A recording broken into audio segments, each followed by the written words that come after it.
Check, check, check, check. Check, check, check, check. Hello, hello, hello.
San Antonio? It is, man.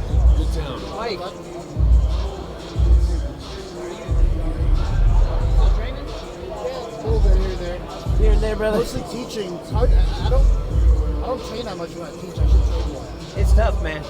Like, especially if you had a bunch of white belts, like a whole I gotta watch the whole room, otherwise they're gonna kill each other. Yeah, and then that herky jerky shit. It's just like you'd rather go with somebody that's like a stud that has like predictable movement than that just crazy. I like training with Mick and some of the older guys. Oh, nice. But it's always like few and far between when everybody's in there at the same time. I hear you. It's always a bunch of overzealous 20-somethings. How about you? You still training Tuck? Yeah, I'm still at Team Took. Nice. So man, the grappling is so darn tough on my knees. So the lesser of the two evils to me is the kickboxing. So yeah. I'll just say, like, let's do kickboxing and throw in some At least you takedowns. get your workouts in there. Yeah, I still get a good push of my lungs, Yeah. but I spar maybe once every other week, you know. Yeah. So enough for self-defense. That's I don't have any competitive goals, but I just want to have. Stay sharp. Yeah, I just want to have one in the chamber for like some road rage BS or something, you know. Or if AJ starts talking back, you know. Me. I know my place. You know, I was looking at old pictures, like back in like Seth was throwing the fights over here. Back in like everybody's glory days. I was like, man, these are the fun days. They were good, man. All the guys that are like our age were like competing good ton then. Yep. Yeah, had a more underground, kind of like a cult underground feel, you know. What was the event called? The guy was like, there was like he had some prize money. It was supposed to be a tournament, winner take all, and then he took off. Oh wow. Here in Houston? Yeah. Immortal Combat? Maybe that's what it IMKF? No. It was up. It was like up in Spring Woodlands area. Drew fought it. Drew Tychek fought it.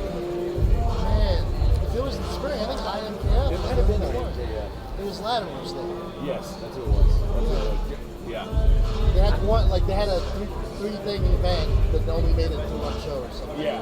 It was like, oh, the winner of the whole tournament's gonna get like $10,000 or $20,000 or something, and then he took off after one show. Gosh. Nobody got any money. What year was that? Like probably 12. Yeah.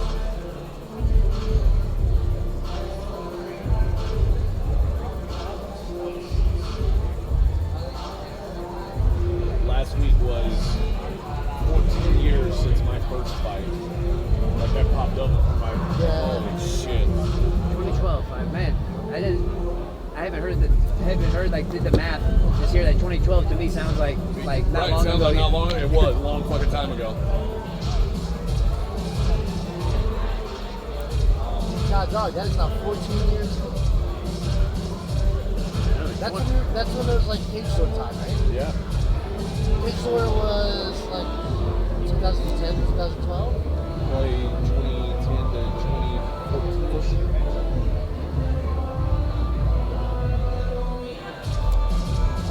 All the guys that were addicts then are in the thick of their professional careers. I mean, Ricky Turkey is Yeah. fighting tomorrow on the pay-per-view or on UFC. Yeah. Adrian's now like a 10-fight vet or something. Well, he's been UFC vet, 10 fights. How's Ricky doing?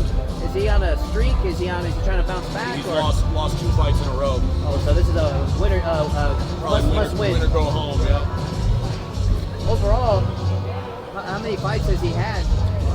5, or no, yeah, 5. I think he's 2 and 3 in the UFC. Okay. He had a bit of momentum coming in on that show. Yeah. He had what, like a long injury where he was out for what, like a year and change? So, because he's been there for what, a total of like 5 years, and he's only had 5 fights. That's a rough spot to be in. That's what people don't see. Is it's like, hey, like, it's great, but then like, if you're injured or like they use you sporadically, like it can be rough trying to make ends meet. So, He's actually not getting paid in the middle of things. Yeah. Alex is strung together a lot of fights. Alex got cut. Oh, he just got cut? Yeah. But he had like, Yeah, he lost 3 in a row. I think he lost 4 out of 5. yeah. That's never changed really. 3 in a row. Yeah. Very rarely you'll get a guy that gets 4 or 5. If you are a former champion or you do them a favor and like Yeah. do it on short notice, get something they know is gonna fuck you up.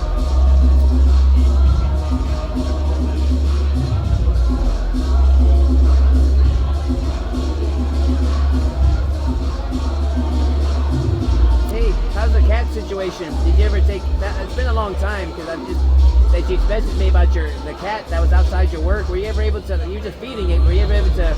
Is it still come around or has it disappeared? Disappeared. Disappeared.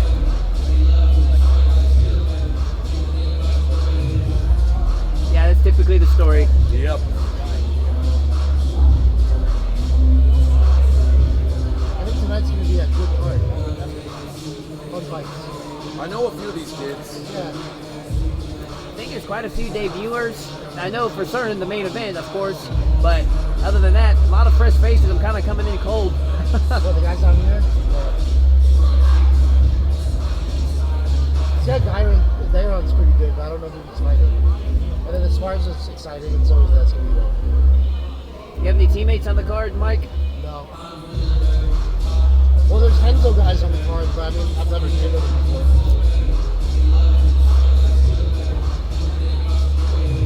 That guy kind of reminds me of myself right there. Beefed up me right there. No.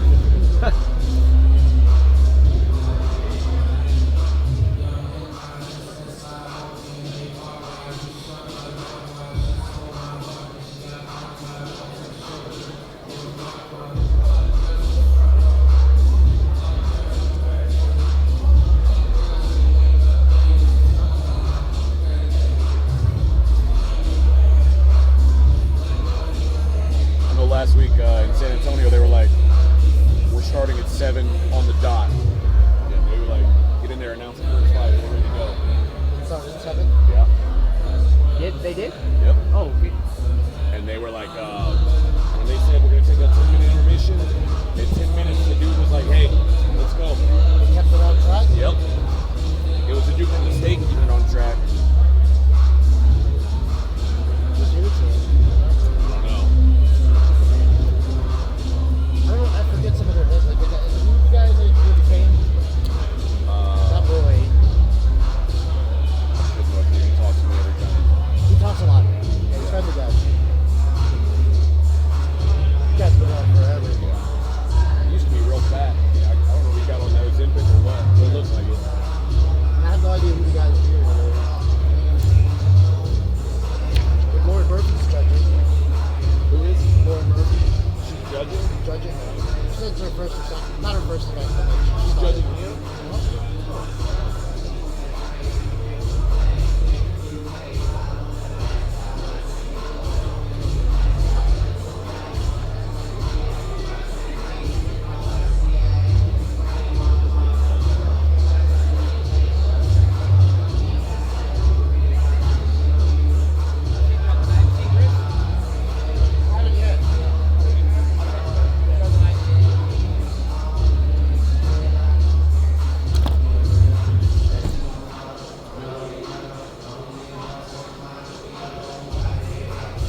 see Chris yet?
Escobedo is 6-0.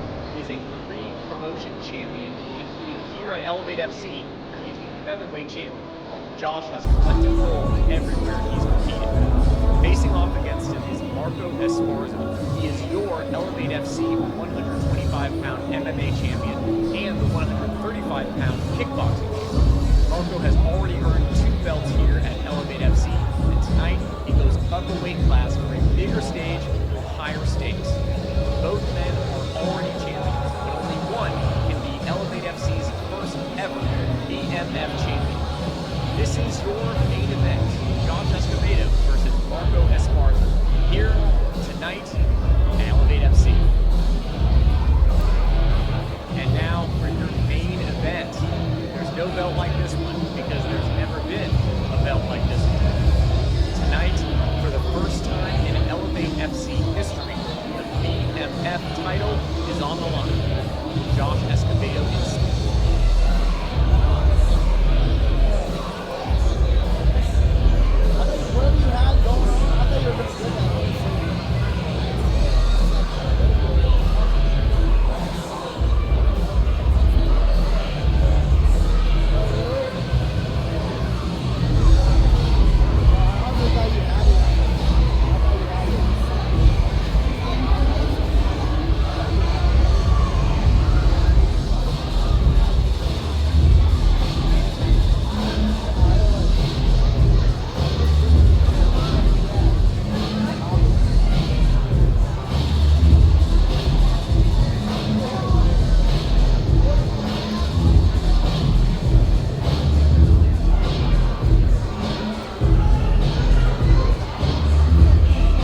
Check. Hey now. Are we on? All right, ladies and gentlemen, we are live from Houston, Texas, from the GSH Event Center. I am Todd Moore, calling the action here with AJ Hoffman, and it is a great night of fights. AJ, how you feeling tonight? Feeling good, man. Good to be back in Houston. Had a great time in San Antonio last week. Some great fights out there, so looking forward to keeping it rolling here in Houston. Yeah, we got 14 fights slated for you here tonight. We're going to be kicking things off with Diego Herrera taking on Alex Saba. And right now, we see Herrera with the final touches. This should be a barn burner.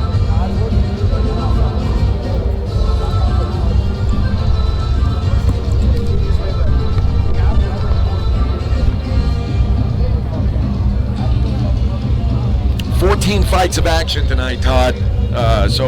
And a couple familiar faces. Obviously, the big one, Esparza and Escobedo, the top of the card. A fantastic battle between two of the best small weight or lower weight guys, amateurs that Houston has seen in quite some time. So it should be a really fun night of fights. Yeah, I'm really looking forward to that fight. A lot of questions to be answered with that one.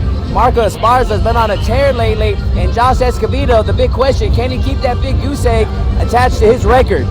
Yeah, one of these guys is going to be very disappointing because both these guys have a lot of confidence going in tonight. So that's one. It's going to be a barn burner for sure.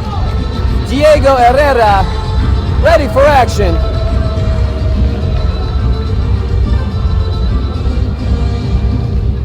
And now, ladies and gentlemen, the fight faces with the cage representing Global MMA, Alex Saba.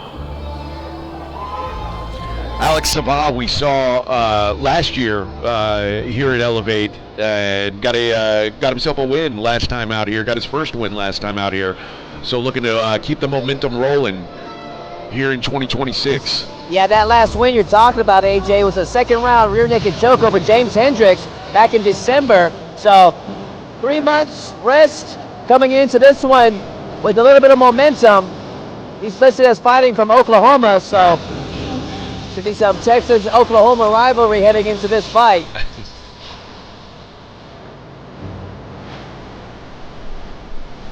Can you hear me talk or you just hear me through the thing? You can hear me? Check, check.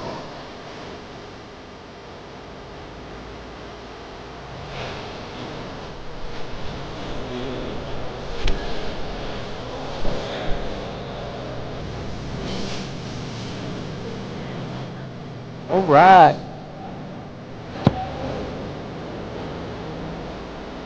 Final touches for Alex Saba, and he is ready for action.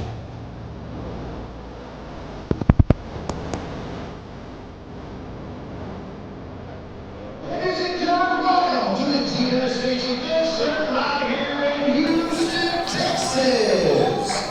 Lopez Promotions presents to you the Elevate Fighting Championship, Esparza versus Escobedo. Tonight's fight sanctioned by the Texas Department of Licensing and Regulation. Rick Alvarez, your program administrator. And now, our first fight of the night's being brought to us by Group 1 Buick GMC South. This fight's scheduled for 3 rounds of 3 minutes each in the Elevate Flyweight division. Introducing first, on my left, fighting out of the blue corner. He stands 5 feet 10 inches tall, weighing at 125 pounds. Making his debut this evening and fighting out of San Antonio, Texas, Diego.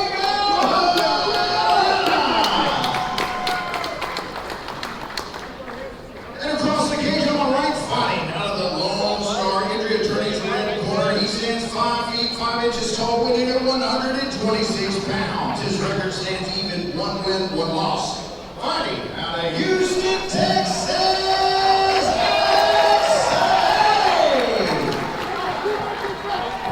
Referee in charge of the action, Deleon. Alex Chavez wearing he did the throwback MMA trunks. This is looking like, 2005. I like it, brother. I like it. Alex Chavez, Diego Herrera. And this fight is officially underway.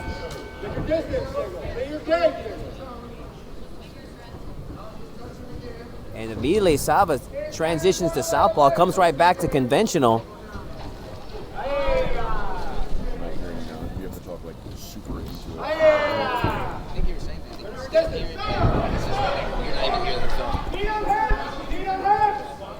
Saba with an early takedown. Let's see what he can do from here as Herrera's guard is open.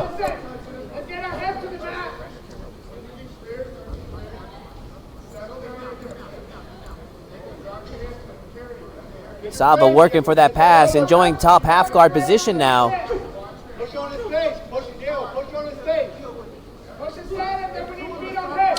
Diego, not, ideally here you want to get your back to the cage. You want to start working your way to the cage so you can get up.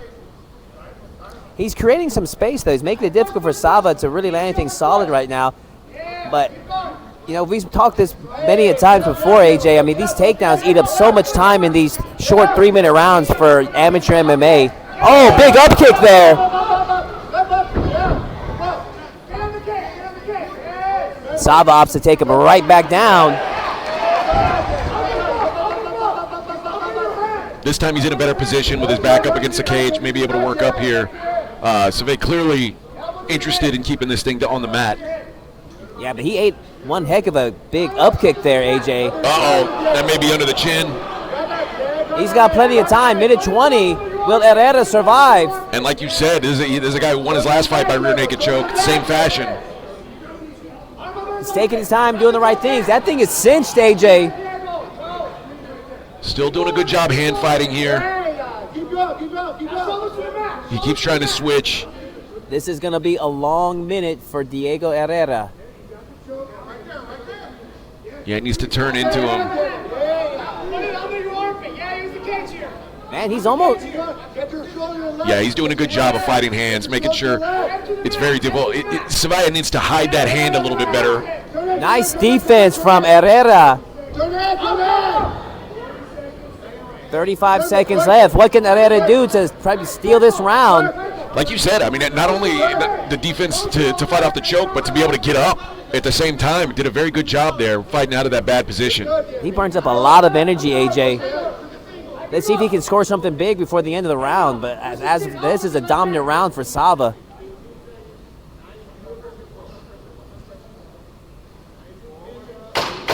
Yeah, I think Herrera knows now what the what Sava's what his plan is going to be, and needs to take advantage in the next round when the distance is in his favor.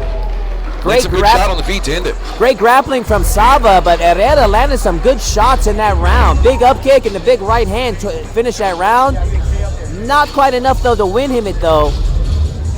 That rear naked choke put him in a lot of danger.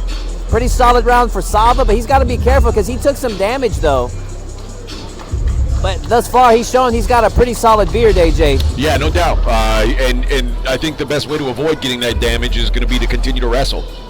So no doubt that's the game plan for Saba, and no doubt Herrera is going to keep looking to stay upright and land some more big blows in round 2.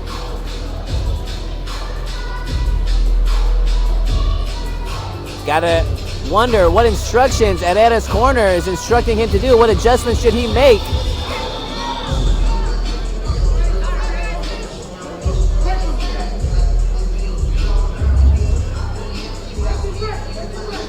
Herrera asking for a glove touch in round 2, which I don't like, only because, not that I'm against sportsmanship, but I don't like him getting in that inside that grappling range. I'd kind of like rather him stay out on the end of the kicks.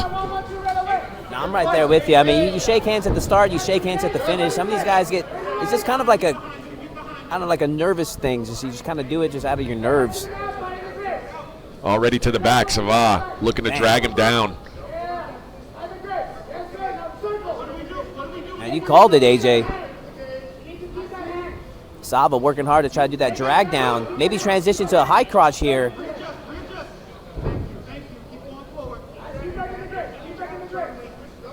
Herrera working the grips. You can hear his corner calling for it. Maybe try to transition to a Kimura, but spinning elbow attempt. I'm not. Well, elbow's illegal here, so he's going to call that a spinning escape attempt. And, yeah, and accidentally hit the. That's how they do it in Texas. Oh, look at that. His corner's already playing the mind games, saying if he wants to cheat, that's fine. I like it.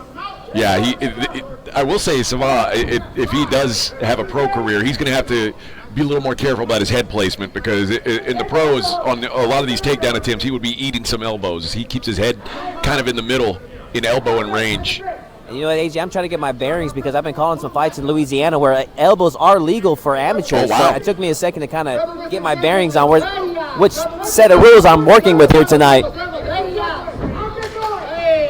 This is Herrera's chance. He's landed some good shots thus far.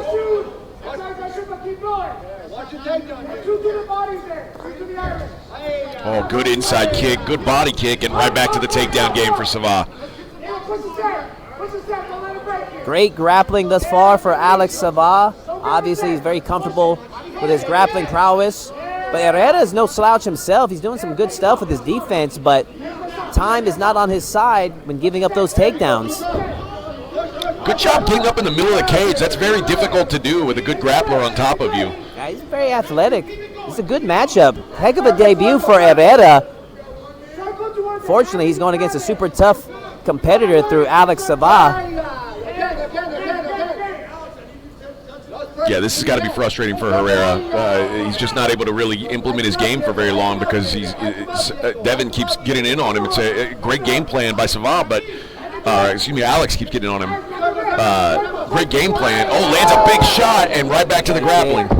Herrera's landed some good shots in this fight, but man, Saba has a beard on him. Same game, Diego. Same game. You already know. Same thing. 15 seconds left. Let's see what Saba does with this.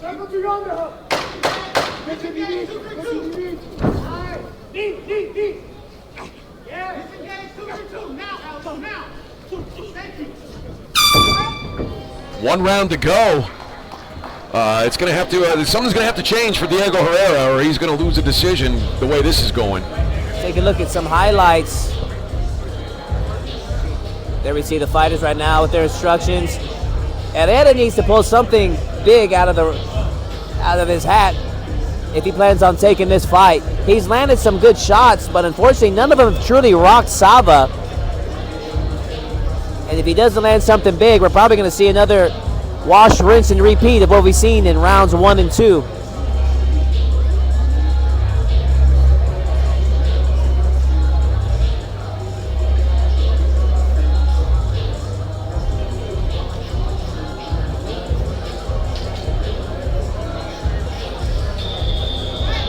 I mean, it's obvious what Herrera has to do in this third round, but the question is, I mean, can he stop the takedown of Saba?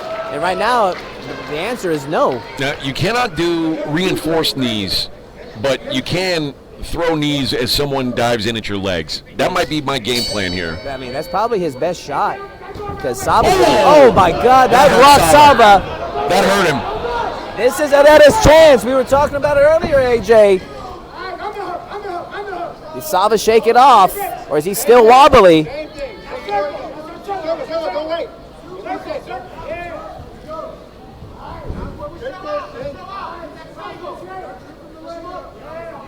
Saba deep in on those legs, buying the time he needed to recover. Big lift and a slam from Saba.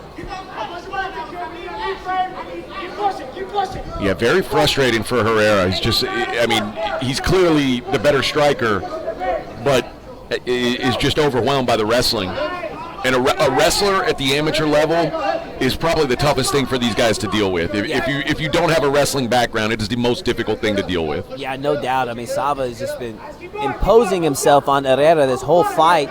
Right now, Herrera, omoplata attempt, but Saba just with a solid base, able to shake it off. Referee telling Saba he needs to work if he wants to stay here. Yeah, Saba, very much like an old school, this is an old school MMA match. Like, this is not how guys typically fight anymore because you don't get rewarded for it. But another big lift, walk to the center, slam. At this level, you will be rewarded for it, at least with wins. Not with applause, but with wins. Minute 20 left in this third and final round in our opening bout here tonight on Elevate Fighting Championship. Is it boring? Is it frustrating? Yeah, but the answer is stop it. If you don't like it, stop it. And so far, Herrera's not been able to stop it. Saba now.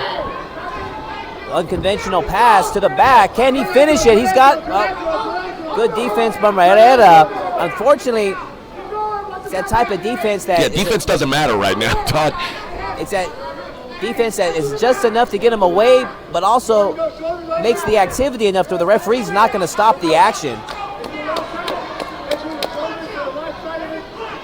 Saba grinding away. Can he put an exclamation point on this dominant fight so far, on this dominant performance, excuse me? Transition to a head and arm, or almost.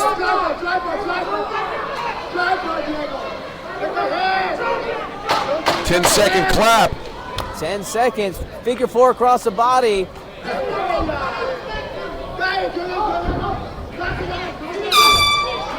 And Diego Herrera and Alex Saba go the distance here tonight at Elevate Fighting Championship. Good fight, AJ.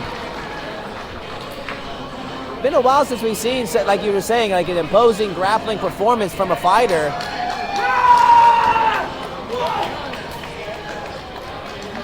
Yeah, not the easiest on the eyes. It's not the kind of, maybe not the best curtain jerker, not the way you want to start a night of violence, but it is a very effective way to fight, especially at this level. And it looks like the beauty of MMA is that if you're going against somebody with a striking style better than yours, then you have that option to where you can change it up on them. Yep. I mean, if this was a kickboxing match, Herrera likely would have had the edge, but this is MMA, and you got to be able to do everything. And at the end of the day, still, no matter how much MMA has changed over the years, elite wrestling is still the best base for an MMA fighter. I agree with you. And we see it again here. Should be an easy 30-27 win for Alex Saba. I'm not quite sure what this is all about from Herrera, and if he believes that he has won this fight. I think that might be a little wishful thinking. Let's hand it over to Colin for the final official decision. Your judges scored the fight 29-28, 29-27, and 30-27. All three for the winner by unanimous decision, Alex Saba. Man, we were all over the place on that score, AJ. 29-27. Math ain't mathing on that one, but all right. 30-27, 29-27. The right guy wins, though. That's all that really matters. Yeah, I can maybe see them giving that first round to Herrera for the damage from the up kick and the strong finish, but that's about it. But still, I gave that one to Saba. I had it at 30-27. But again, as long as the right guy wins, I don't complain much about the decisions. Alex Saba improves to 2-1 in his young MMA career. I'm sure we're going to be seeing a lot more of him in future Elevate FC shows. And that moves us on to our next fight of the evening, AJ, as we see Edward Romero take on Jake Lyra in another 135-pound matchup. Yeah, a lot of the lower weight classes tonight on the card, which means usually some good action. You know, these are the guys you rarely see them gas out. Usually good for at least action fights. Here we see the tail of the tape of our next fight.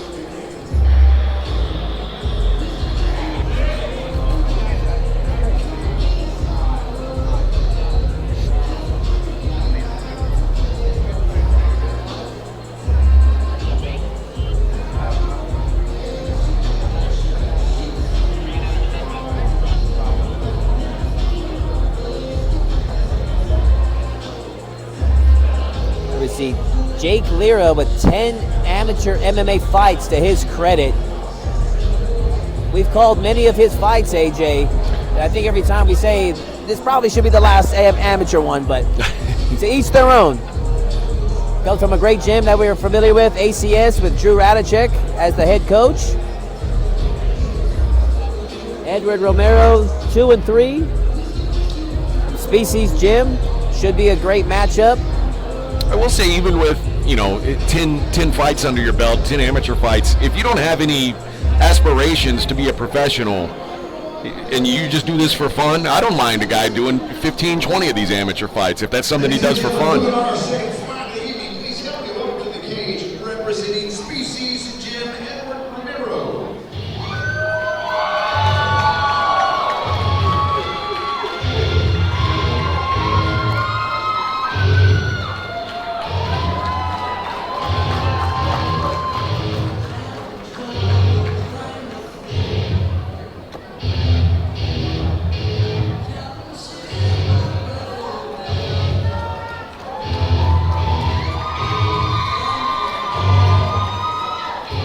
And here we have Edward Romero, Species Gym Zone, as he prepares for battle for the double tough, Jake Lyra.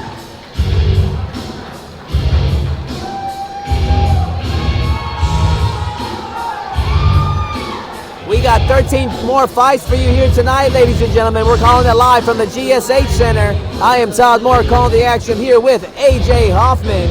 It's a great night of fights here in Houston, Texas.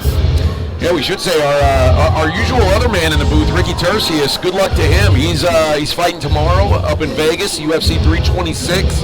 Has a big fight coming up, so I know he made weight today. Said he's ready to go, feeling good. So good luck to our partner Ricky out there tomorrow night. Yeah, Houston's own, the Ultimate Fighter, Ricky T.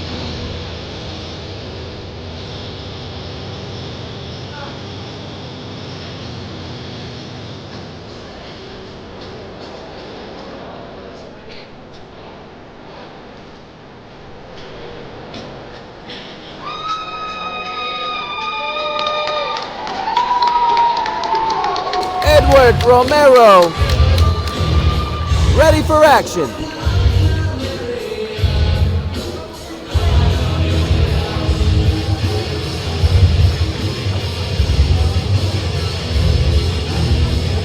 And now, ladies and gentlemen, his opponent makes his way to the cage, representing ACS Martial Arts, Jake Lyra.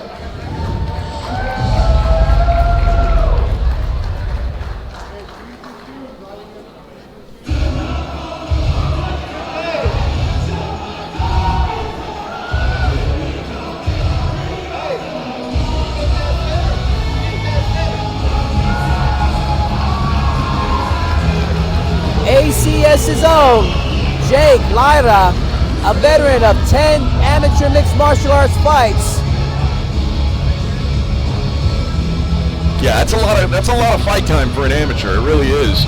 And that could be a big advantage in a fight like this, you know, because he's experienced as well.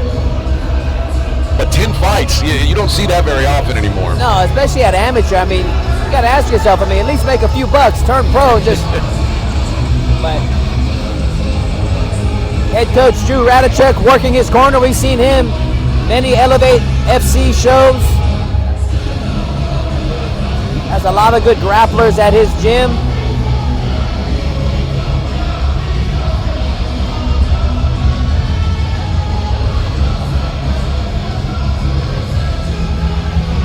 Very notable champion Nico Echeverri from ACS. He's working the corner of Jake Lyra tonight.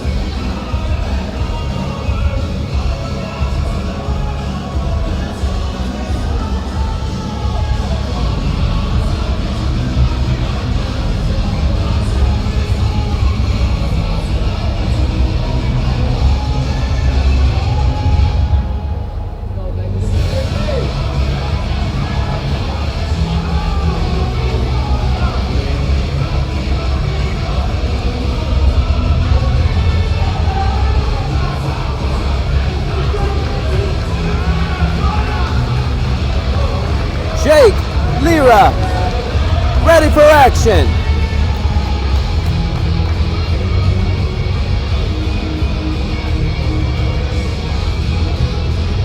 Let's hand this one over to our ring announcer, Colin Cantrell.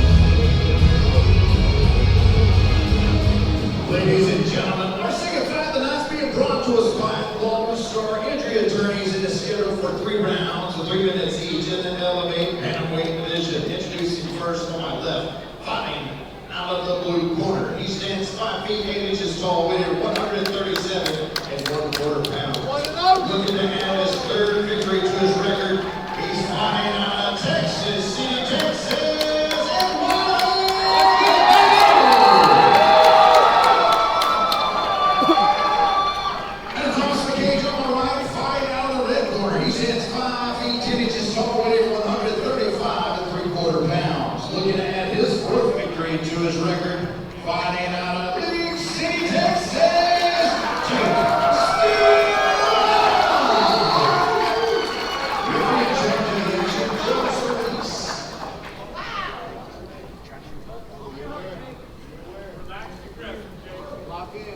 Edward Romero, Jake Lyra.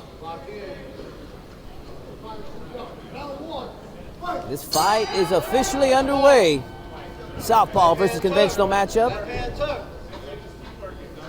Romero in the blue gloves out of the southpaw fight stance. Good body kick there to start from Lyra.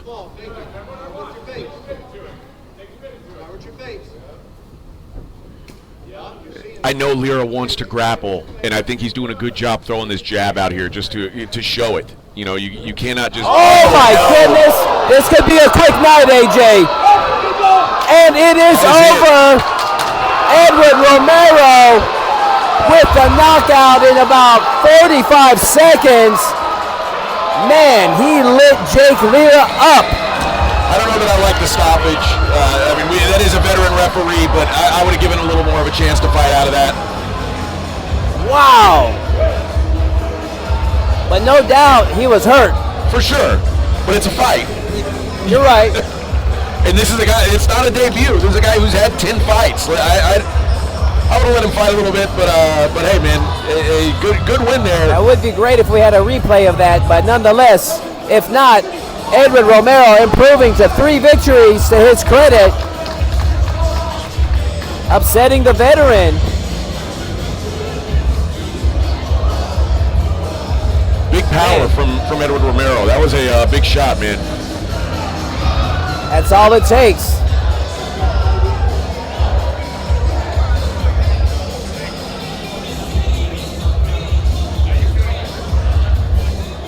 Let's make this one official. Hand it over to Colin Cantrell. Ladies and gentlemen, your referee Joe Solis called a halt to the action in 32 seconds in round 1. Your winner by TKO.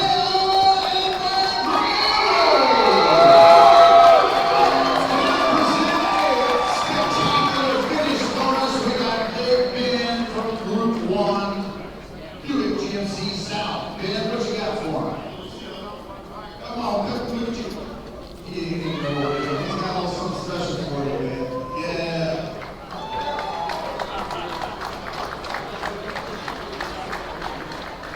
Little bonus money for Edward Romero. Nice knockout win to his credit, too. A little bit of a donation there from Big Ben. Congratulations to Edward Romero and his victory here tonight. Making short work of the veteran. Heck of a highlight to add to his reel. We still got 12 more fights for you, ladies and gentlemen.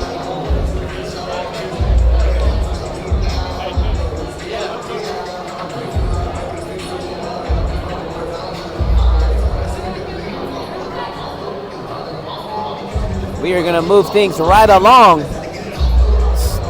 We're going to go in the flyweight division as Chavez takes on Cruz.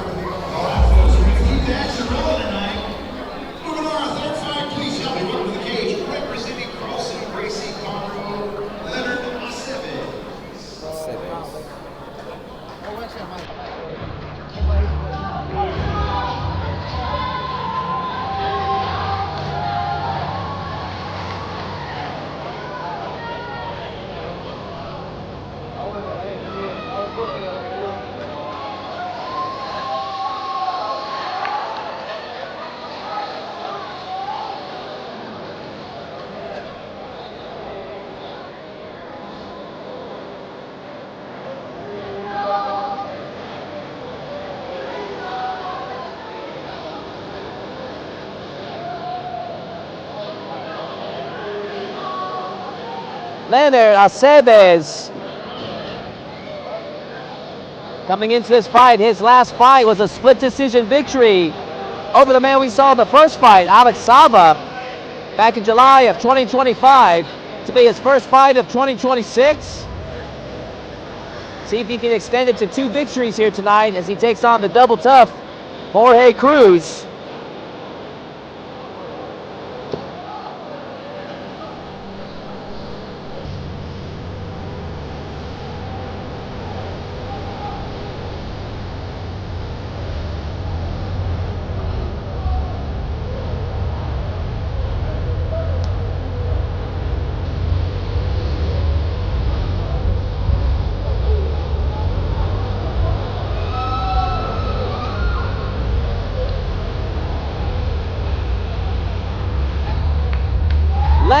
Chavez, ready for action. I think you wore those same type of shorts in your debut as well, AJ. I did. I like mine a little shorter. Oh, yeah. How could I forget?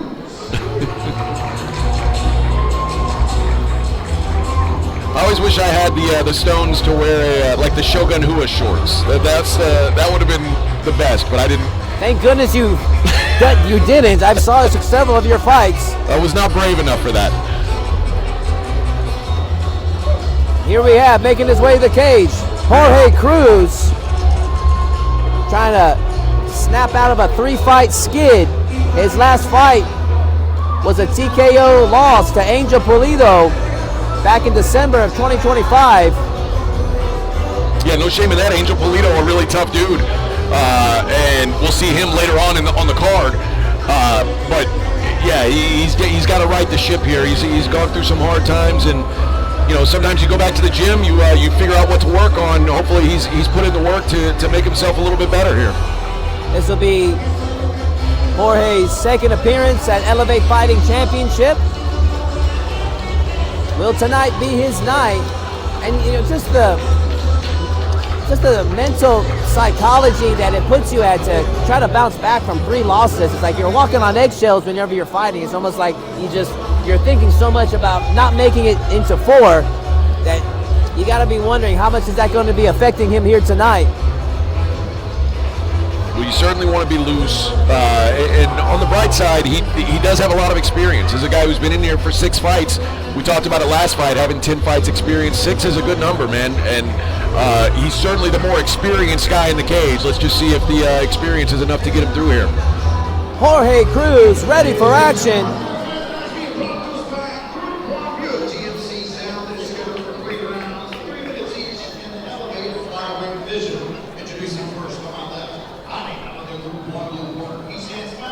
6 inches tall, weighing over 125 pounds. His record stands even one win against an undefeated body out of Houston, Texas.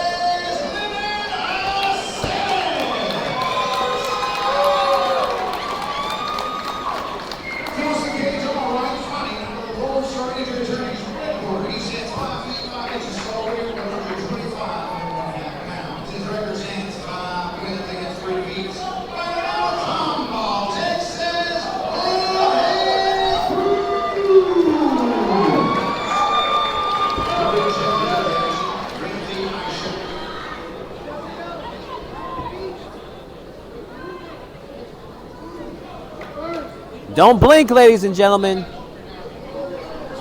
Leonard Alves, Jorge Cruz. And this fight is officially underway.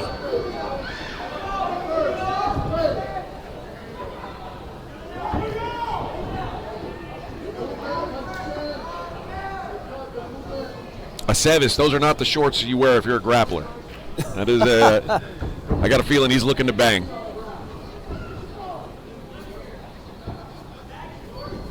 Oh, nice to land the second punch of that combo. But good job by Cruz getting it up against the cage, slowing things down a little bit for him.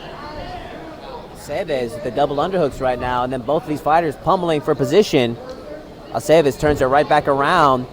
Back and forth positional battle here. A lot of inside work going on right now. Still jockeying for position, but right now Cruz enjoying the position, just leaning that weight into Chavez against the cage. Just see what Chavez does to get out of this.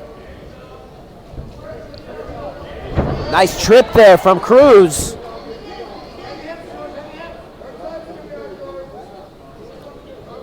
Chavez transitions to full guard, trying to wall walk his way to the cage.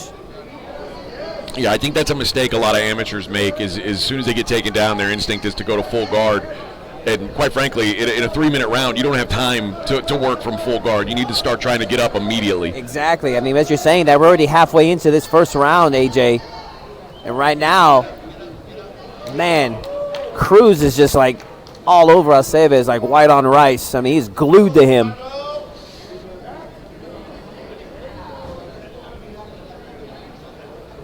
See if he can finish this double leg. Maybe transition to a big lift like we saw earlier tonight.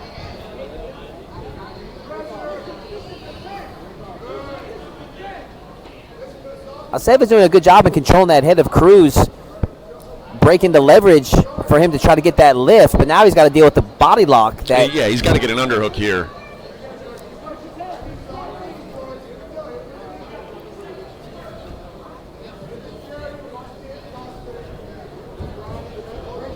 It's like a wizard throw there from Chavez. Yeah, that wizard's nice, but I mean, to really get him off of him, like he really needs to get an underhook, dig an underhook, and turn him. Well, there he gets it done anyway. Oh, now he's going to try to unload here. Lands a couple big shots. That's the break he was looking for, AJ. Let's see if he can follow up. He's got 25 seconds to put a stamp on this. Oh, good kick to the body, but it's caught, and we're right back in Cruz's territory. Man. And that's going to pretty much lock up the round, I think, for Jorge Cruz. I agree with you. That's a heartbreaker for Chavez.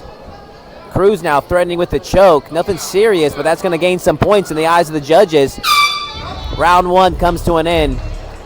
Pretty easy round to score, AJ. How do you have it? Yeah, I thought Cruz did a good job of implementing his game plan there. It's again, it's not the prettiest thing in the world. Very grimy, but he absorbed very little damage. And basically had Chavez on the defensive the entire round.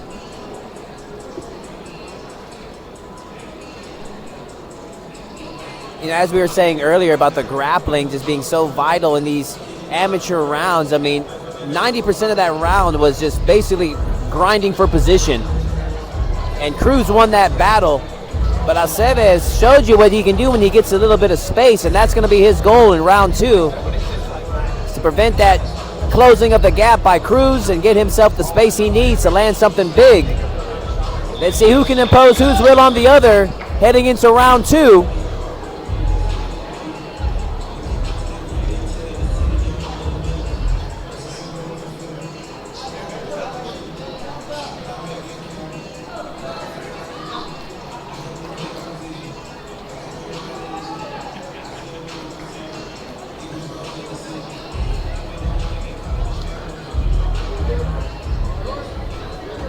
Round 2.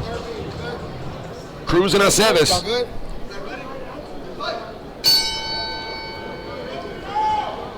Round 2 underway.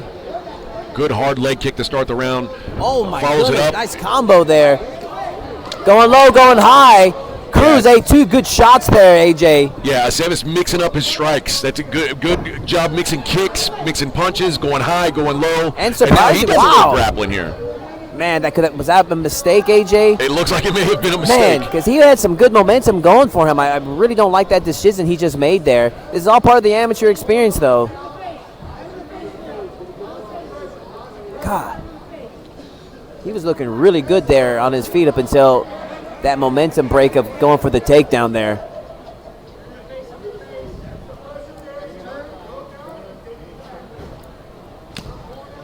Now Cruz able to slow the pace.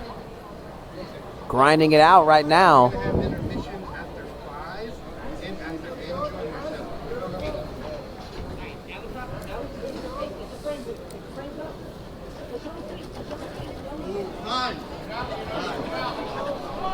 Oh, low blow there, AJ.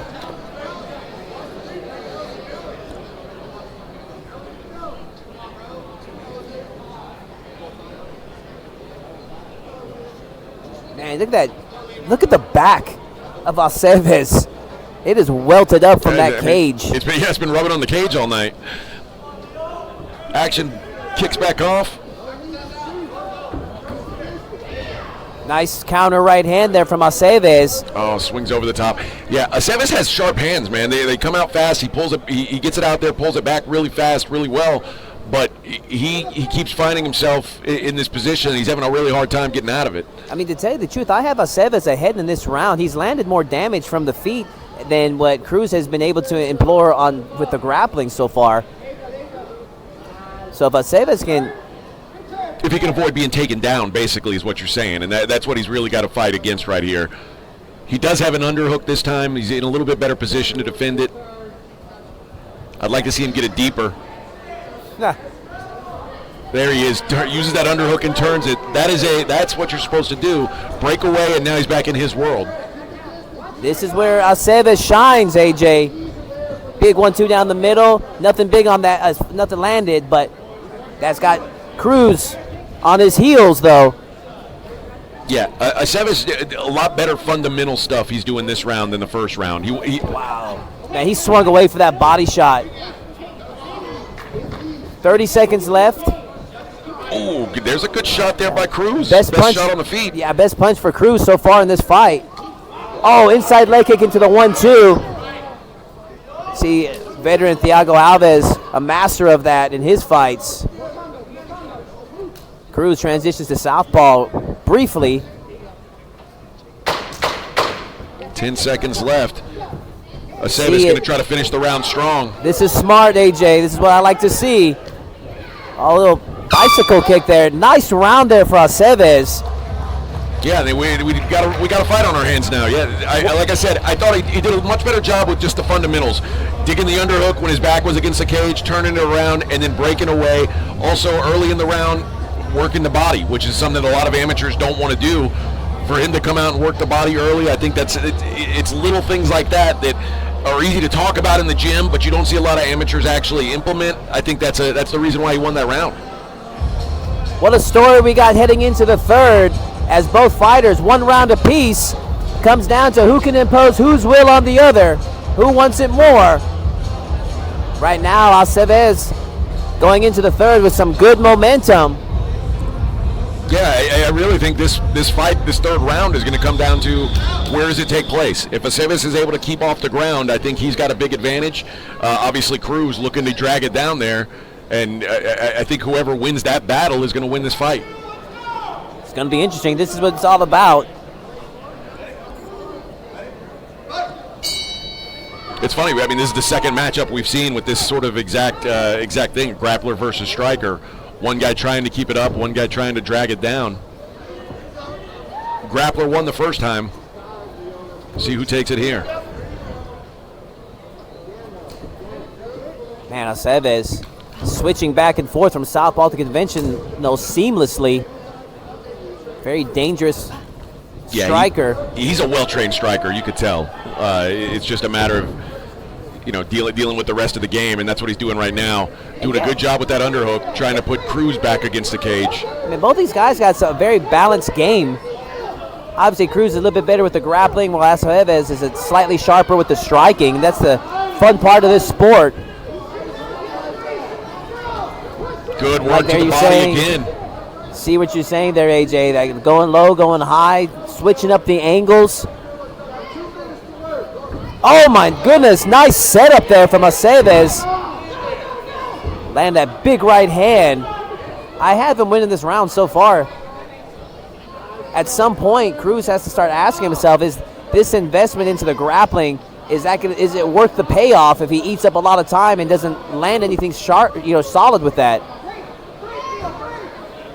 Yeah, here's where Saba's doing the right things this time. He's not getting involved in this dirty, the dirty box that he was trying in round one. Not getting involved in that cage grimy fight. Keeping his distance here. Another big right hand for Chavez. He's got Cruz backed up at that moment.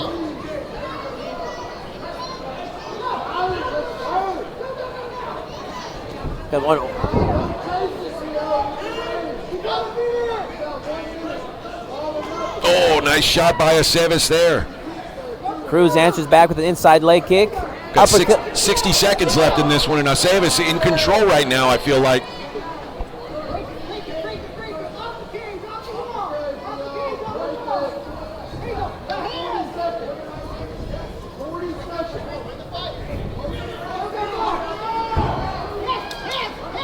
Yeah, Cruz has to go for it here. Wrestling's not going to help him now. No, he's losing this round. He's got to do something big here. Chavez keeps breaking his confidence each time he stops the takedown with that as well. So I'm with you. I mean, Cruz needs to go for broke right now. Just let them fly. Yeah, wrestling at the beginning of the round was smart. He had a chance to use it to win the round. Here, a takedown doesn't win you the round anymore. So he's got to throw a Hail Mary here. He's got short time left, AJ. So it's that time management that you develop through the amateurs.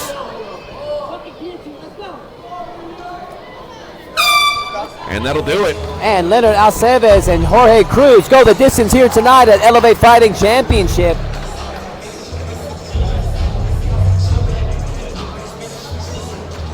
Very active fight, but I think a pretty easy fight to score there, AJ. 2-1 Alves for me. I'd like to think that you'd have it the same way. Yep, I see it the same way you do, man. I thought Chavez did a good job of keeping his feet in the second and third round. Learned his lessons from round one, and I believe he takes it 29-28. I mean, you say that, but the way that first fight was scored with the referees being all over the place, I'm curious if it's going to be seen like that. It wouldn't surprise me to see like a split decision based on how these judges are kind of all over the place. God, we live in the great state of Texas, where one thing you can always count on is crazy judging. Controversial judging decisions. There was plenty of it last weekend in San Antonio. There will be plenty tonight, I'm sure.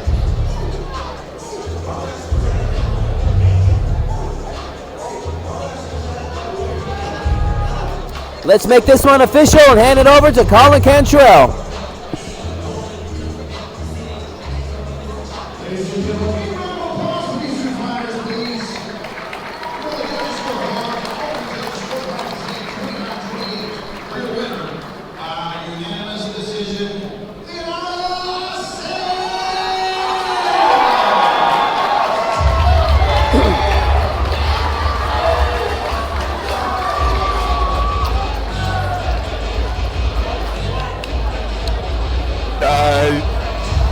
Cruz incredulous with the decision. I'm not sure if that's an act or I thought it was a pretty easy fight to score myself.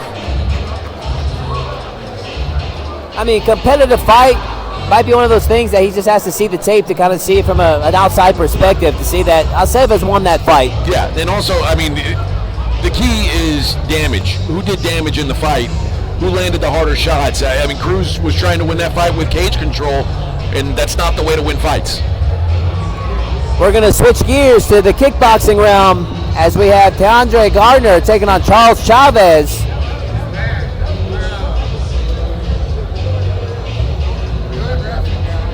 Garner at 1-0, taking on Charles Chavez, 1-1. Both of them at the 170-pound weight limit.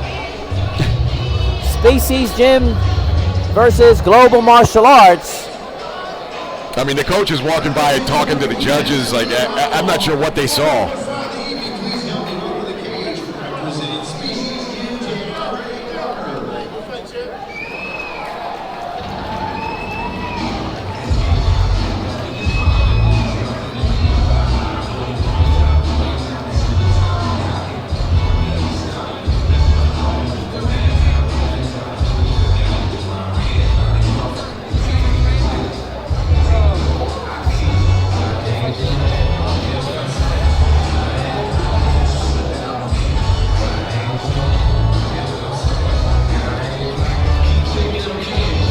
Even if that was a controversial decision, AJ, I mean, that's something I would not recommend any coach to do.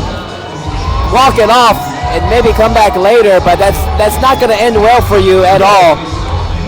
And I mean, the worst part is they're just wrong. The coaches are wrong in this instance. It was a very properly scored fight. It's just, I think sometimes when you're in the moment and your guy's in there, you see it through a different lens. And again, I think you're right. When they go through and watch this again, they're going to realize their guy did not win that fight. I mean, I can understand that emotion, though, but, I mean, you're playing with, possibly getting yourself suspended from the commission. It's just not worth it. I thought it was you two. Outlaws. Coach, how's it going? Doing good, brother. How are you, man? I'm recovering from a total knee.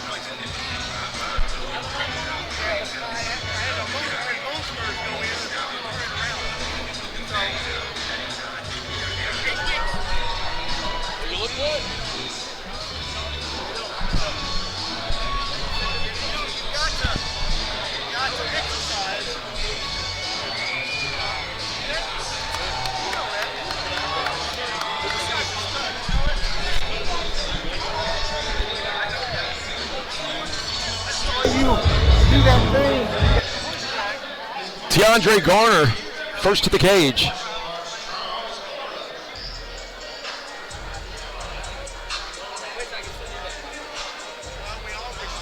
Our first kickboxing bout of the evening. Garner, Charles Chavez.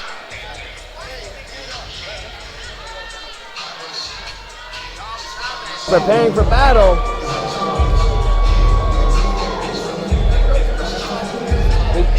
Some of you that are watching the broadcast might have heard we got a nice visit from one of the judges there, AJ. You're a popular guy. One of the judges who actually got it right, in my opinion.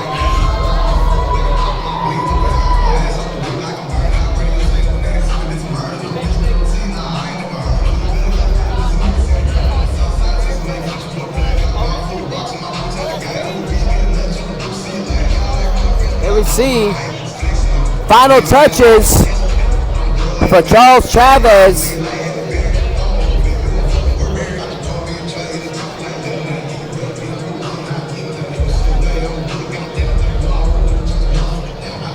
Our first kickboxing match of the evening, Todd. These Elevate cards typically blending kickboxing and MMA. I always like to see these thrown in. Yeah, it's going to be a fun change of pace. Charles Chavez, ready for action.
DeAndre Garner, Charles Chavez, and this fight is officially underway. They touch up. Garner black shorts, blue gloves. Chavez red shorts, gray gloves.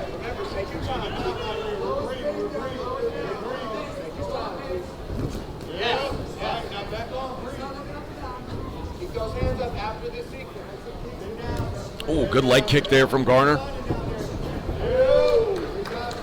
Good circle. Good circle. I need more kicks on that side.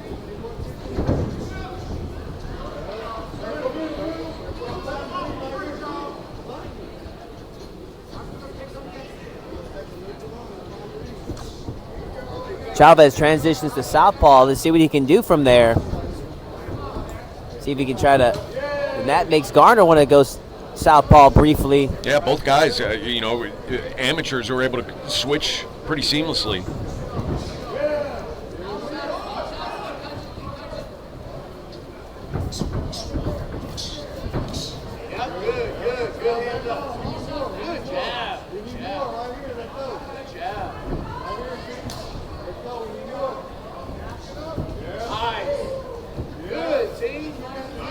Good action early. A lot of these amateur kickboxing matches end up with guys grabbing onto each other a lot. Anytime a punch gets landed, their instinct is to grab the opponent.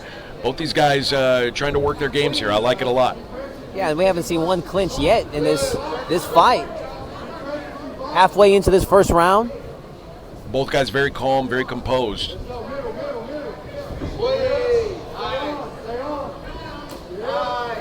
Solid leg kick there from Garner.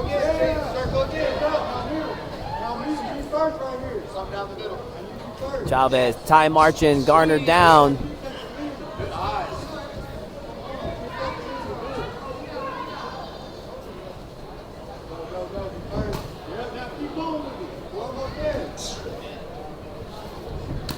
Just under a minute left in round one. Our first kickboxing bout of the evening. Side kick there from Garner. It's a tough round to score, Todd. Both these guys landed some good shots. Yeah, I am very glad I'm not judging this one. I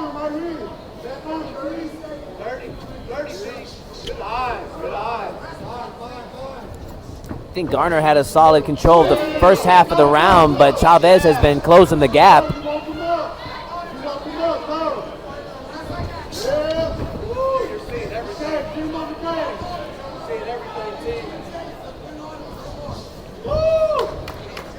It's good defensive boxing there by Garner. Good job getting his face out of the way of those punches. Very fun, very competitive first round here, Todd. Yeah, man, I'm with you. That's a tough one to call. Pick 'em round between Garner and Chavez.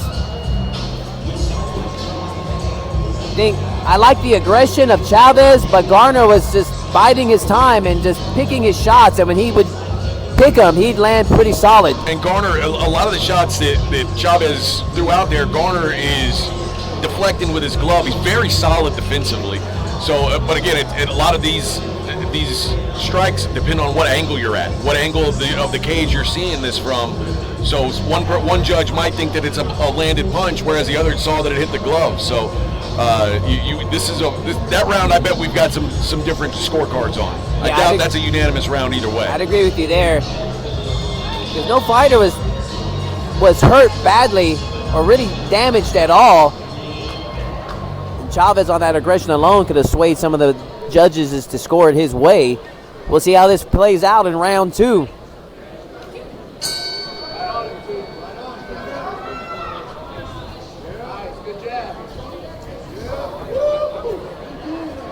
Together a combo there. Man, those leg kicks by Garner could pay dividends later on in the fight. You're not seeing the effects of it just now, but those will add up. Oh, I like that. Yeah, good uppercut there. Oh, and Chavez answers right back with a straight left.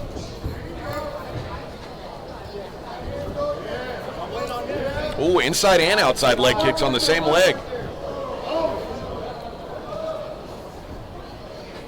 It's like Chavez took one to the stones. He's going to keep rolling with it, though.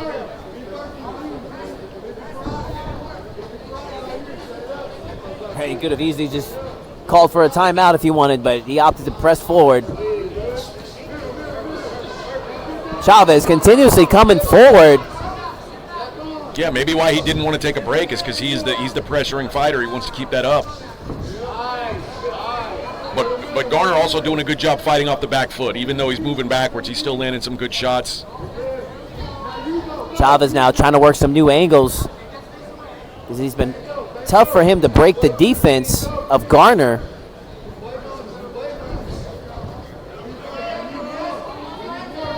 Halfway into the second round. But you mentioned it earlier, you know, one thing we're seeing from Chavez is the aggression. So in a close round, even when, you know, a lot of these shots aren't landing, he's throwing more volume. He's making it look like he's the busier fighter. Oh, so big leg kick there from Chavez, as we were saying that too. If a judge has a question, they're probably going to go to the guy who's just more active. You know, if it's a coin flip, they'll go to the guy who threw more punches.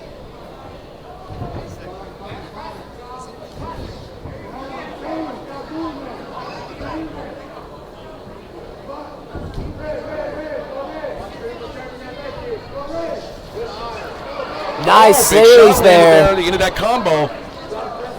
One of the best combos of the fight for Chavez.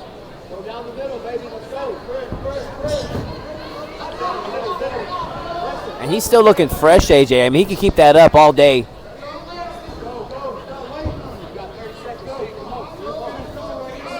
Setting it up from the southpaw stance now. They were right in front of us. Last 30 seconds of this round. Another close competitive round. It's going to be a tough fight to score.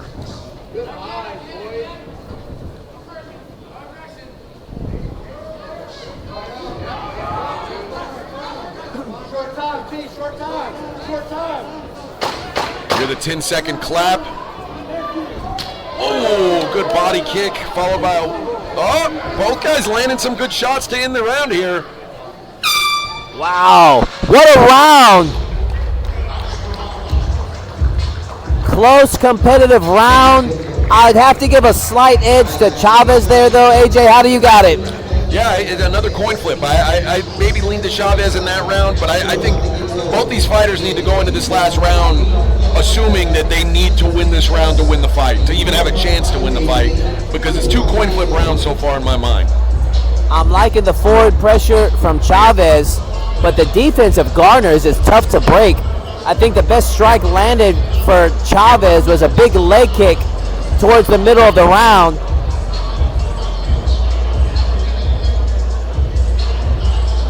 We're going to see how this story unfolds in round 3.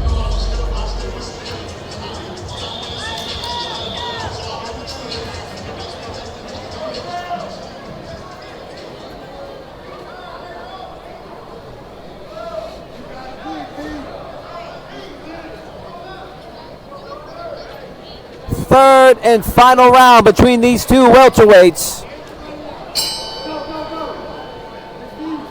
They touch him up, and here we go, the last 3 minutes to decide this fight.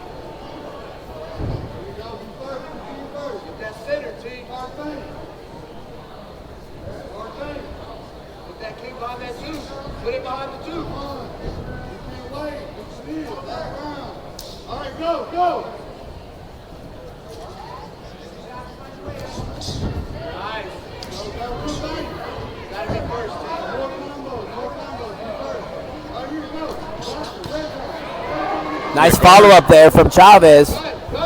Garner's corner telling him to be first, and Garner's a little hesitant right now.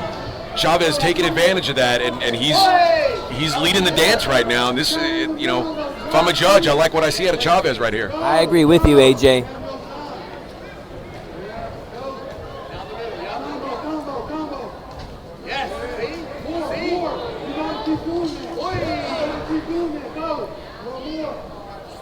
Does Garner need to put a little more step on the gas? Body kick there from Chavez.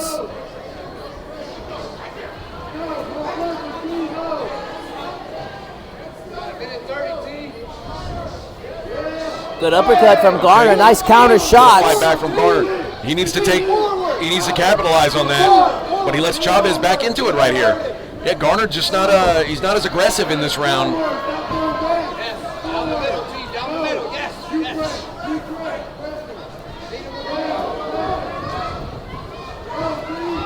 And Chavez is stalking Garner at this point. Leg high kick attempt. I don't think he got much mustard onto that.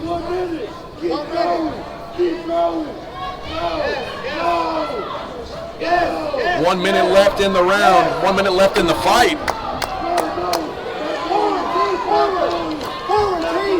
Forward team. You got 45 team. Yes. 45 seconds left in this bout. Very competitive fight. Chavez maybe slowing down his volume a little as the round comes to an end. Oh, but there's a nice combo.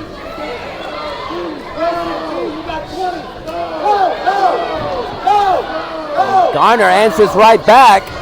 Man, but Chavez will not be denied. He refuses to back up. He's got that grit, that Mexican fighting spirit, AJ. 10 seconds.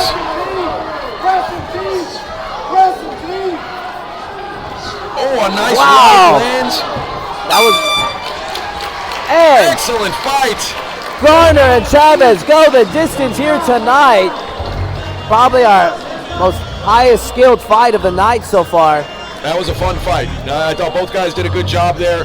I do think I liked what I saw to Chavez late in the fight. I said I thought the third round is probably the guy who wins the fight.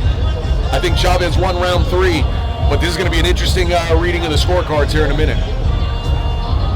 Yeah, I give Chavez rounds 2 and 3. Pick him on round 1, but I think Chavez did enough to get the nod. We shall see.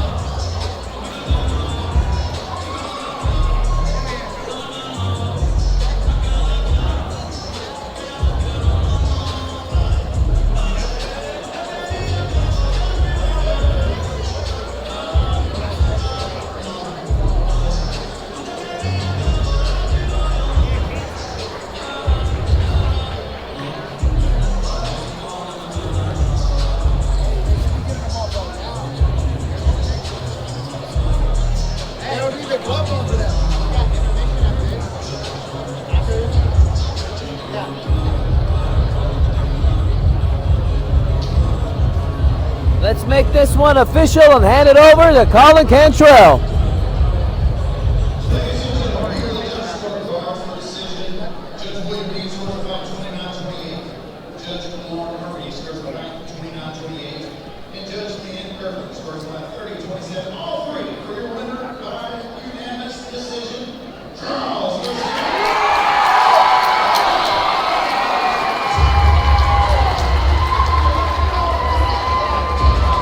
Congratulations to Charles Chavez and his victory here tonight.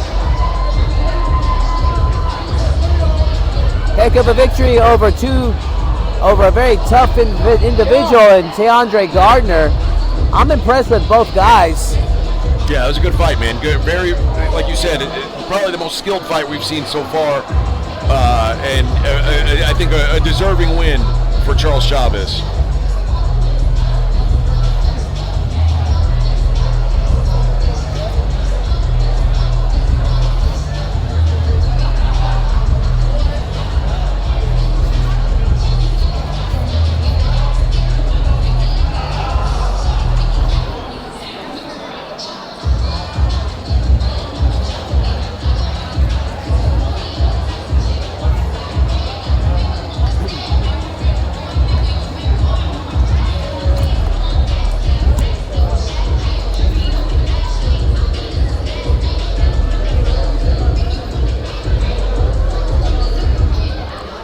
And that leads us to our next fight of the evening as we got Gutierrez taking on Chris Arnold.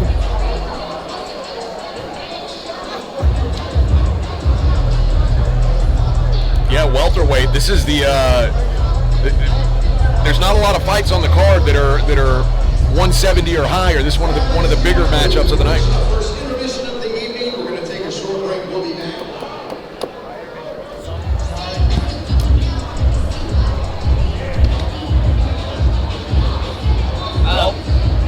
Jose said after this one, but You're able to, you can hear me on the other ear?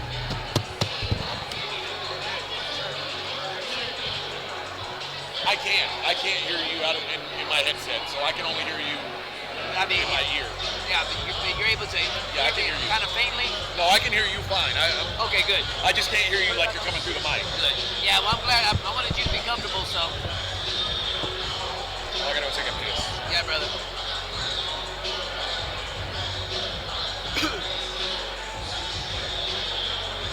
And now for your main event. There's no belt like this one because there's never been a belt like this one. Tonight, for the first time in Elevate FC history, the BMF title is on the line. Josh Escobedo is 6-0. He is a 3-promotion champion, including here at Elevate FC, where he is the featherweight champion. Josh has collected gold everywhere he's competed. Facing off against him is Marco Esparza. He is your Elevate FC 125-pound MMA champion and the 135-pound kickboxing champion. Marco has already earned 2 belts here at Elevate FC, and tonight he goes up a weight class for a bigger stage with higher stakes. Both men are already champions, but only one can be Elevate FC's first ever BMF champion. This is your main event, Josh Escobedo versus Marco Esparza, here tonight at Elevate FC. And now for your main event. There's no belt like this one because there's never been a belt like this one. Tonight, for the first time in Elevate FC history, the BMF title is on the line. Josh Escobedo is 6-0. He is a 3-promotion champion, including here at Elevate FC, where he is the featherweight champion. Josh has collected gold everywhere he's competed. Facing off against him is Marco Esparza. He is your Elevate FC 125-pound MMA champion and the 135-pound kickboxing champion. Marco has already...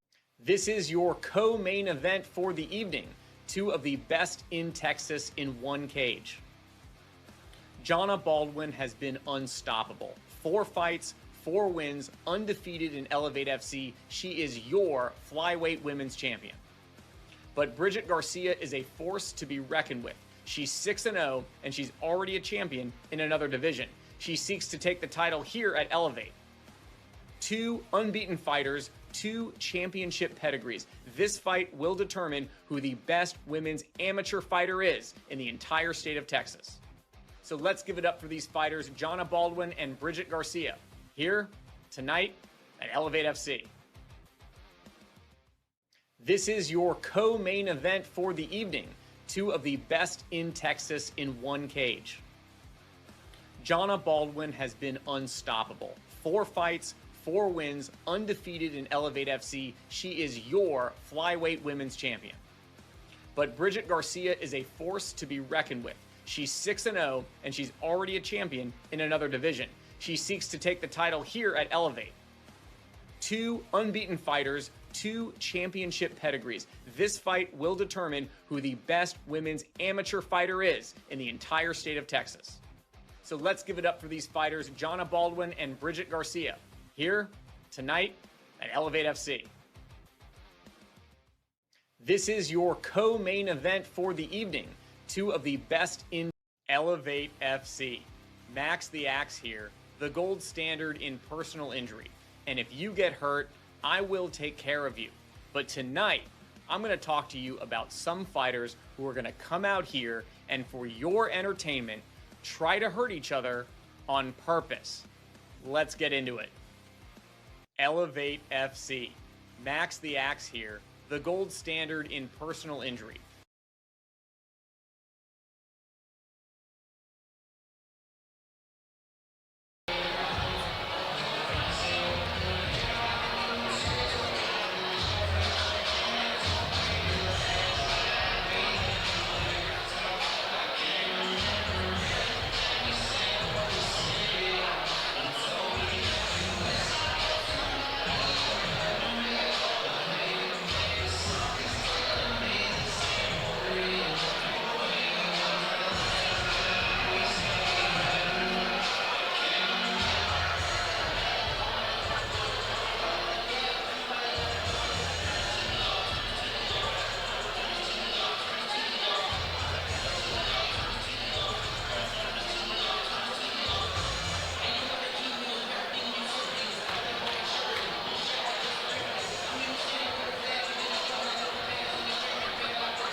belt like this one because there's never been a belt like this one.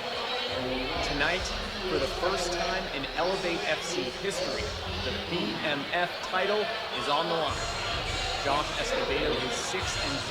He is a 3-promotion champion, including here at Elevate FC, where he is a featherweight champion. Josh has collected gold everywhere he's competed. Facing off against him is Marco Esparza. He is your Elevate FC 125-pound MMA champion and the 135-pound kickboxing champion. Marco has already earned 2 belts here at Elevate FC, and tonight he goes up a weight class for a bigger stage with higher stakes.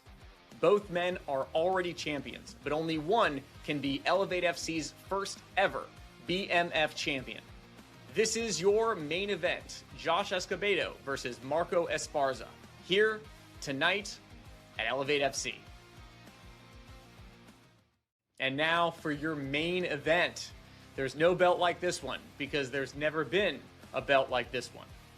Tonight, for the first time in Elevate FC history, the BMF title is on the line. Josh Escobedo is 6-0. He is a 3-promotion champion, including here at Elevate FC, where he is the featherweight champion. Josh has collected gold everywhere he's competed. Facing off against him is Marco Esparza. He is your Elevate FC 125-pound MMA champion and the 135-pound kickboxing champion.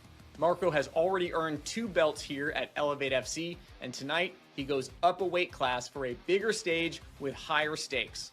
Both men are already champions, but only one can be Elevate FC's first ever BMF champion. This is your main event, Josh Escobedo versus Marco Esparza, here tonight at Elevate FC. And now for your main event. There's no belt like this one because there's never been a belt like this one. Tonight, for the first time in Elevate FC history, the BMF title is on the line. Josh Escobedo is 6-0. He is a 3-promotion champion, including here at Elevate FC, where he is the featherweight champion. Josh has collected gold everywhere he's competed. Facing off against him is Marco Esparza. He is your Elevate FC 125-pound MMA champion and the 135-pound kickboxing champion. Marco has already earned 2 belts here at Elevate FC, and tonight he goes up a weight class for a bigger stage with higher stakes. Both men are already champions, but only one can be Elevate FC's first ever BMF champion. This is your main event, Josh Escobedo versus Marco Esparza, here tonight at Elevate FC. And now for your main event. There's no belt like this one because there's never been a belt like this one. Tonight, for the first time in Elevate FC history, the BMF title is on the line. Josh Escobedo is 6-0. He is a 3-promotion champion, including here at Elevate FC, where he is the featherweight champion. Josh has collected gold everywhere he's competed. Facing off against him is Marco Esparza. He is your Elevate FC 125-pound MMA champion and the 135-pound kickboxing champion. Marco has already earned 2 belts here at Elevate FC, and tonight he goes up a weight class for a bigger stage with higher stakes. Both men are already champions, but only one can be Elevate FC's first ever BMF champion. This is your main event, Josh Escobedo versus Marco Esparza, here tonight at Elevate FC. And now for your main event. There's no belt like this one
And now for your main event. There's no belt like this one because there's never been a belt like this one. Tonight, for the first time in Elevate FC history, the BMF title is on the line. Josh Escobedo is 6-0. He is a 3-promotion champion, including here at Elevate FC, where he is the featherweight champion. Josh has collected gold everywhere he's competed. Facing off against him is Marco Esparza. He is your Elevate FC 125-pound MMA champion and the 135-pound kickboxing champion. Marco has already earned 2 belts here at Elevate FC, and tonight he goes up a weight class for a bigger stage with higher stakes. Both men are already champions, but only one can be Elevate FC's first ever BMF champion. This is your main event, Josh Escobedo versus Marco Esparza, here tonight at Elevate FC. And now for your main event. There's no belt like this one because there's never been a belt like this one. Tonight, for the first time in Elevate FC history, the BMF title is on the line. Josh Escobedo is 6-0. He is a 3-promotion champion, including here at Elevate FC, where he is the featherweight champion. Josh has collected gold everywhere he's competed. Facing off against him is Marco Esparza. He is your Elevate FC 125-pound MMA champion and the 135-pound kickboxing champion. Marco has already earned 2 belts here at Elevate FC, and tonight he goes up a weight class for a bigger stage with higher stakes. Both men are already champions, but only one can be Elevate FC's first ever BMF champion. This is your main event, Josh Escobedo versus Marco Esparza, here tonight at Elevate FC. And now for your main event.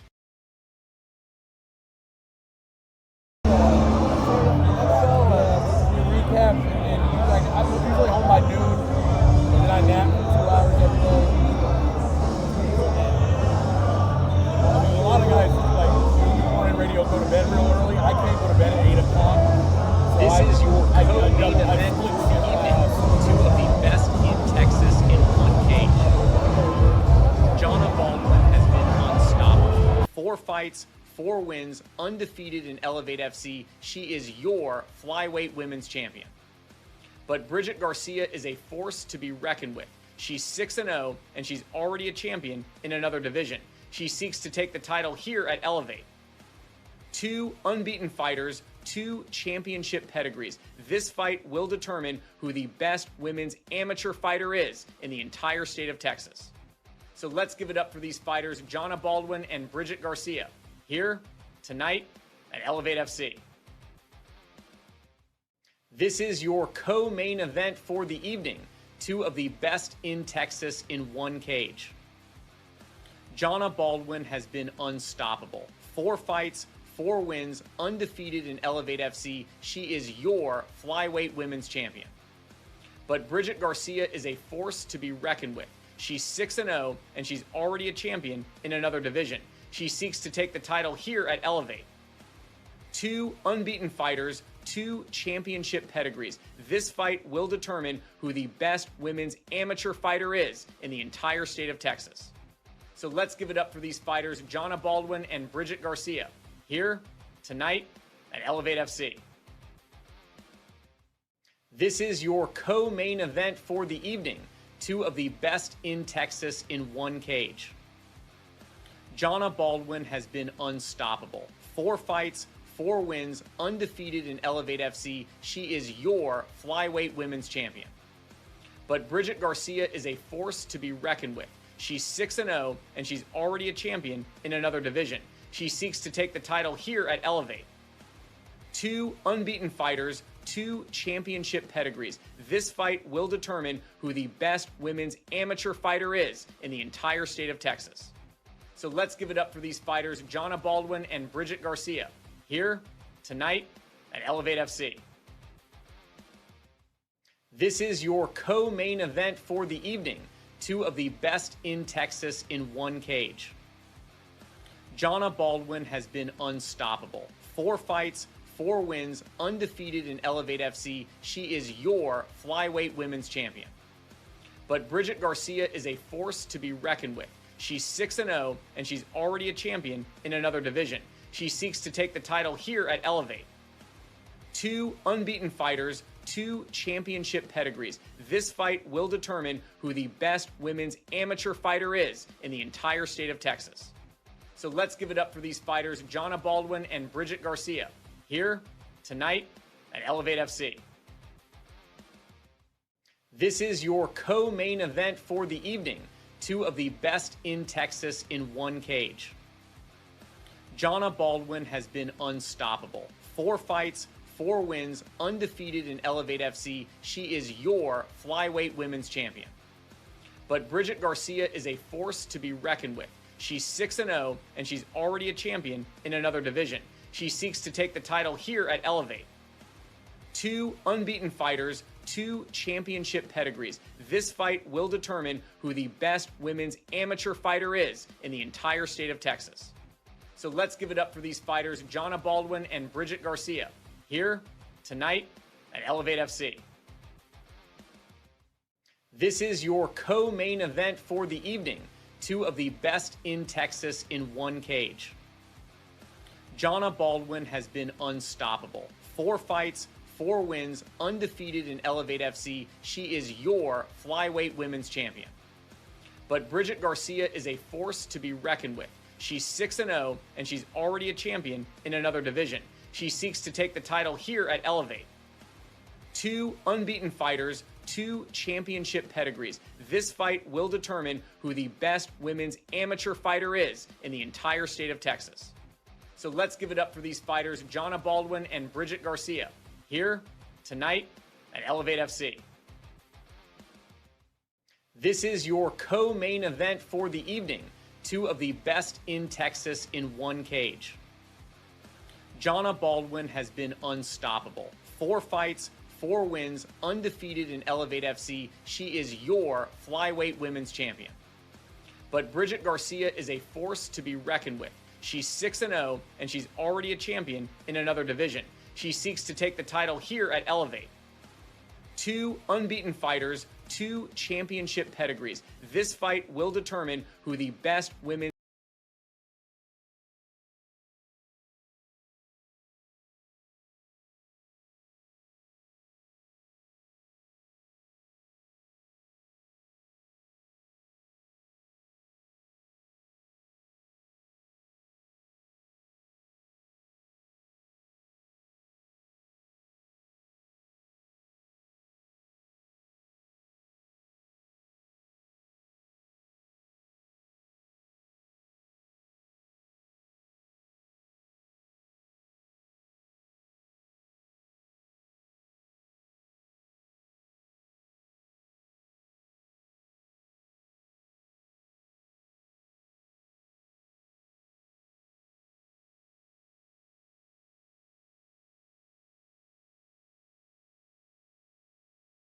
And now for your main event.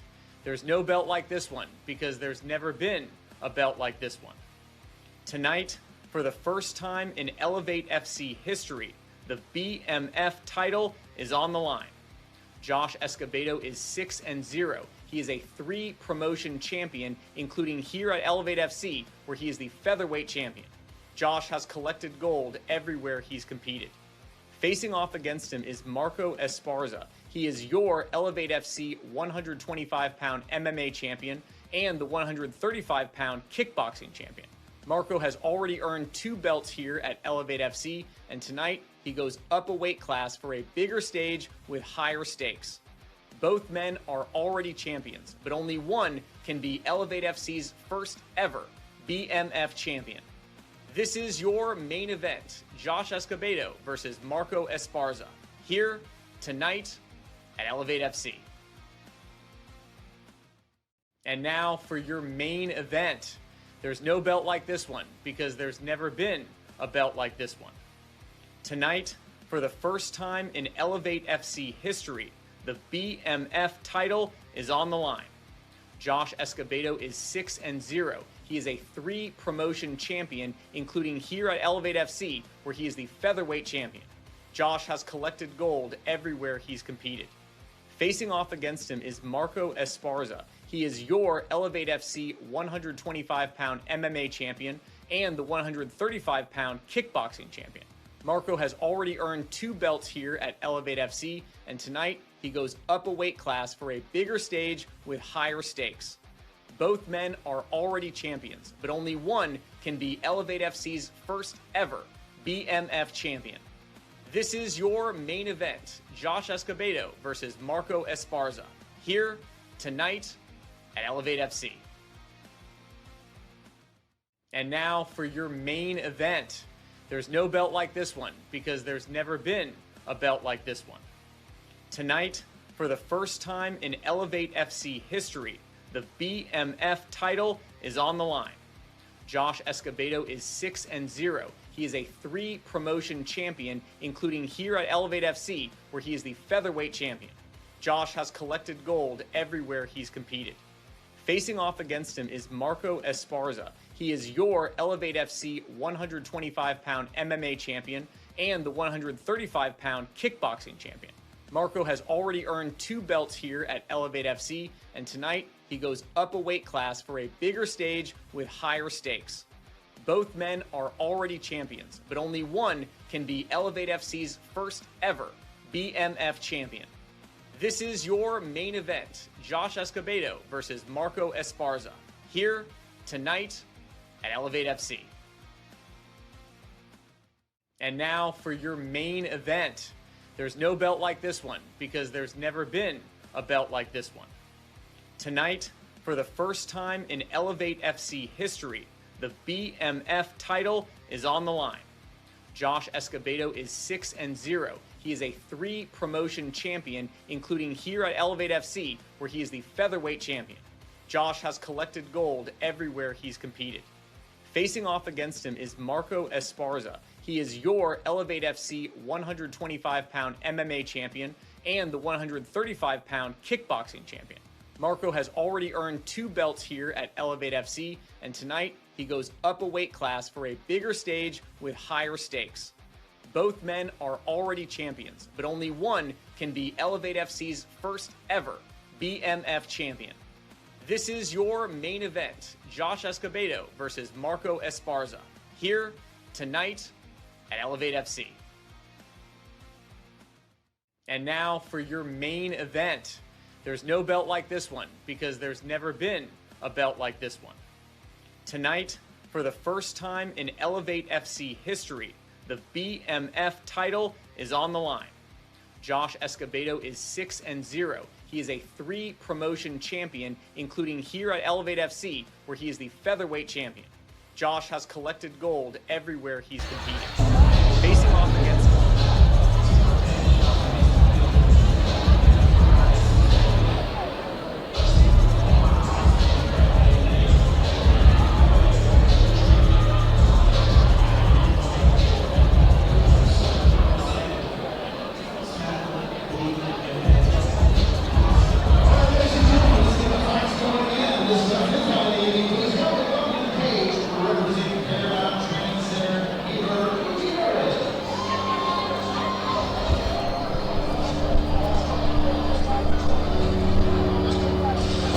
Welcome back to Elevate FC, Esparza versus Escobedo.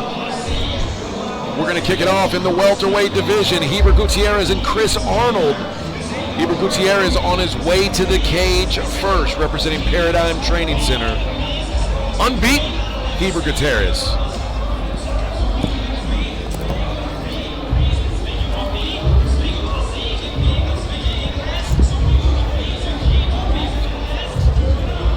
Yeah, AJ, another welterweight fight we have on our hands. Gutierrez, I knew a long time ago when he first started in this sport. He trained with us at Team Took for a few years and trained with me in my kickboxing class. He's a great individual, very focused guy. It's not surprising to see his success right now, early on at 1-0. Let's see if he can continue the streak against the double tough Chris Arnold. Yeah, good. It's always nice to have a guy with a little Todd Moore game in his back pocket. Never hurt anybody.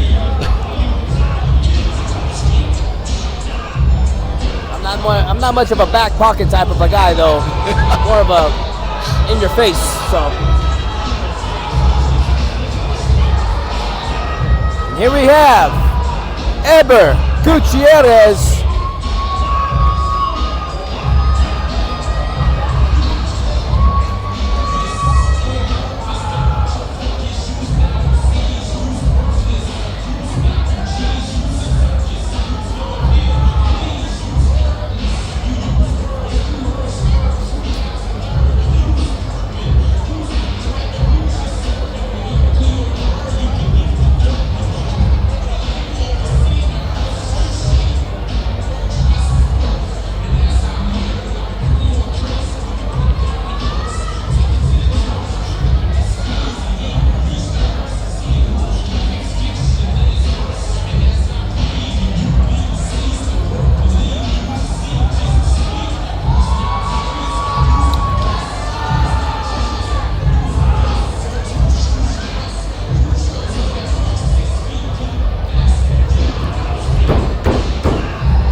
Gutierrez ready for action.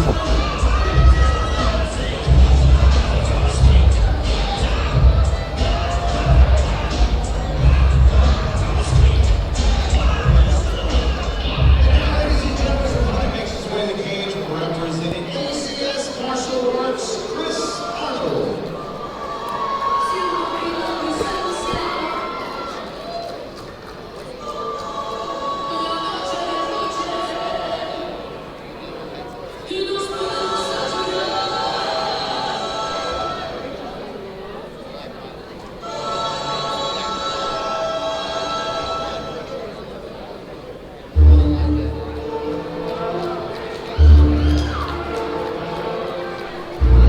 Making his way to the cage, Chris Arnold, looking to bounce back from a 2-fight skid and in his first victory here tonight.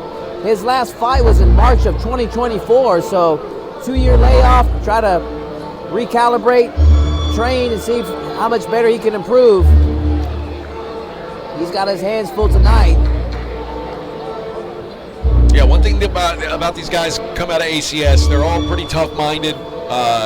They're all very competitive. They're all typically very physically strong, and they're all pretty good grapplers. That's kind of the Radicek way. That's what he's looking to build down there. So we'll see what kind of game plan he implements here against a like you said, a very athletic kickboxer in Gutierrez. Final touches for Chris Arnold. Got a great night of action for you here tonight. Don't forget we got our main event, battle of the BMF title as Esparza takes on Escobedo, which should be one hell of a fight. What does BMF title mean? What does that mean? Oh, the biggest mother effer.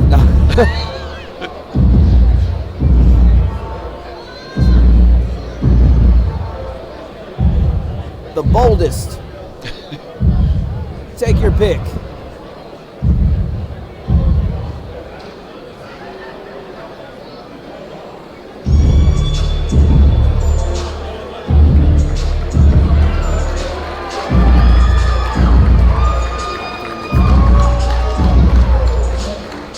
Chris Arnold, and he is ready for action.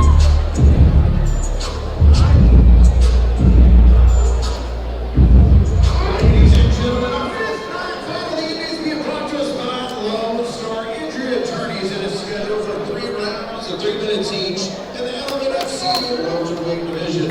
Introducing first on my left. Fighting out of the blue corner, he stands 6 feet tall, weighing a perfect 170 pounds. His record stands with 1 win, no losses. Fighting out of Houston, Texas.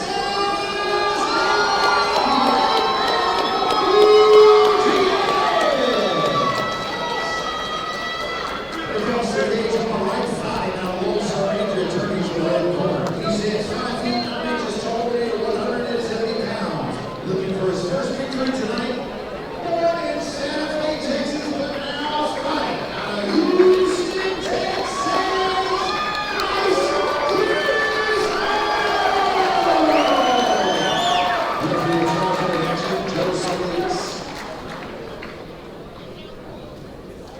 Joe Solis, the third man in the cage here. Very experienced referee. Chris Arnold, Gutierrez, and we are underway. Gutierrez, black shorts, blue gloves. Arnold, black shorts, red gloves. Man, they Very wasted aggressive no start time here.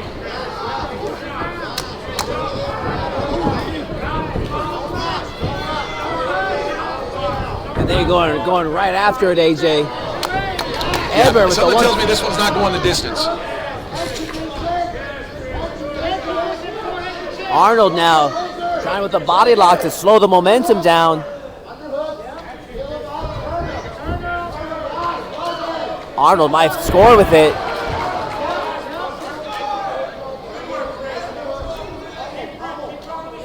Yeah, two traditionally good wrestling gyms in Houston MMA, ACS and Paradigm, both, you know, wrestle first gyms typically. Arnold with the big takedown now. Let's see what he can do with it. Half butterfly guard there for Gutierrez.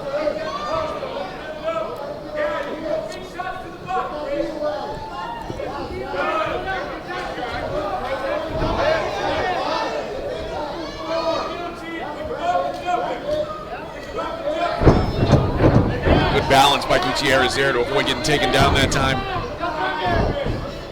See what Gutierrez answers back with.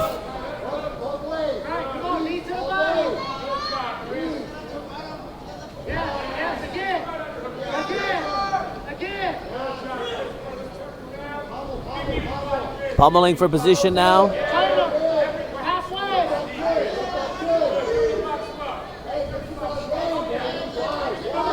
Arnold going once again for the takedown. Scores.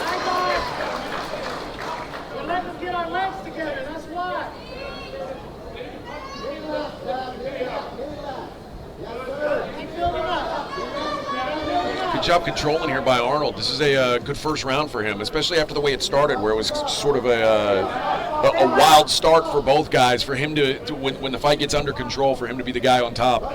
Good start for Arnold in round one here.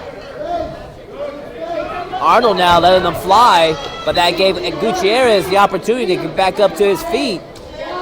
Gutierrez once again brings her right back down with authority.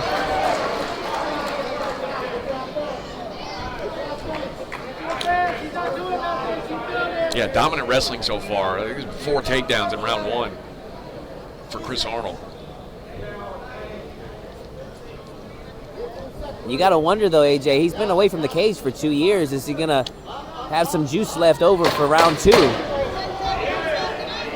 Landing some big shots to end round one here. And good finish there for Arnold.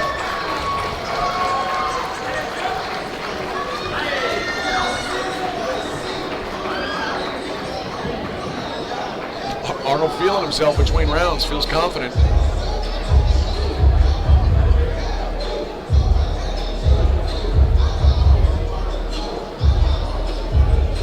Yeah, he's got to feel good about how that round went. I mean, maybe Gutierrez looked like he was going to get the better of the early exchanges when they were kind of kamikazing at each other.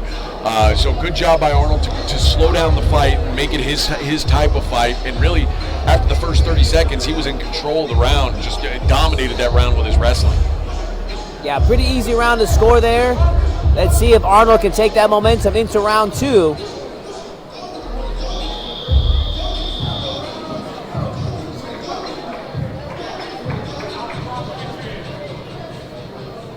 Yeah, it was almost as if like he was having an easier time each time he would score the takedown. He's like gaining more confidence as the round progressed.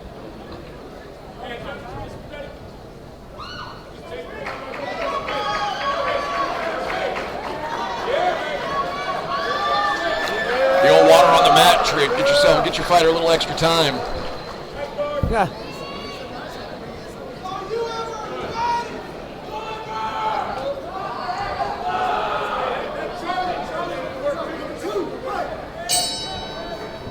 Round 2 underway. Good leg kicks from Gutierrez.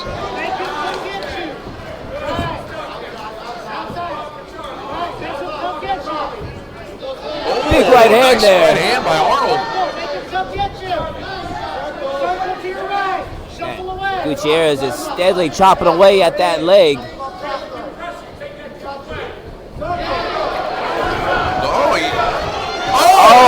Gutierrez in trouble. Another big takedown. And Arnold all over him right now. Arnold has taken over this fight.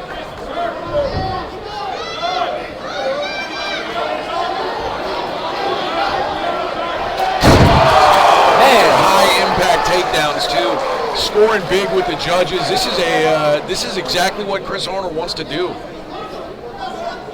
And then those slams are gonna wear Gutierrez out. And it's interesting that he did it because, quite frankly, he was getting the better of Gutierrez on the feet too, which did not look like it was going to be the case in round 1. But he came out strong in round 2, landed a couple big shots, rocked Gutierrez, and then went right back to the wrestling.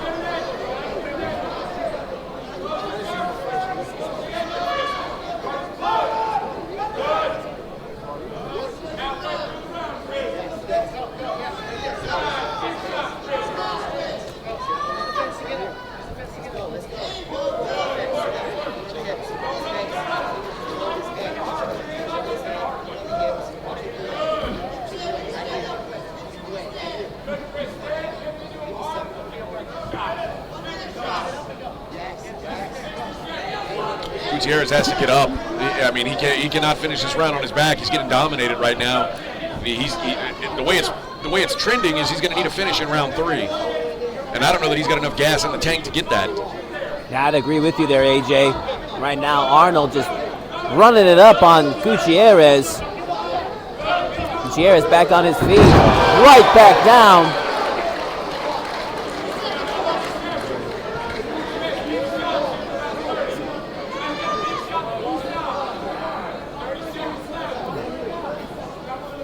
And this is one of those matchups where, looks can be deceiving. Gutierrez, when they walked into the cage, Gutierrez looked like the better athlete, the bigger, stronger guy.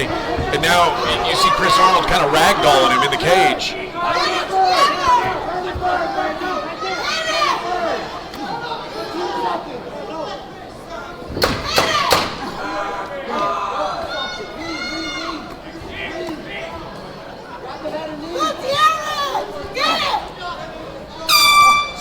Man, a dominant first 2 rounds for Chris Arnold, who is in complete control of this fight right now. Chris Arnold has taken over this fight.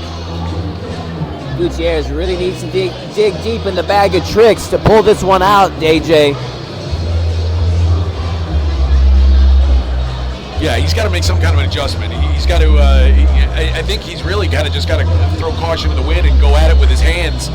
And really got to do something to avoid getting into these clinch situations. And he's looking, though, can he do it, AJ? I mean, he's looking really fatigued right now. He may have came into this fight flat.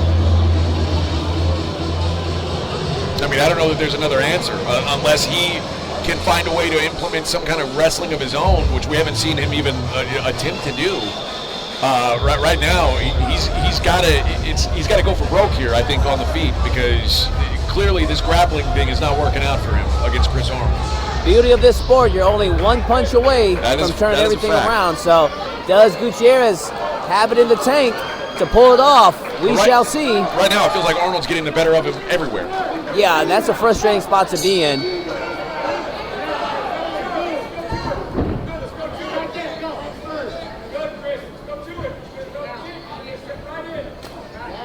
Good leg kick there by Gutierrez. I think Gutierrez needs to start throwing his hands. He's doing those leg kicks. He's landed a bunch of them, early in the rounds. But eventually, when you kick, you get caught into these grappling situations, especially if you're not using your hands. He's not even really throwing a jab. These are all naked leg kicks. And like I said, quite frankly, he's in a position where he needs a finish. It's going to be hard to finish a fight with leg kicks.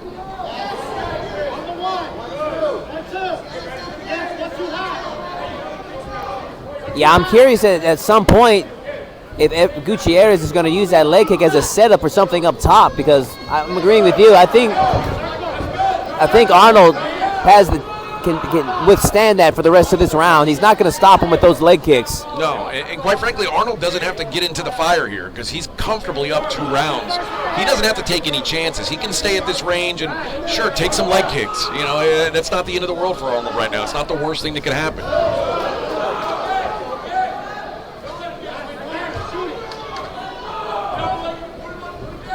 Oh, big overhand right for Arnold. Yeah, Gutierrez needs to remember he's got to play defense too. time is not on the side of Gutierrez. We are halfway into this third and final round.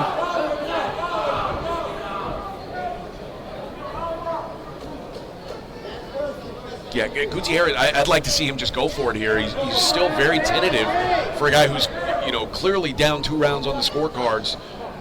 He's not being very aggressive here. It's one shot at a time, He's got to put something together.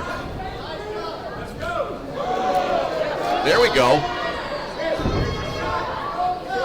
I think maybe Gutierrez just had a gas, Todd. Yeah, I think Arnold took it out of him in those first 2 rounds with all that grappling. Gutierrez in trouble. He is not looking good, AJ. He's broken him, and it is over. Police stops the fight. Oh wow, we almost had a botched backflip right there. Man, he barely made that one, AJ. The backflip to belly flop. That's a good wow. move. Chris Arnold with a TKO victory. So the winner goes the spoils. Chris Arnold with his first mixed martial arts victory here tonight.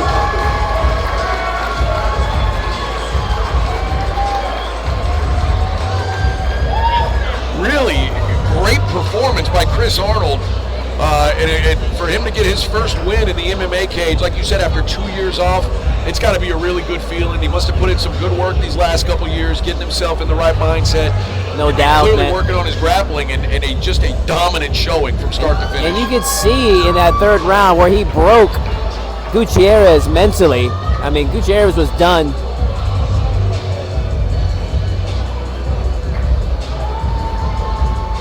What a win. Put the first in the W column for Chris Arnold. 0-2, and if you get a bad draw, I mean, that's not it's not an impossible thing for a good fighter to start their career off like that. Ladies and gentlemen, your referee Joe steps in to stop the fight at 2 minutes 22 seconds of round number 3. Your winner by TKO.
Featherweight action in our next bout. Jackson Huber and Jarek Watson to go at it at 145.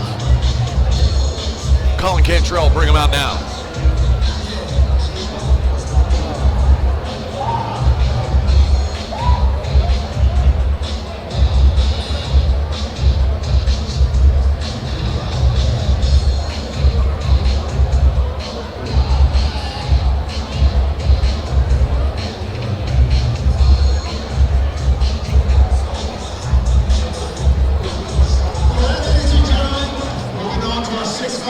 Please help me welcome to the cage.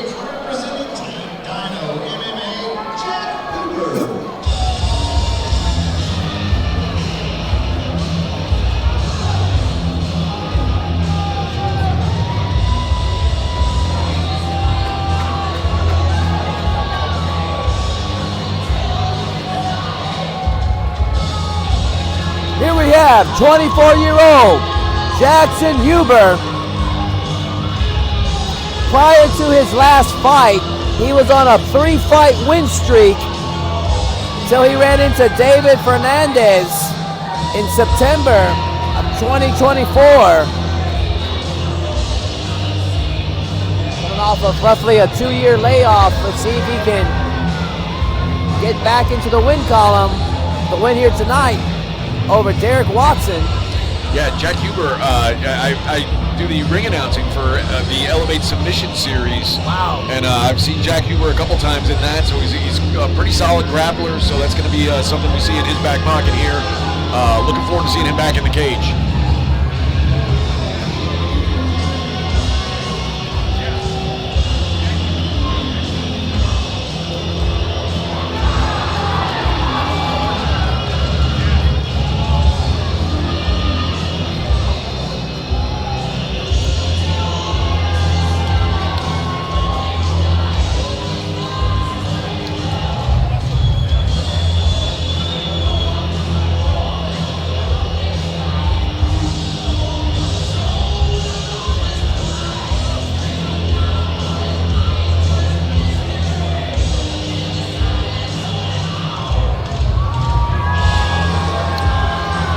Jack Huber.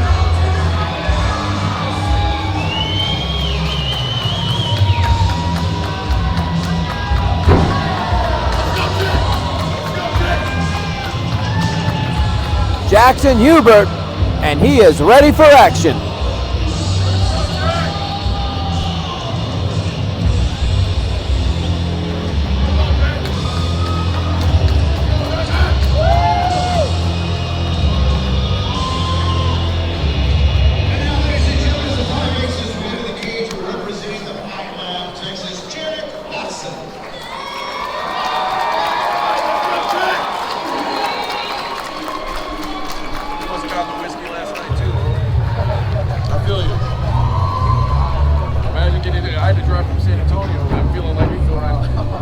Making his second appearance on Elevate Fighting Championship, Jarek Watson. His last outing in November of last year, second round KO of Nilo Peters, has his work cut out for him tonight as he takes on the double tough Jackson Huber.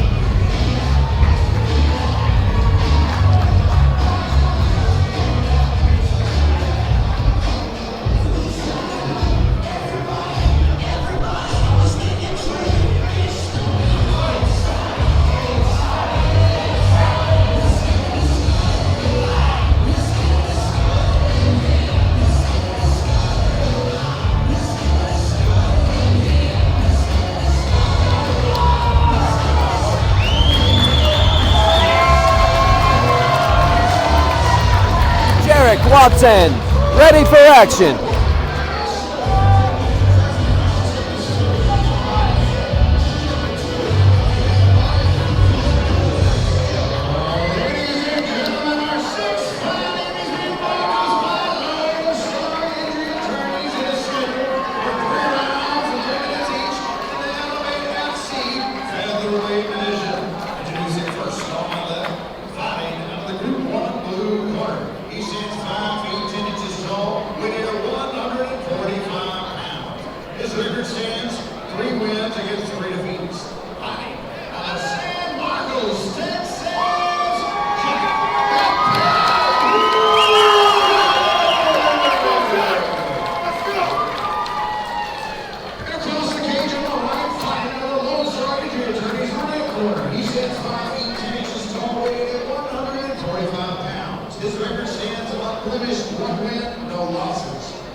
The thing that jumps out at me is Jack Huber is an absolute unit for a 145er. These guys don't look like they're in the same weight class. My goodness.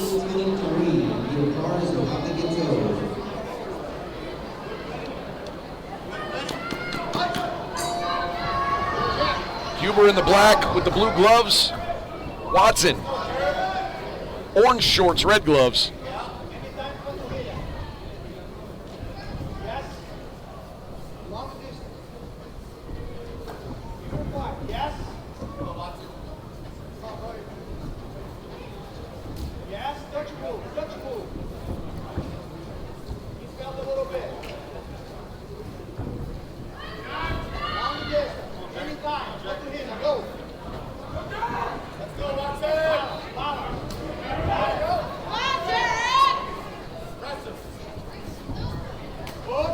Nice kick to the body there by Huber.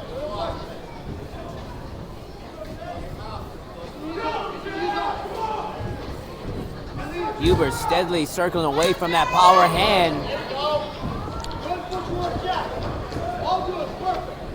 Watson trying to measure that shot.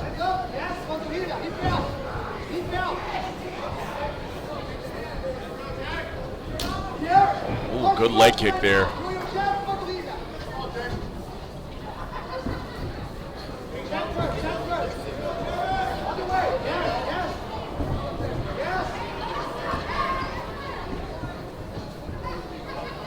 Huber having a little bit of a hard time, it seems like, figuring out the southpaw. Oh, big left hand. Biggest shot of the fight so far. And Watson's been timing that all night, AJ. Oh, nice right hand. Good jab. Yeah, Huber looking a little perplexed going up against the southpaw here. Having a hard time reading where these punches are coming from. And it's tough if you don't get to train with that all the time, you know? Oh, another big left hand there, AJ.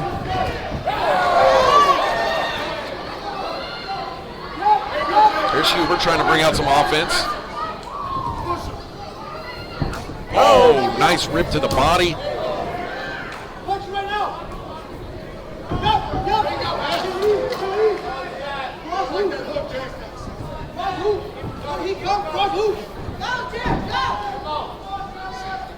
Man, Jarek Watson looking very confident right now. Oh, going high, going low. I like what I'm seeing out of his striking, man. Oh, front kick up the middle and it lands on the chin. And Watson is completely taking over this round. Got 10 seconds left. What a start for Jarek Watson in this first round. Yeah, I'm impressed. Finishing strong. Man, what a round for Jarek Watson. I mean, he was stalking Jack Huber in that fight. That was a really impressive first round.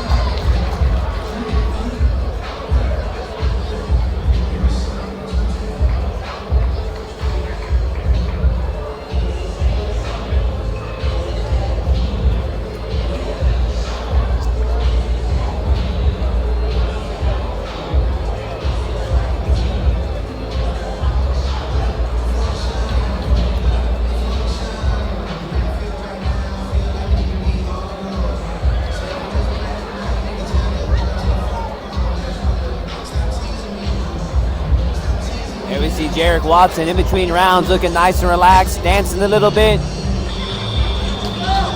Supremely confident going into this second round. Let's see what Huber has to answer back. I mean, just a full, like I said, full control of round one for Jarek Watson. Landed some really impressive striking. You got to like what you've seen from him. Round two underway. Watson immediately back to the center of the cage. Wow. I will say, Huber, what a chin on him to take that front kick to the face.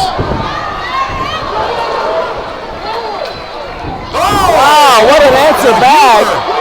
And jumps it back. Man, almost a critical mistake there. That may be a critical mistake. He's still got a choke locked in, or at least a crank. Man, he's locked in a weird position there, AJ. Can he get that chin out of danger? Wow. That definitely got Watson's attention. Wizard throw attempt there, but Huber shakes it off. Yeah, I talked about Huber's grappling. This may be what he's looking for. This may be the opportunity for him to get into his world. They reset. Good series, though, for Huber, showing that he's still in this fight. Yeah, after that dominant performance from Watson, you almost thought that we were going to see a repeat of round one, but Huber really brought it on here in that last 30 seconds.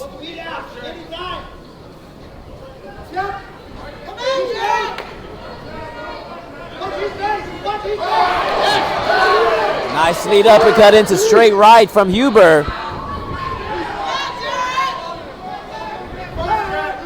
Yeah, Watson throwing off his game a little bit here. Good job recovering and adjusting by Jack Huber. Yeah, you can definitely see a change in the momentum.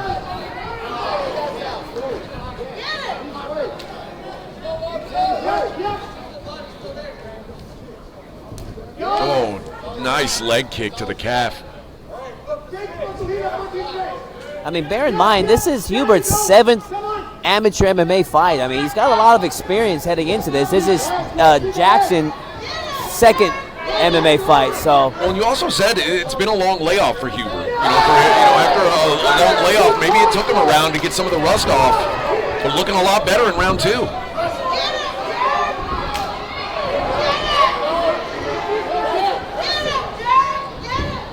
good uppercut. That shovel uppercut. whose mouthpiece came out? Oh, and now both of them without a mouthpiece. How often do you see that, ladies and gentlemen? My goodness. Must be a heck of a scrap going on with both fighters as mouthpieces come out. Oh, goodness. Ooh.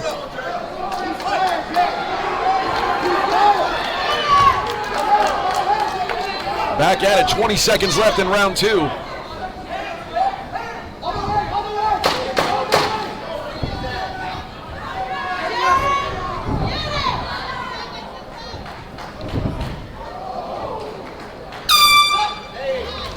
Round 2 in the books. Todd, I feel like we're 1-1 going into the 3rd. I thought that was a really good round for Jack Huber. I agree with you there, AJ. I mean, what a story we have unfolding before us as Jarek Watson dominating the first round and then Huber coming right back in round 2. Safe to say that both fighters need this 3rd and final round to secure this fight. Yeah, no doubt. I think both these guys are probably fully aware of where they stand. This is going to be a very important round 3. See who's able to implement that game plan. I'd like to see Jack Huber continue to try and grapple some. It looked like he almost had that submission locked in. I don't even know what you would call that choke, but he almost had it locked in. Good job by Watson to get out of it, but a good round after really kind of getting blown out in round 1. Good job by Huber to get himself back in it, and I think we're back to square as we go into round 3. Let's call that like a front naked choke. Yeah. Clearly uncomfortable, whatever it was.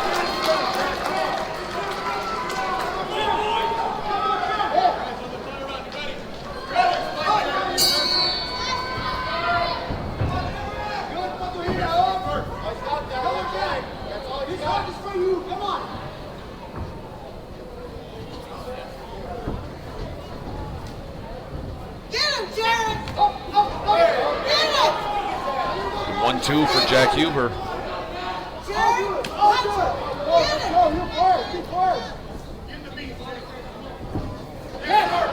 Good head movement there by Watson. Leaping lead hook there from Watson.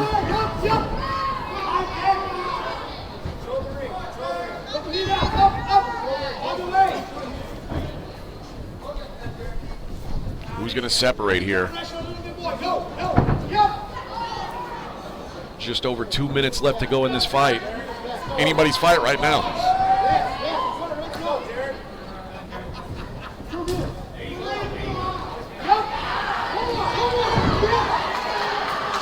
Not a lot landing here for Huber in round 3. It's good defensive work by Watson, but he's the only one really throwing in this 3rd round. Watson low volume right now, and I don't think that's the way to win this fight.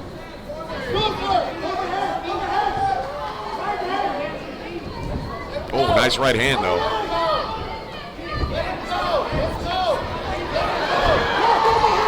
Man, will we see the first takedown of the fight? Yeah, this is what I was calling for. Who ends up on top? Oh, they back. Good job by Watson. Yeah, nice scramble there.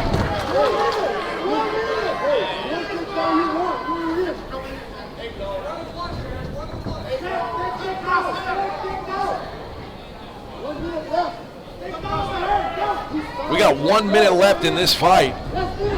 Who's going to take control? I still don't have a feel for who's winning this round right now.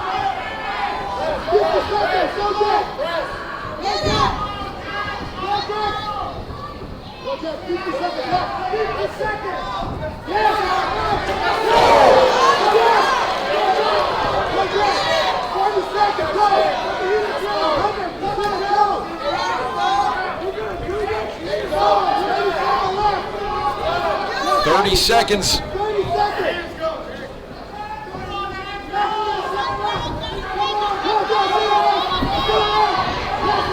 Man, what hips from Watson to avoid that takedown.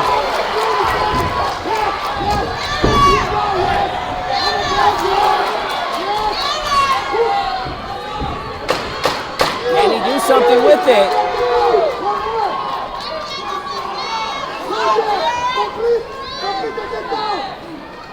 And that'll do it.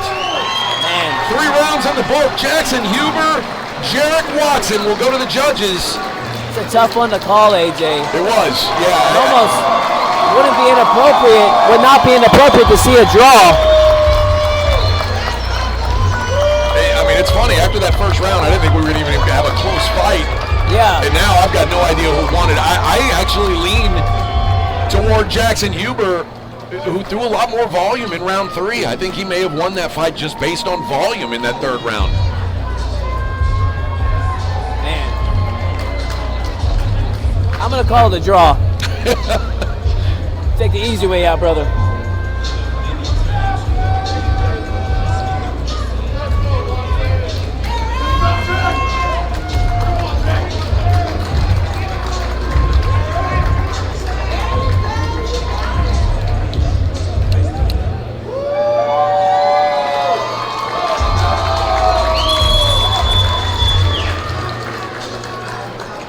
Both guys probably feeling like they won.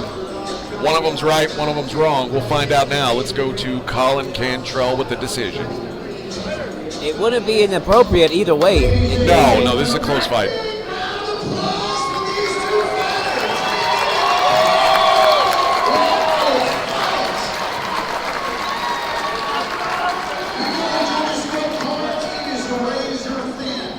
The judges score the fight 29-28 across the board. Wow. Your winner by unanimous decision.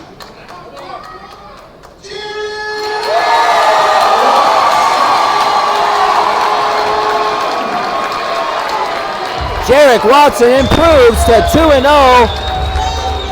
with an impressive showing against Jackson Hubert. Very competitive fight, like you said. I don't think either both guys are going to be upset, but I think that either way the judges went, it was hard to argue. So Yeah. a very competitive fight, and if you don't like it, don't leave it to the judges. You know what I mean? Simple as that. Congratulations to Jarek Watson. I'm sure we're going to be seeing a lot more of him in future Elevate Fighting Championships.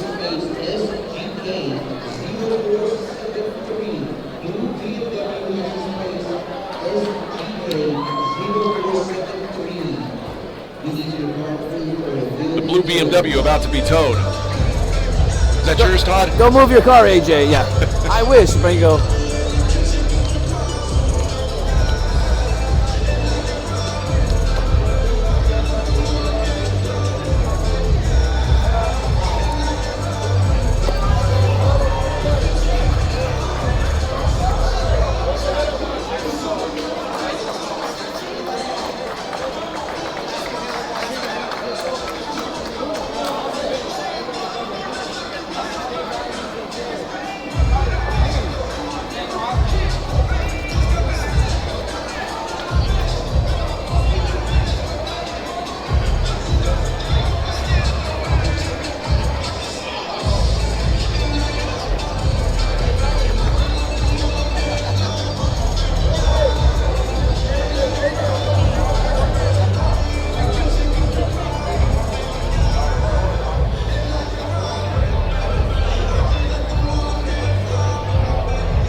And here we have James Ibanz making his way to the cage. Goes into this fight 1-1-1. His last fight was a victory over Alex Torres, knockout in the 3rd round of November of last year. His only loss, August of last year, against Van Stewart. And his one draw was a split draw versus Jorge Emiliano back in November of 2024. So, interesting record for James Ibanz. Yeah, I was actually at that fight. He fought in San Antonio against Alex Torres, and it was a good victory. A fight where he faced some adversity, came back and got a win. I like this kid. He's got some real potential here. Has his work cut out for him tonight against Keith Basil, 5-fight veteran of the sport. And a very, very good athlete, Keith Basil. This is going to be a fun fight.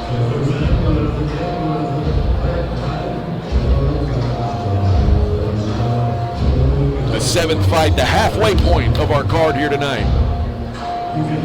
14-fight card here. One of the best we've seen on paper anyway in Houston Amateur. I think this could be one of the best cards of the year, especially when you think, I hope you're staying tuned for this Esparza and Escobedo fight at the end. What a fight that is going to be. Ladies and gentlemen, his opponent makes his way to the cage, representing Gracie Maha, Texas, and Gracie Maha, the Netherlands, Keith Basil.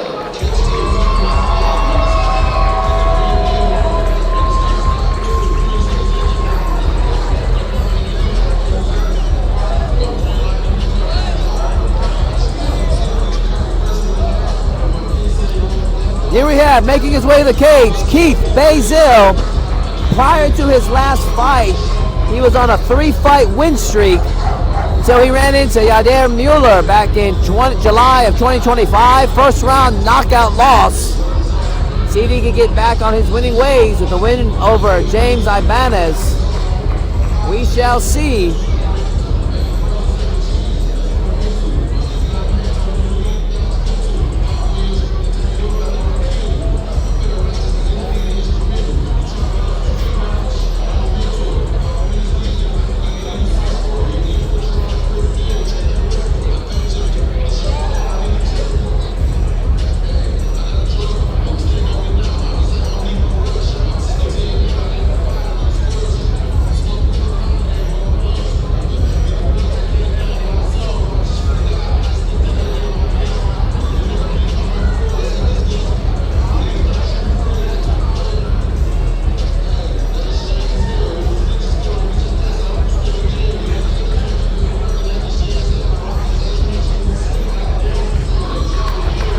Keith Basil, ready for action.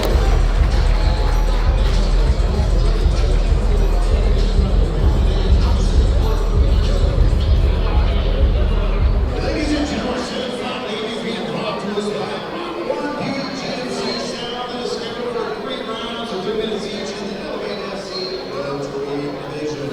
Introducing first on my left, fighting out of the Group 1 blue corner. He's 6 feet tall, weighed in at 170 pounds. His record stands 1 win against 11 defeats. From New Orleans, Louisiana, and now calls Houston home, James Ibanz. And across the cage on my right, fighting out of the red corner. He stands 6 feet 1 inch tall, weighing 170 pounds. His record stands 3 wins against 2 defeats. Fighting out of Houston, Texas.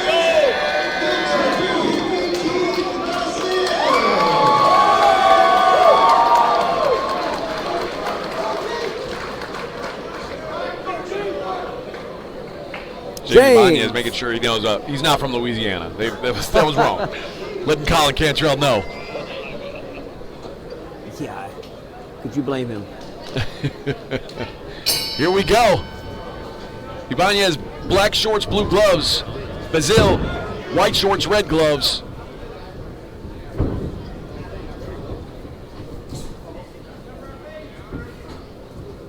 Look at the tree trunks on Ibanz.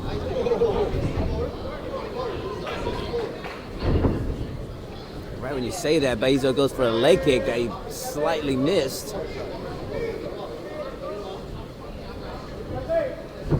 Like kicking a tree trunk.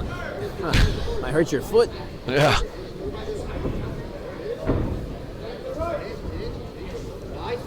Nice overhand. Oh, here we go.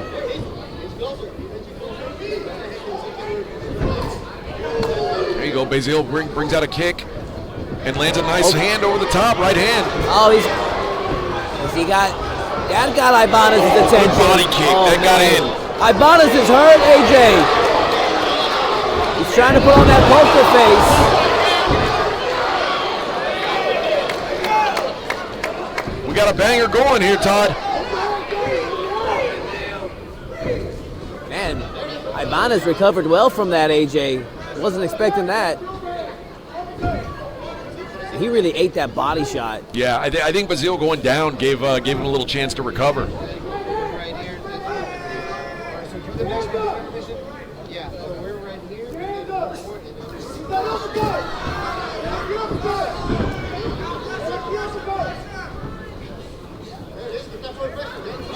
Yeah, James doing a good job with the forward pressure here, landing some big shots. Basil fires back a left. Oh, digs the body. Man, Ibanz is just ripping away with those punches, man. Another big leg kick from Basil on those tree trunks you were talking about.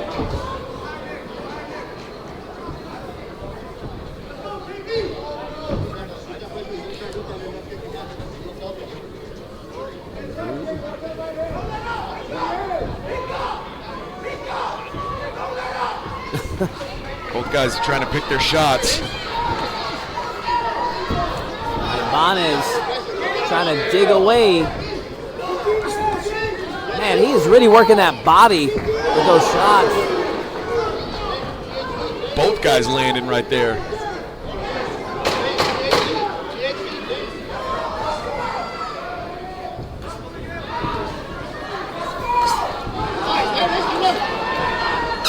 What a great first round, man. I mean, all those body shots from both fighters, man. They're going to be feeling that tomorrow, AJ. Ibanz, I mean, he's throwing everything into every punch. He is loading up and firing big, trying to end this fight, trying to find a fight-ending shot. I was going to say, it looks like he's like working the heavy bag every time he's like digging into those shots, man. I would hate to be on the receiving ends of that. And Basil's been taking it well. Crazy, like the damage both fighters had done to each other's bodies, of all things. And you were talking earlier about how less frequent it is of amateur fighters to go to the body, and in this fight alone, both guys have had a lot of success with body shots. Yeah, I think we're in for a good one here, man. A close first round. And who do you give that one to? That's a tough one. Yeah, both guys had their I moments. think I leaned to Ibanz because it seemed like he was landing some really big shots. And he went on a little run where he had some unanswered punches, but again, I wouldn't be surprised either way. Round 2 underway. Ibanz starts off strong, but good counters from Basil. Oh, wow. That got him his attention.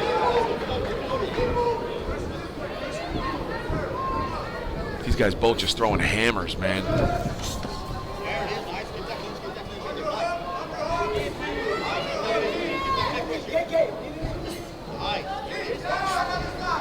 Trading knees.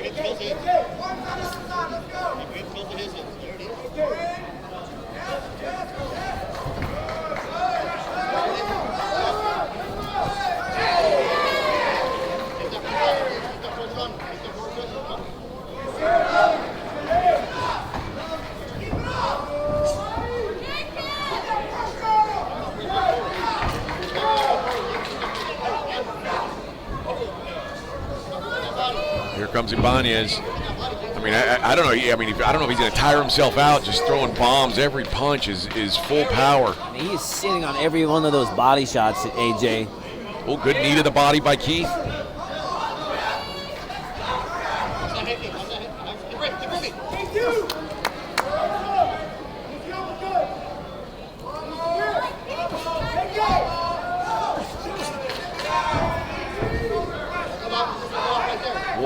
grimy fight, man. These are two dogs. This is going to be, whoever wins this one, man, they're going to feel it the next day. I can promise you that. Yo, definitely. They're just throwing a scrap here.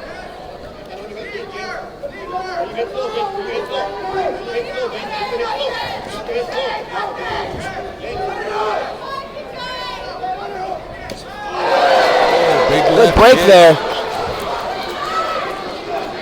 1 minute left in round 2.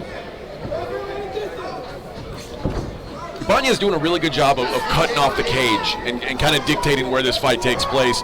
Basil trying to get out and get some space, and Ibanz getting in front of him, doing a really good job controlling where the fight happens.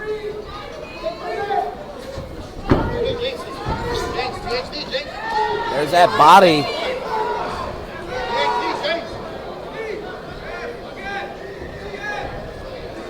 Man, more body work from both guys. Both guys landing impactful body shots. Incredible. These knees are big.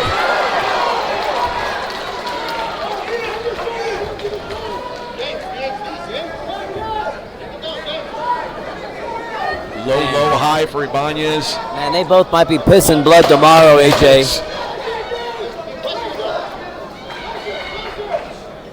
Gosh.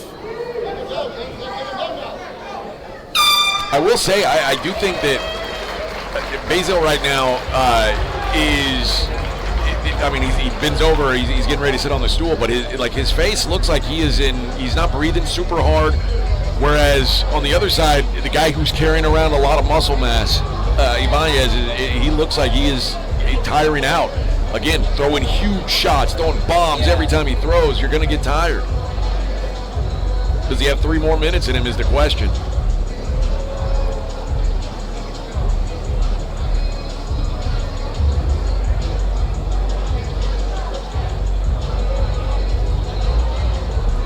It's crazy to see him go to town on those body shots. I mean, typically you kind of break the pace up a little bit with a few jabs, but he's just like steadily throwing just power shot after power shot after power shot. That's going to wear even the best of conditioned athletes down. Yeah, well, like on the video game, his energy bar would just be down, hovering around the 0. Well, he's got 3 more minutes to leave it all in the cage, so. Who wants it more? Let's go. Last round underway. Great fight so far. Oh! What happened there? Is that a slip? I think it was a slip, yeah.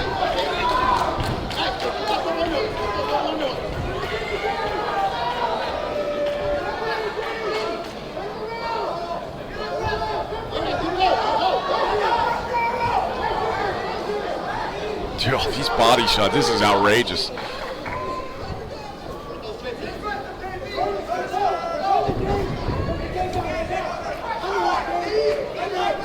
Basil now works Ibanz up against the cage. We've seen the other direction a lot this fight. See what Basil can do with some cage control. Now he loses it.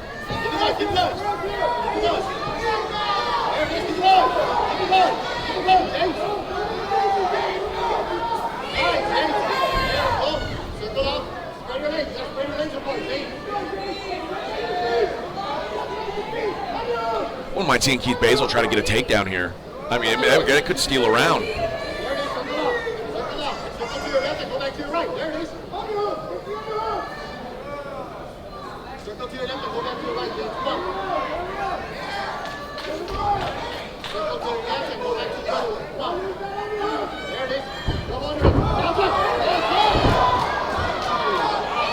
Interesting what happened there. I'm not sure what happened either, but yeah. It was like a slip up with the footwork or what there from Basil. Oh, there's a nice trip. See, that's what I'm saying. Now if he can hold on to this position, maybe do some damage, he's got a chance to steal a round.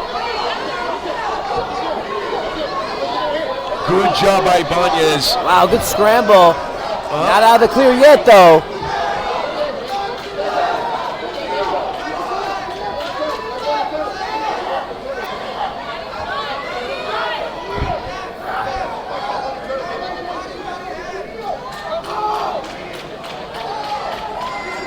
This is one of the rare times where I actually think holding position may be more valuable than trying to unload here. Because if anybody scored one of those first 2 rounds for Basil, they're back to their feet. But that minute on the ground right there could be huge in the judge's eyes. Oh, jeez. These body shots. They're brutal, man. I don't know if I've ever seen an amateur fight where there's more body shots landed than head shots. Yeah, it's the first for me, too. Come to think of it, I think I've never seen more body shots in an amateur fight, ever. 10 seconds left in this one.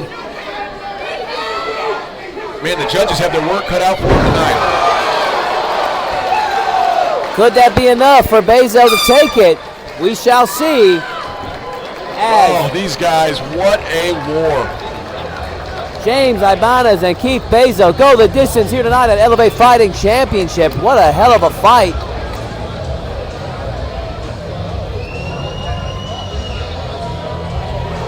And look at Basil right there. He is just... They're both just great. What a fight. Talk about leaving it all in the cage. I give Basil a lot of credit. He put on him one heck of a poker face. If we can get a shot of Basil right now, Basil's is broken down there. He made it all the way to the bell. Look at that right there.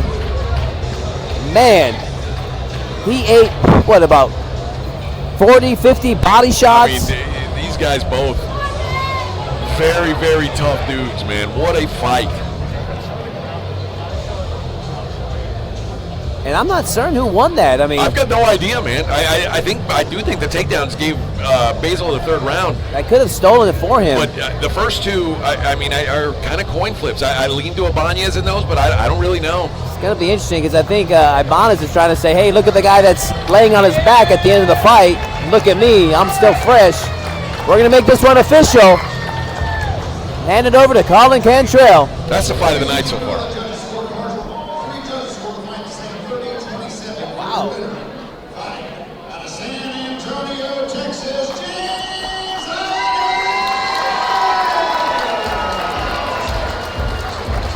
30-27 the scorecards. Good win, though, for James Ibanz, making the trip from San Antonio. Ibanz improves to 2-1-1 with a huge victory here tonight to Keith Basil.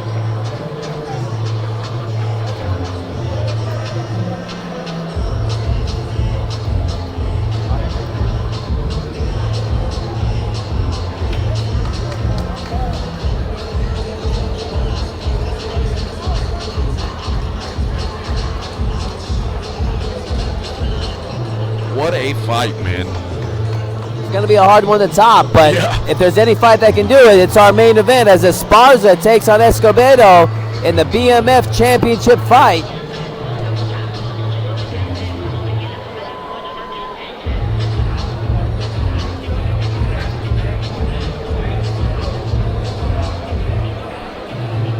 Before that, though, headed back to the 135 division, Miko Deleon and Marquise Riggins coming up next. There you see Nico Deleon making his debut here tonight against the returning Marquise Riggins. Can Riggins make it to 2-0?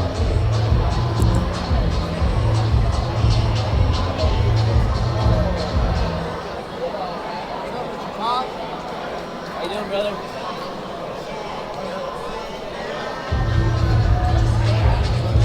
Got a celebrity judge tonight with Lauren Murphy, former UFC title challenger.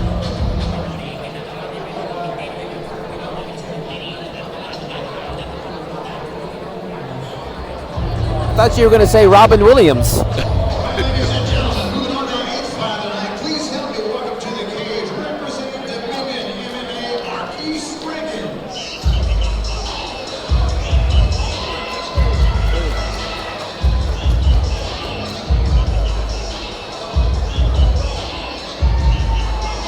Marquise Riggins, there's a handful of guys. I wasn't the only one who made the trip from San Antonio, apparently, Todd. A lot of guys from San Antonio on the card tonight, representing well so far, like James Ibanz just did.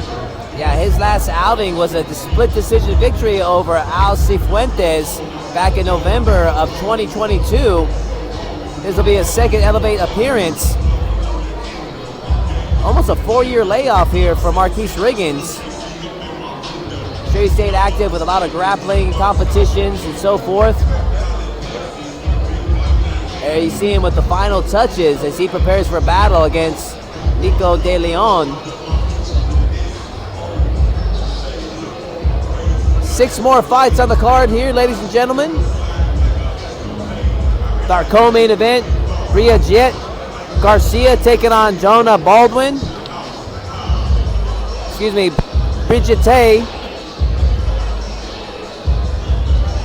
Here we have Marquise Riggins, and he is ready for action.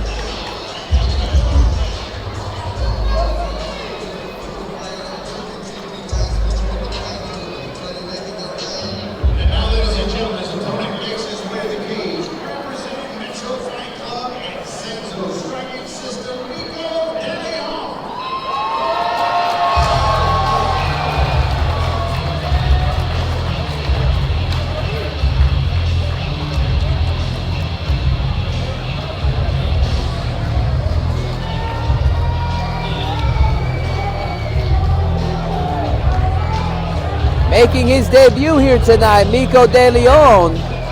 Not much is known about Mico Deleon, but he has the opportunity to here tonight to have everybody remember his name with a big victory over Marquise Riggins.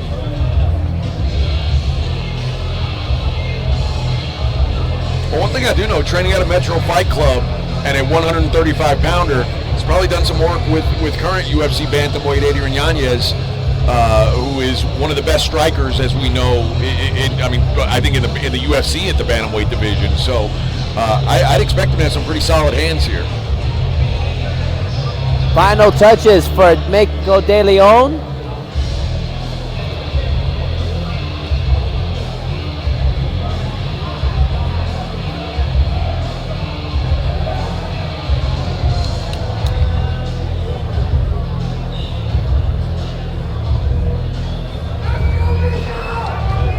And he is ready for action.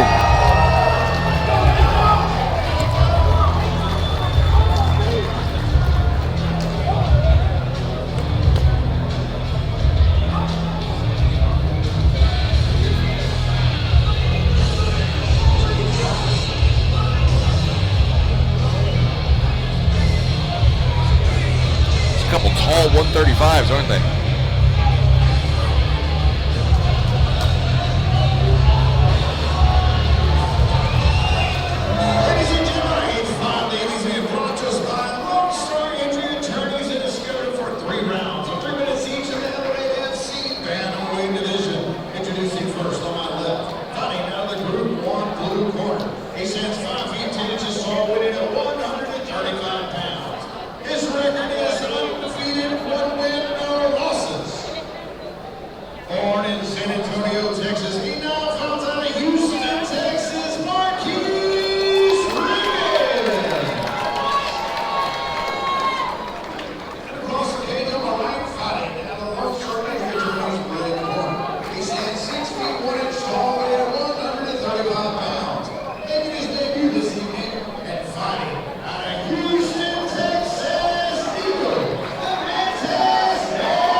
Good nickname for Mico Deleon.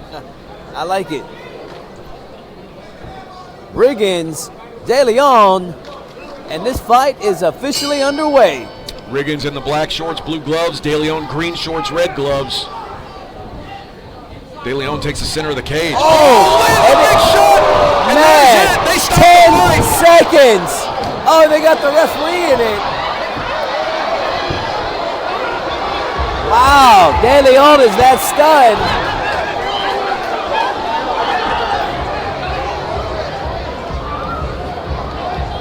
Man, Deleon is that out of it. 10-second knockout for Riggins, and he's still fighting the referee, AJ. Mico Deleon, hard time passing guard against a black belt player.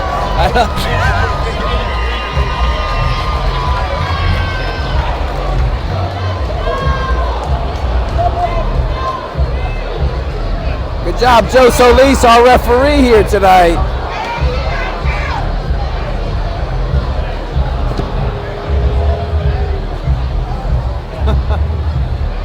Glad to see our announcer, Colin Cantrell, found the humor in that. Our referee, black belt Joe Solis.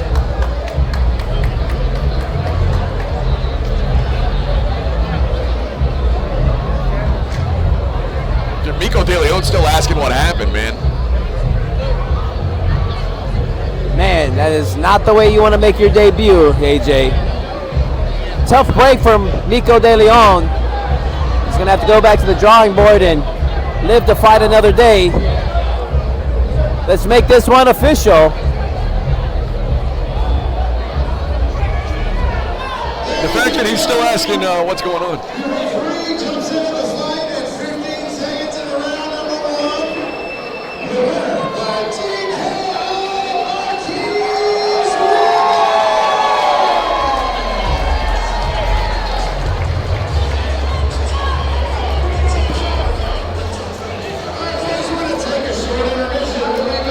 We're going to take a quick break. We'll be back and wrap up the card here from Houston.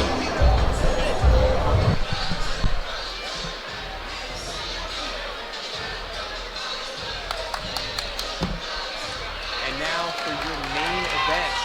There's no belt like this one because there's never been a belt like this one.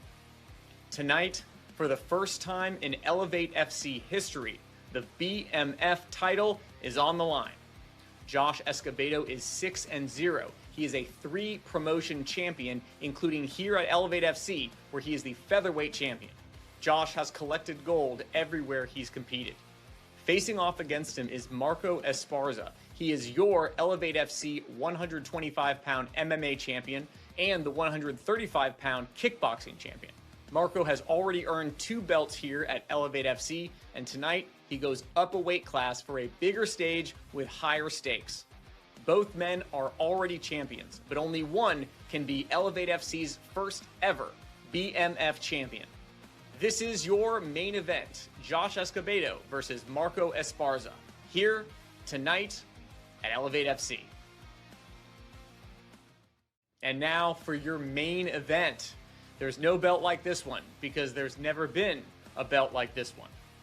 Tonight, for the first time in Elevate FC history, the BMF title is on the line. Josh Escobedo is 6-0. He is a 3-promotion champion, including here at Elevate FC, where he is the featherweight champion. Josh has collected gold everywhere he's competed. Facing off against him is Marco Esparza. He is your Elevate FC 125-pound MMA champion and the 135-pound kickboxing champion. Marco has already earned 2 belts here at Elevate FC, and tonight he goes up a weight class for a bigger stage with higher stakes. Both men are already champions, but only one can be Elevate FC's first ever BMF champion. This is your main event, Josh Escobedo versus Marco Esparza, here tonight at Elevate FC. And now for your main event. There's no belt like this one because there's never been a belt like this one. Tonight, for the first time in Elevate FC history, the BMF title is on the line. Josh Escobedo is 6-0. He is a 3-promotion champion, including here at Elevate FC, where he is the featherweight champion. Josh has collected gold everywhere he's competed. Facing off against him is Marco Esparza. He is your Elevate FC 125-pound MMA champion and the 135-pound kickboxing champion. Marco has already earned 2 belts here at Elevate FC, and tonight he goes up a weight class for a bigger stage with higher stakes. Both men are already champions, but only one can be Elevate FC's first ever BMF champion. This is your main event, Josh Escobedo versus Marco Esparza, here tonight at Elevate FC. And now for your main event. There's no belt like this one because there's never been a belt like this one. Tonight, for the first time in Elevate FC history, the BMF title is on the line. Josh Escobedo is 6-0. He is a 3-promotion champion, including here at Elevate FC, where he is the featherweight champion. Josh has collected gold everywhere he's competed. Facing off against him is Marco Esparza. He is your Elevate FC 125-pound MMA champion and the 135-pound kickboxing champion. Marco has already earned 2 belts here at Elevate FC, and tonight he goes up a weight class for a bigger stage with higher stakes. Both men are already champions, but only one can be Elevate FC's first ever BMF champion. This is your main event, Josh Escobedo versus Marco Esparza, here tonight at Elevate FC. And now for your main event. There's no belt like this one because there's never been a belt like this one. Tonight, for the first time in Elevate FC history, the BMF title is on the line. Josh Escobedo is 6-0. He is a 3-promotion champion, including here at Elevate FC, where he is the featherweight champion. Josh has collected gold everywhere he's competed. Facing off against him is Marco Esparza. He is your Elevate FC 125-pound MMA champion and the 135-pound kickboxing champion. Marco has already earned 2 belts here at Elevate FC, and tonight he goes up a weight class for a bigger stage with higher stakes. Both men are already champions, but only one can be Elevate FC's first ever BMF champion. This is your main event, Josh Escobedo versus Marco Esparza, here tonight at Elevate FC. And now for your main event. There's no belt like this one because there's never been a belt like this one. Tonight, for the first time in Elevate FC history, the BMF title is on the line. Josh Escobedo is 6-0. He is a 3-promotion champion, including here at Elevate FC, where he is the featherweight champion. Josh has collected gold everywhere he's competed. Facing off against him is Marco Esparza. He is your Elevate FC 125-pound MMA champion and the 135-pound kickboxing champion. Marco has already earned 2 belts here at Elevate FC, and tonight he goes up a weight class for a bigger stage with higher stakes. Both men are already champions, but only one can be Elevate FC's first ever BMF champion. This is your main event, Josh Escobedo versus Marco Esparza, here tonight at Elevate FC. And now for your main event. There's no belt like this one because there's never been a belt like this one.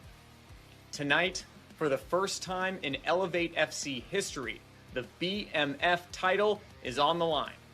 Josh Escobedo is 6-0. He is a 3-promotion champion, including here at Elevate FC, where he is the featherweight champion. Josh has collected gold everywhere he's competed.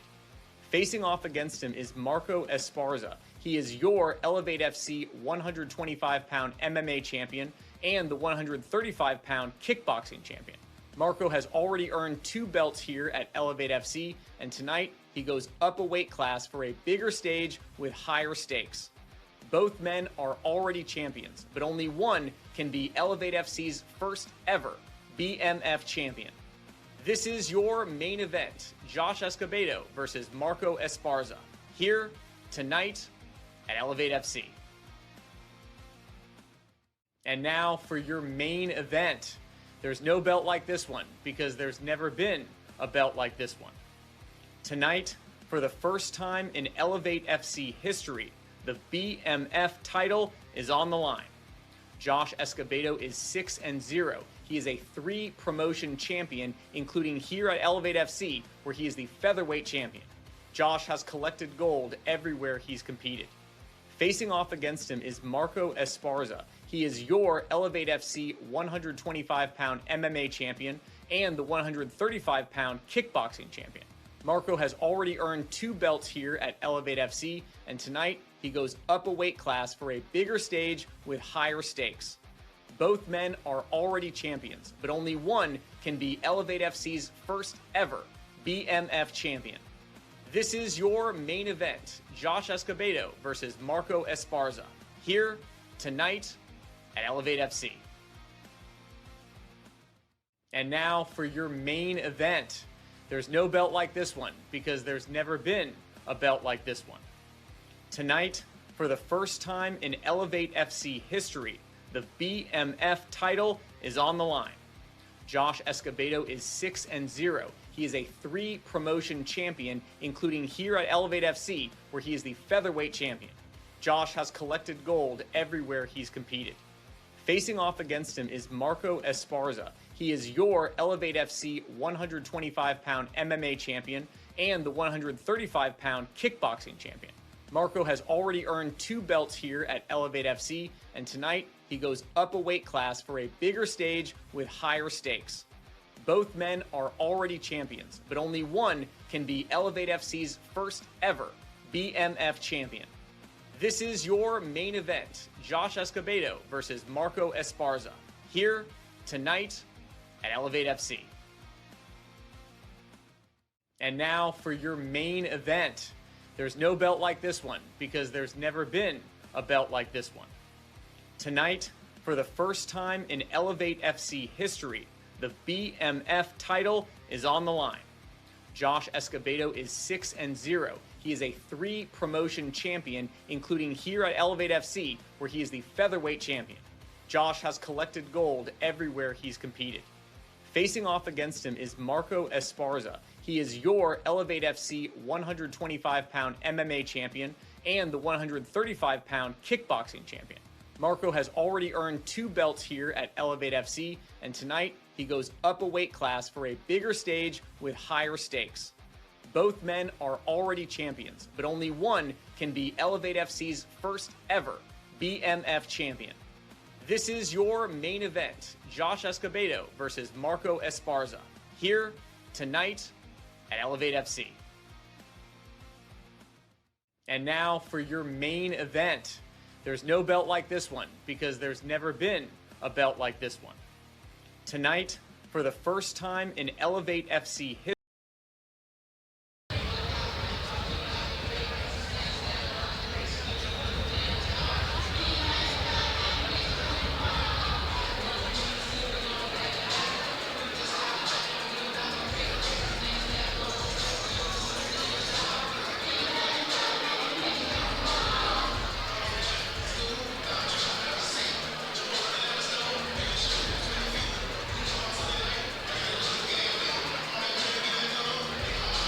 this is your co-main event for the evening. 2 of the best in Texas in one cage. Jonna Baldwin has been unstoppable. 4 fights, 4 wins, undefeated in Elevate FC. She is your flyweight women's champion. But Bridget Garcia is a force to be reckoned with. She's 6-0, and she's already a champion in another division. She seeks to take the title here at Elevate.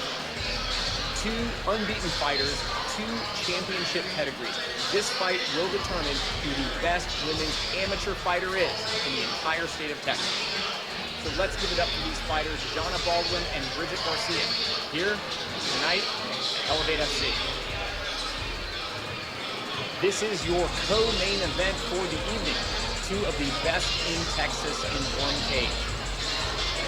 Jonna Baldwin has been unstoppable. 4 fights, 4 wins, undefeated in Elevate FC. She is your flyweight women's champion. But Bridget Garcia is a force to be reckoned with. She's 6-0, and she's already a champion in another division. She seeks to take the title here at Elevate. 2 unbeaten fighters, 2 championship pedigrees. This fight will determine who the best women's amateur fighter is in the entire state of Texas. So let's give it up to these fighters, Jonna Baldwin and Bridget Garcia, here tonight at Elevate FC. This is your co-main event for the evening. 2 of the best in Texas in one cage. Jonna Baldwin has been unstoppable. 4 fights, 4 wins, undefeated in Elevate FC. She is your flyweight women's champion. But Bridget Garcia is a force to be reckoned with. She's 6-0, and she's already a champion in another division. She seeks to take the title here at Elevate. 2 unbeaten fighters, 2 championship pedigrees. This fight will determine who the best women's amateur fighter is in the entire state of Texas. So let's give it up to these fighters, Jonna Baldwin and Bridget Garcia, here tonight at Elevate FC. This is your co-main event for the evening. Two of the best in Texas in one cage. Baldwin has been unstoppable. 4 fights, 4 wins, undefeated in Elevate FC. She is your flyweight women's champion. But Garcia is a force to be reckoned with. She's 6-0, and she's already a champion in another division. She seeks to take the title here at Elevate.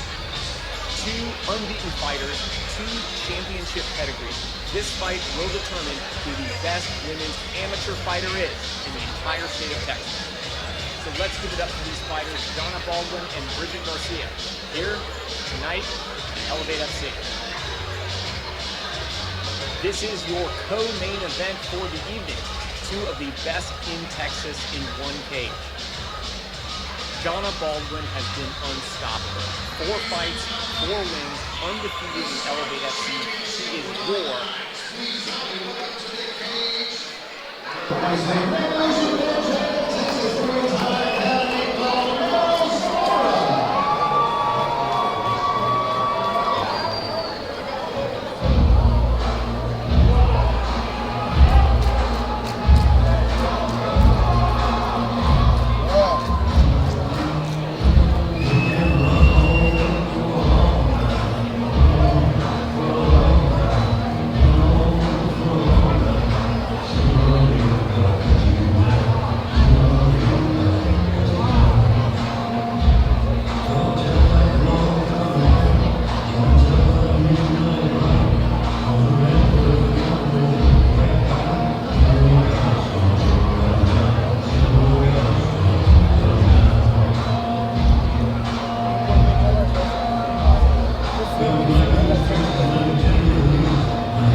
Glasper making his way to the cage.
inches tall, weighted at 154 pounds. His record stands 5 wins against 2 defeats. Out of Houston, Texas, and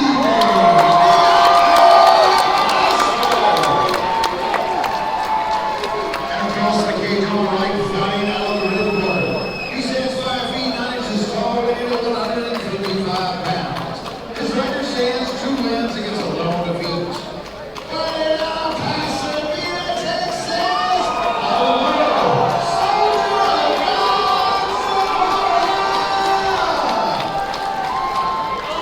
referee bring the fighters in, Ramsey Ishaq.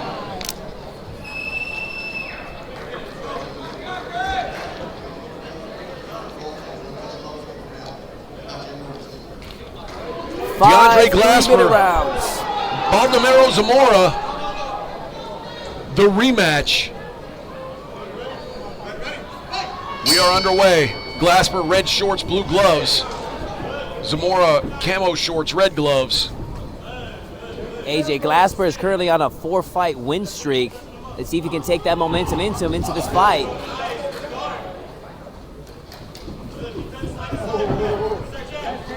Oh, big body shot there from Glasper. Zamora took it well. That was such a good body shot. It sounded like it hit cup, but I saw it hit all body.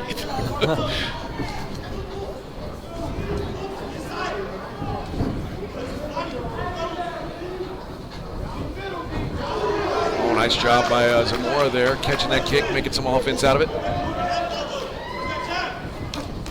Oh, wow. Nice counter there from Zamora. Frenetic pace so far in this opening round.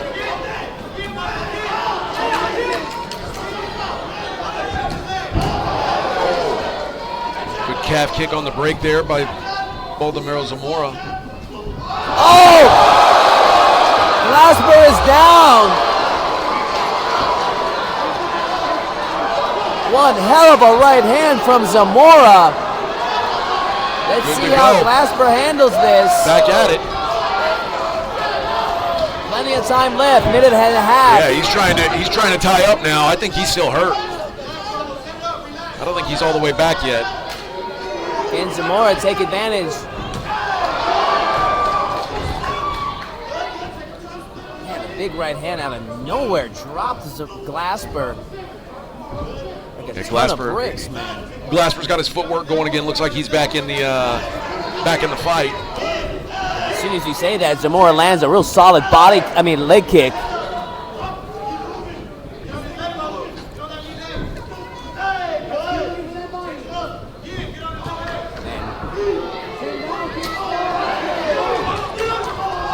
Oh my goodness, man. Glasper's in trouble, man. Man. 43 seconds left. I mean, he took that shin right across the jaw. Oh, that's it. That is it.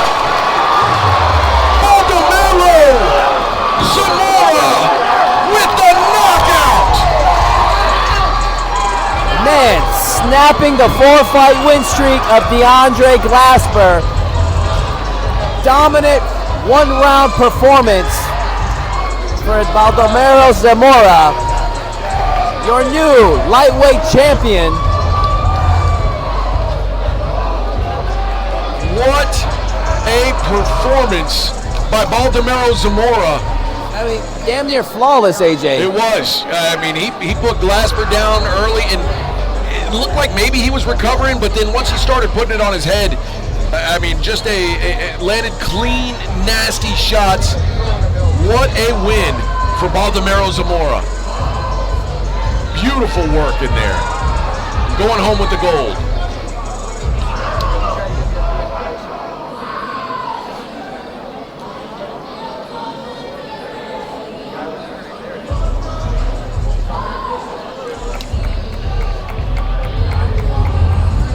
Man, what a knockout.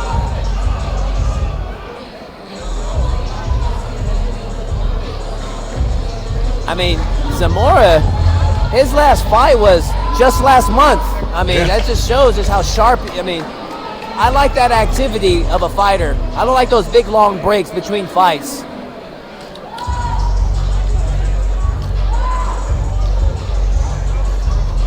Although we've seen it work both ways tonight. We saw Chris Arnold after a 2-year layoff come in, and I was talking to his coaches back there, and they said, life just got in the way.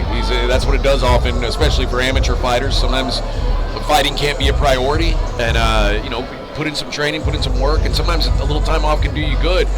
But I'm with you. You guys who are staying sharp, if you could be active and you're not shaking off ring rust, that goes a long way. Let's make this one official. Hand it over to Colin Cantrell. Ladies and gentlemen, 2 minutes, 23 seconds in round 1. You winner by knockout.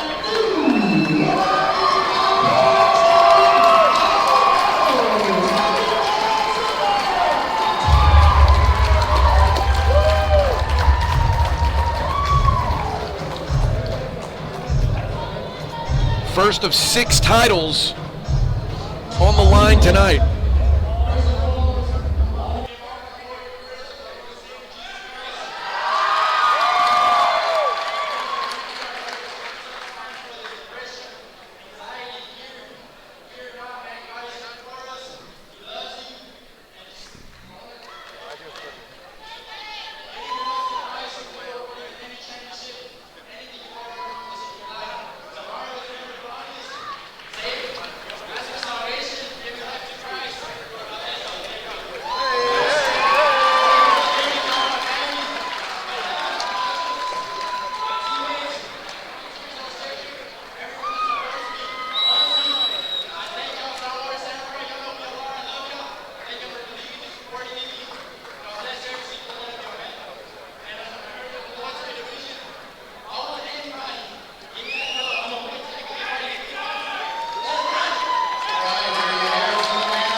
Angel Pulido making his walk to the cage. This is, in my opinion, one of the most entertaining fighters that we've seen here in the Elevate cage. This guy always puts on a show. I expect no different tonight as he's in there against Marcelo Perez for the flyweight title. Currently on a 5-fight win streak, Angel Pulido, 23 years old, and just coming into a fight with that many, a streak like that, you just come in with just the utmost confidence and momentum. You start to feel like you can't lose. Exactly. I mean, and that has sometimes you can just win a fight just on that momentum alone. You can break a fighter just with that aura and presence of them not believing they can stop you. And at this weight, I mean, these guys are just going to be working at a frenetic pace, AJ.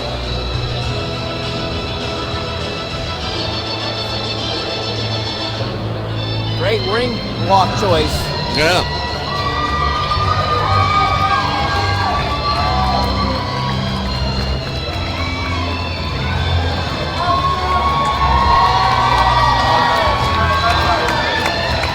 Angel Pulido in the cage.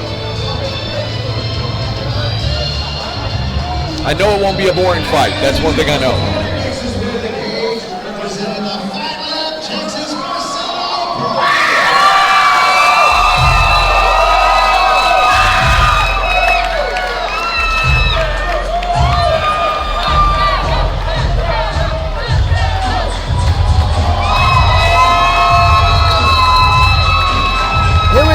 25-year-old Marcelo Perez.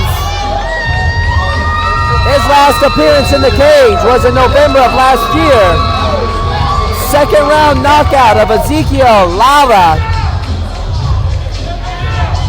Let's see if he can make it 2 straight with a big victory here tonight over Pulido.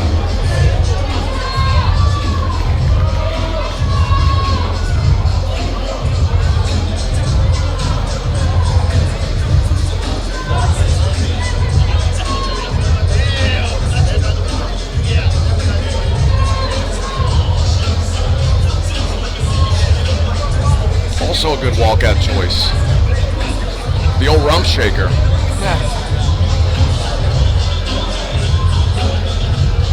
Rex in effects is in effect.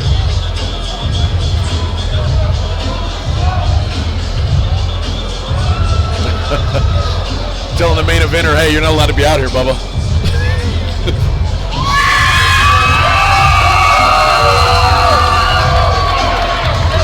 Marcelo Perez, ready for action.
Marcelo Perez, Angel Pulido. The battle for the flyweight championship is officially underway.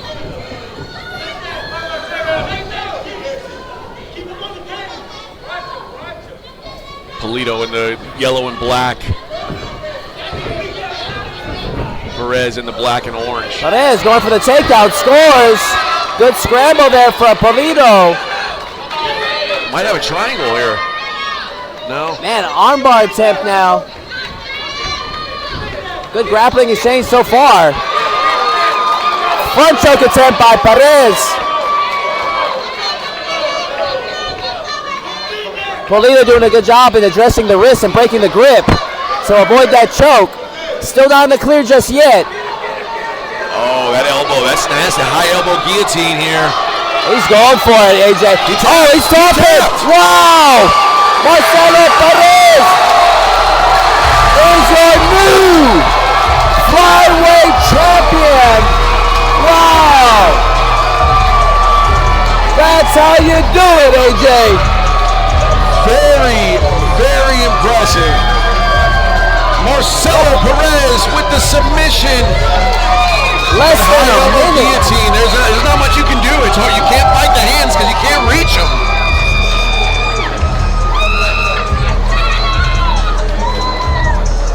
Marcelo Perez snaps the win streak of the double tough Angel Pulido.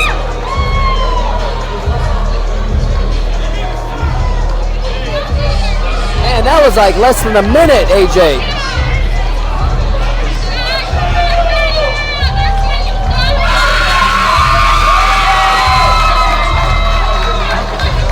You remember a guy named Cody McKenzie used to fight in the UFC, and he finished most of his fights with that high elbow guillotine.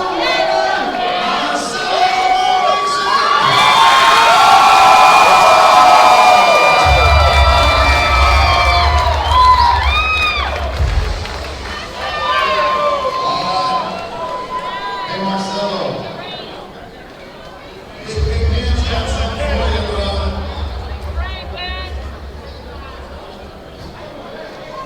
great job. Settling it the right way. What do you want to think tonight? One thing I let you know, that's not Perez in that room. I think my coaches, my family, I think everybody was supporting me. Not only me, I want to represent my whole team. So get ready for this next fight. My boy Gator, double champion, fucking Alves.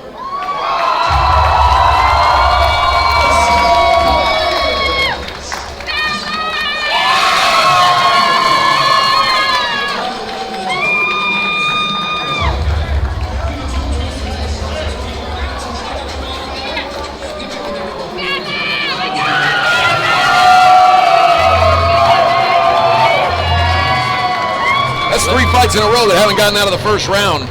We're getting into the action, baby. We weren't lying when we said to not blink, AJ. Good win there, man. I was saying, Cody McKenzie, who fought in the UFC for a long time, won every fight in the UFC that he won by that same high elbow guillotine. If you can master that technique, it's a very difficult one to counter. Especially if you have long limbs like Cody McKenzie as well. And so, and Perez is tall for a flyweight fighter, so.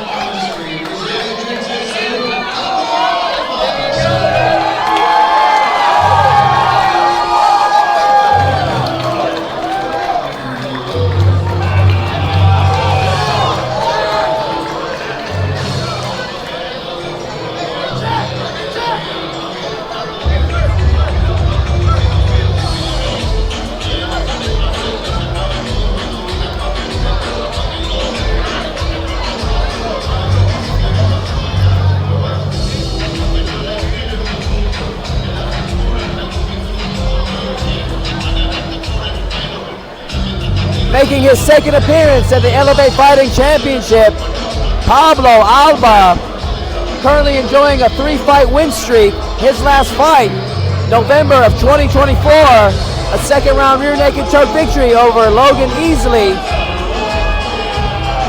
About a 1.5 year break for Alba. Hopefully he's well rested, primed and ready to take on the double tough Yadir Mueller. Yeah, this is one of the fights I was most looking forward to tonight. These two guys are both very, very talented.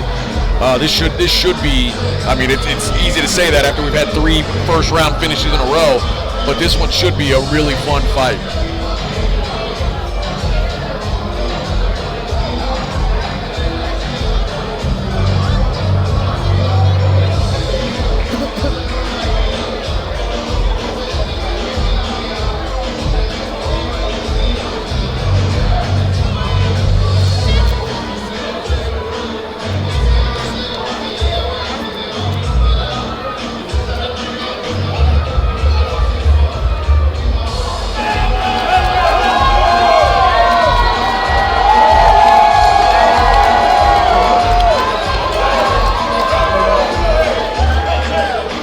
Pablo Alba, ready for action. And now, ladies and gentlemen, for the races with the cage, representing the Fight Lab Texas, Yadir Mueller.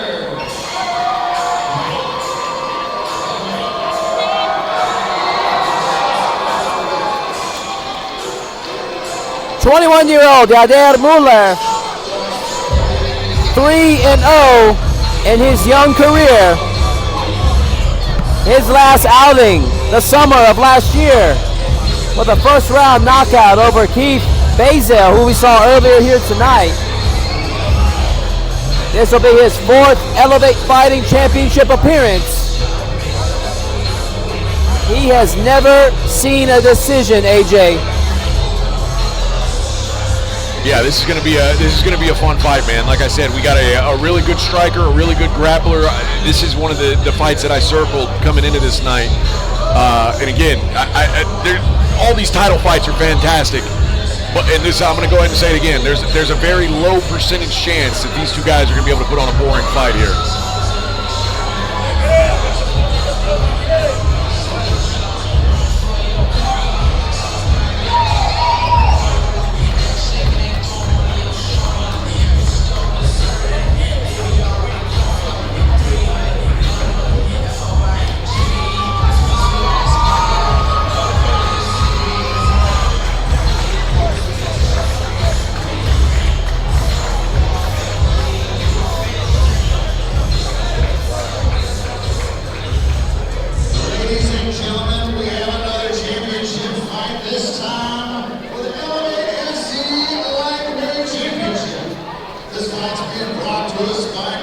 1, Mueller, GMC South, and is scheduled for 5 rounds of 30 minutes each.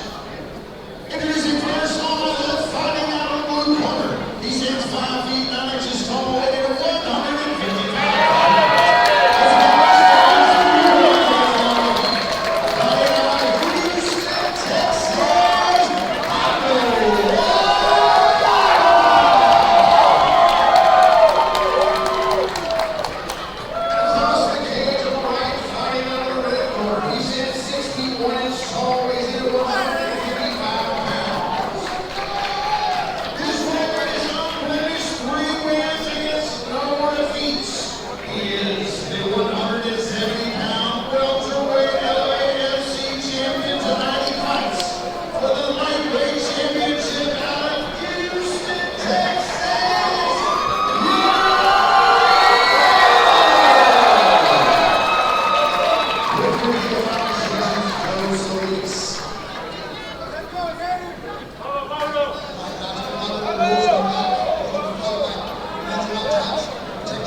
Yeah, Mueller trying to become a double champ here and elevate. 170 champ already, looking for that 155 belt. He really fills out 55 well, AJ. He does. He's a big 55. He was a decent size 170. Yeah, he's got the height. Oh, Big man. leg kick already.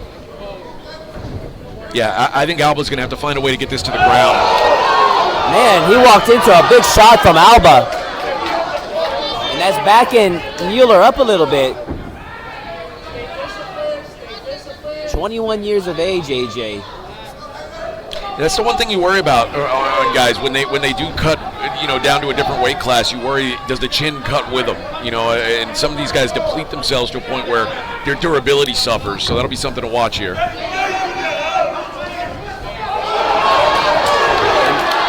Wow! Big shot! Man, Alba survives. Alba's still wobbly, AJ. Oh, he's eating those shots. It's the over. end is near. He's already out, AJ. Wow! Whoa, holy crap! Man, Alba's in a bad way, AJ. Yaldo Mueller, one hell of a performance here tonight. Man, oh man. How long was that one? Less than a minute? We didn't even get to the halfway mark in our round. What is that? 4 straight stoppages, AJ? This is incredible. 4 straight first round finishes. What a card we've got going tonight, man. And a double champion. Keep your eyes on Yadier Mueller. Holy crap, that kid is impressive. 21 years of age. If you ask me, it's about time he go pro. No better time than right now. 4-0, hasn't been passed. He's only been passed the first round once, and that was 30 seconds into round number 2. This kid has the goods. You have the ability to stop your opponents at any time. You're right there on the cusp of being a great fighter. Yeah, this kid's impressive, man. This kid's impressive. Looking forward to seeing him again. And I think next time you're right. I think it might be for some money. I mean, just to maybe top it off, 5 straight, 5 amateur fights and then go pro, maybe. But I'd say max 1 more amateur fight, and then this kid needs to go pro.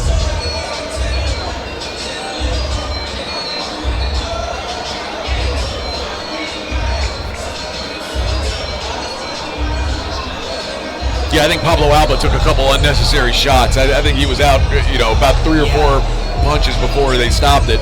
3 or 4 hammer fists.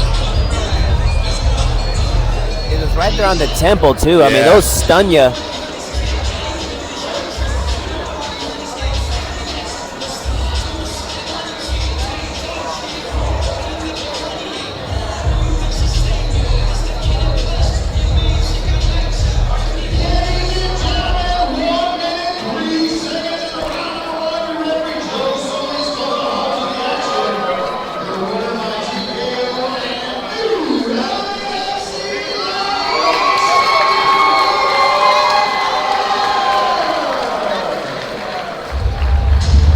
champion. Colin, gonna talk to him for a minute here.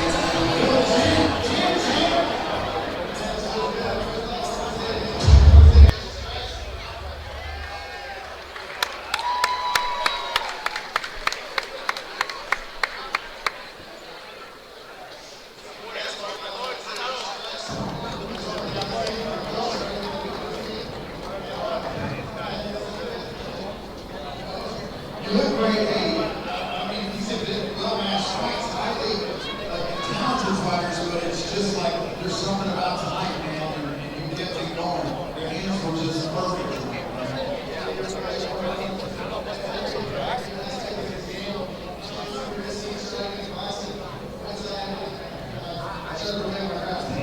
guys got something going on over there. Great job.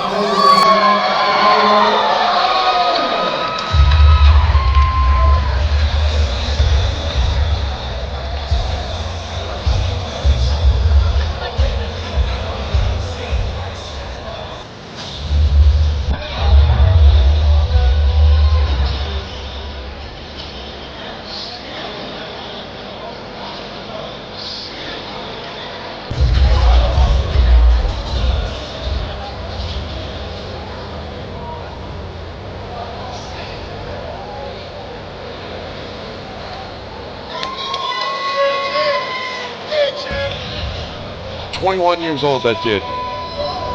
Bright future, man. 21 years old. They're very, very impressive.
Ladies and gentlemen, just because the top match over here we're going in, please help me welcome to the cage, representing Streamline Training Center, Vasquez.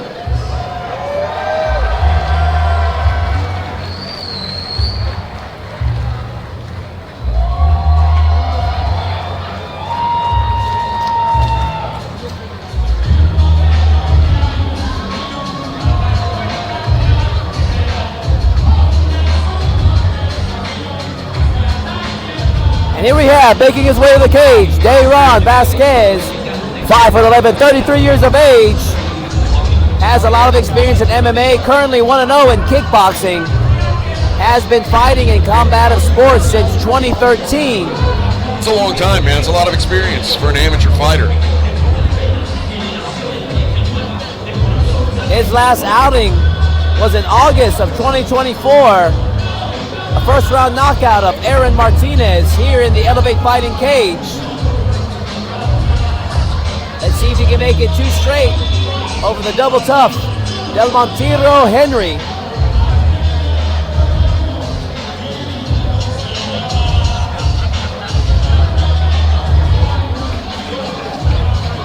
Biggest boys on the card here tonight, these middleweights.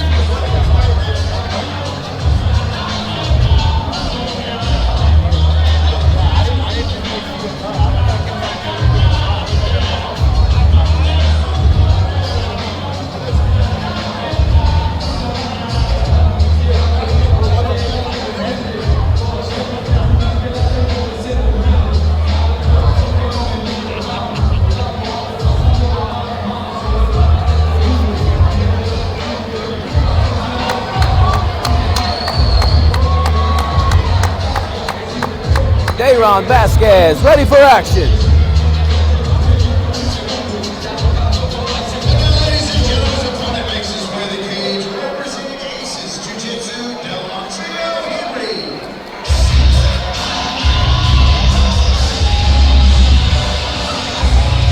love when they announce a guy representing a jiu-jitsu school coming out for his kickboxing match. That's interesting, isn't that?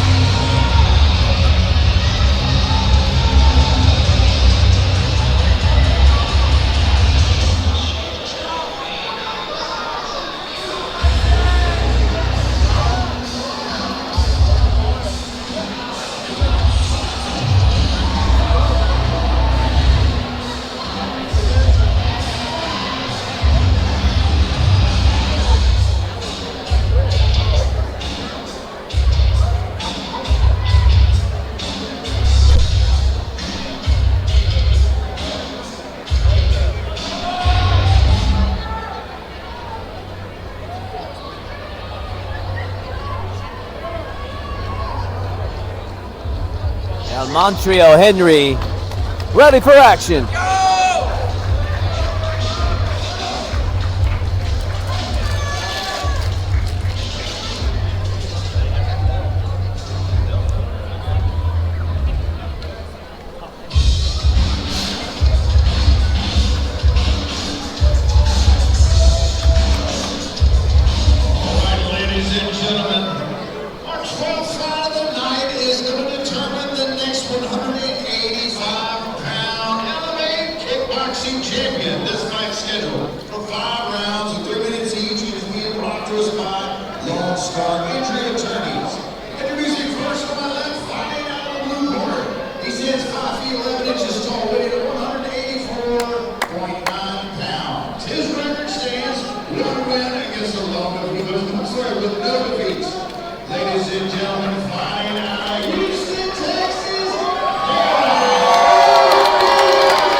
Vasquez, Del Montrio Henry for the 185-pound Elevate kickboxing title.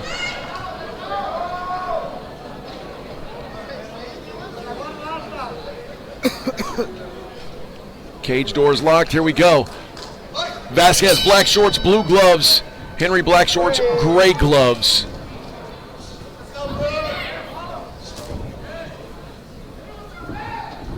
Henry fighting out the southpaw stance. Switched it. Leg kicks are making him change his mind about how he stands. Oh, nasty inside leg kick there from Vasquez. Another one.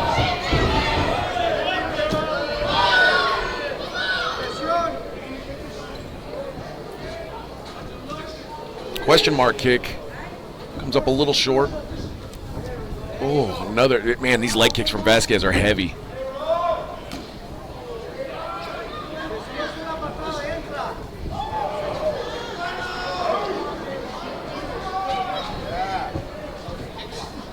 Forces another stance change. Yeah, it almost looked like Henry's knee buckled slightly from that one inside leg kick.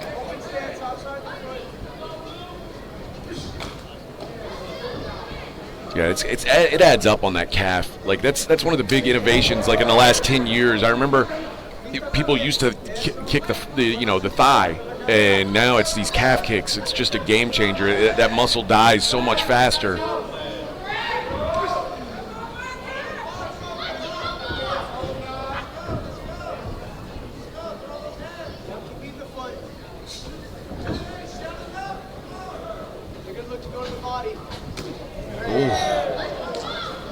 Big right hand.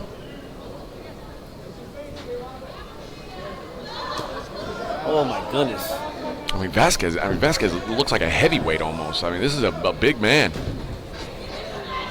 A lot of weight behind those kicks.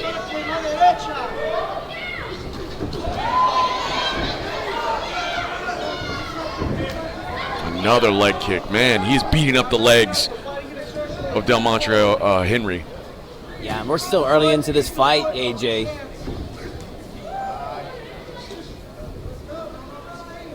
.40 seconds left here in the first round. First of 5 scheduled rounds. Just curious, how many more of those can Henry endure throughout this fight? Well, it's certainly it's changing the way he's fighting too. He's having to be a lot lighter on that front foot. Keeps having to pick it up.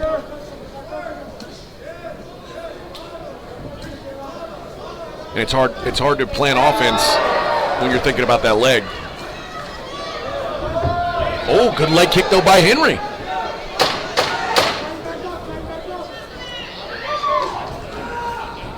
Man, Henry comes alive there at the end. Oh my goodness! Right at the buzzer there, AJ. I mean, right after the standing 8 count, they're going to end the round. But man, Henry seals the round there. Man, it looked like a clear 10-9 round.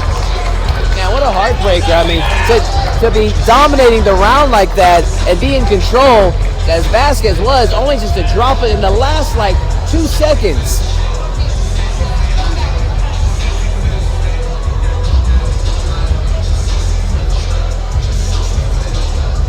Man, what an adjustment by Henry. I mean, he was eating those calf kicks, the leg kicks, and then as soon as he started adjusting and did his calf kicks of his own, that opened up that big right hand that dropped Vasquez and stole the round for Henry. The question is how much damage do those calf kicks do, and how much is it going to add up as we go into these deeper rounds, especially knowing it's a 5-round fight.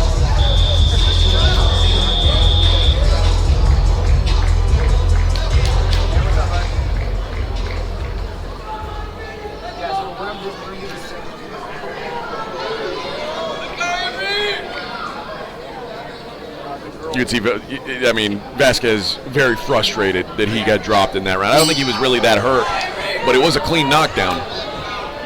Yeah, you can see the frustration on his face to start off round 2. Yeah, he knew that he let that round get away. But look at the confidence it's given Henry, though.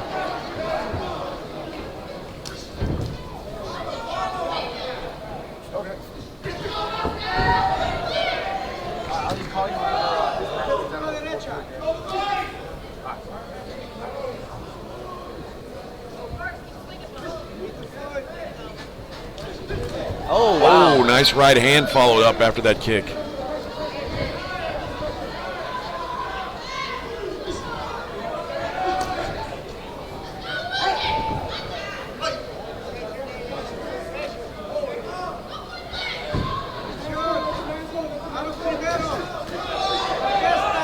Yeah, you're right. I mean, Henry does look a lot more confident ever since that knockdown. Realize he's in this fight. Now he's putting together some combos that he wasn't really doing that in the first round.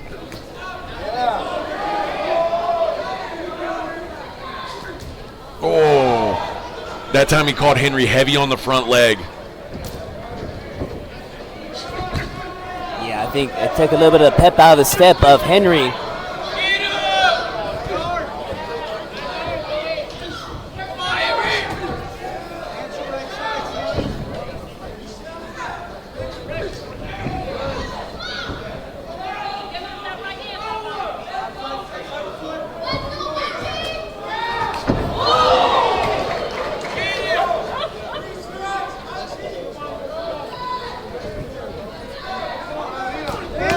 Oh, big left hand there, AJ. That got Vasquez's attention. They are trading, man. It's a fun fight. Vasquez continuously moving forward.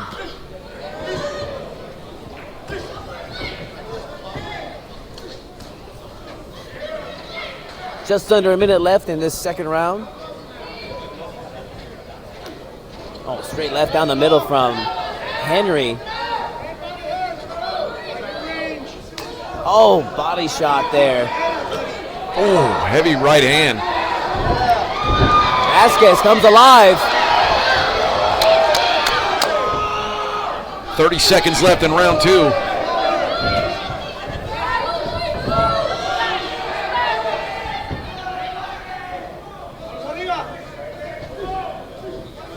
that one snapped the head back of Vasquez. Oh, nice body shot there. Nice body work. The timing on that inside leg kick was incredible from Henry.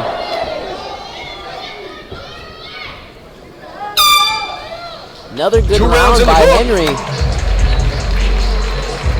Vasquez had his moments in that round, but I mean, Henry is starting to build that momentum, AJ. He is, yeah. I mean, it's funny how one thing can change the momentum of a fight, and that knockdown at the end of round 1 certainly did that. And you can see Vasquez, he looks tired. You know, he immediately goes over, puts his hands up on the top of the cage, leans over. This is the fight may be changing. I mean, it looked like it was going to be all Vasquez all day early. It's crazy because it's like you can almost like pinpoint the psychological shift. Oh, yeah. I mean, Henry, like I said, in the first round, you didn't see him throw any combinations. Now he's putting together 3-4 punches at a time. And Vasquez a lot more hesitant to let go because he knows there's fight-changing power coming back at him.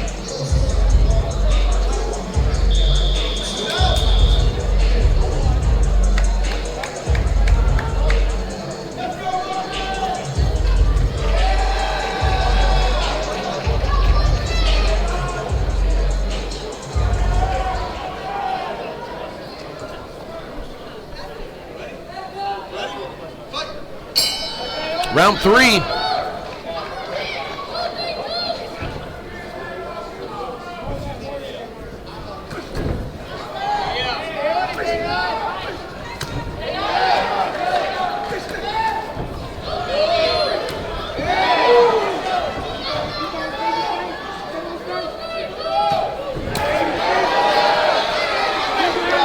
Yeah, there's a lot behind these punches from Vasquez. He's put it all into him. Oh, nice knee to the body there, lands.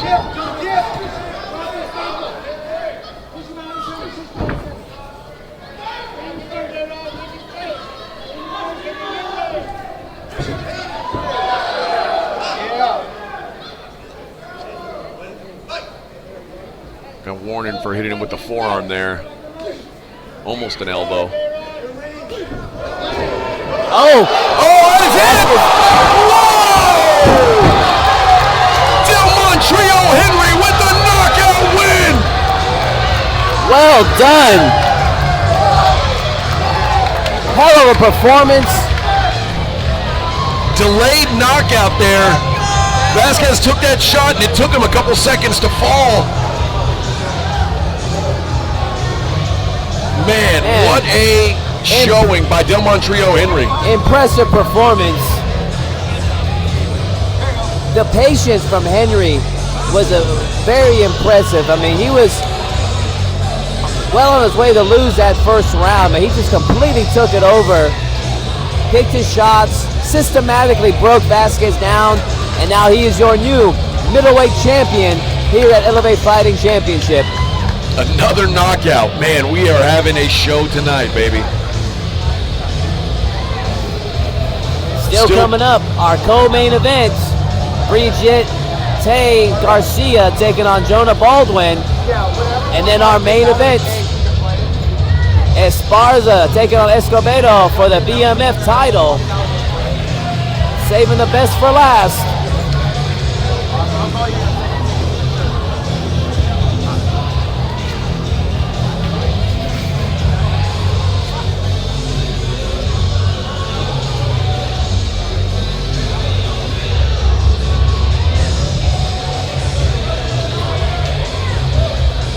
Let's get to Colin for the official decision.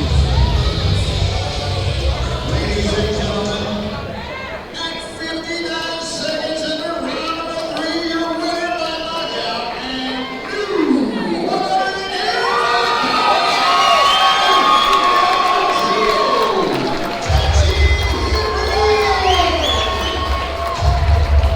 world Trio Henry, the 185-pound kickboxing champion here at Elevate FC. What a win.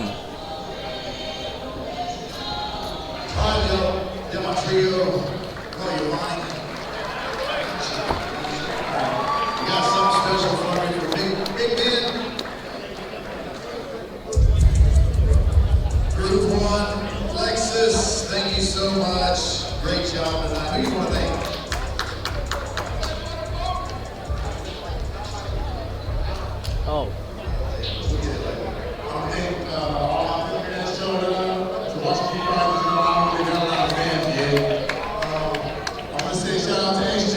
my fight team. We really weren't checking that couch table count right after. I just had to find the opening. If he didn't get me in the first round, I knew I was going to find the opening. So, yeah, great job tonight.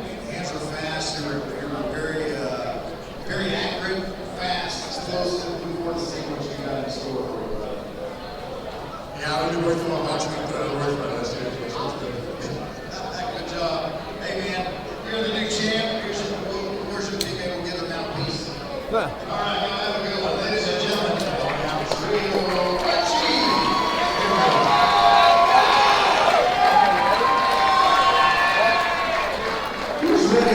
girl fight?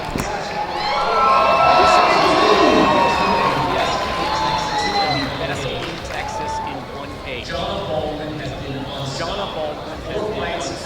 Wins 4 fights, 4 wins, undefeated in Elevate FC. She is your flyweight women's champion.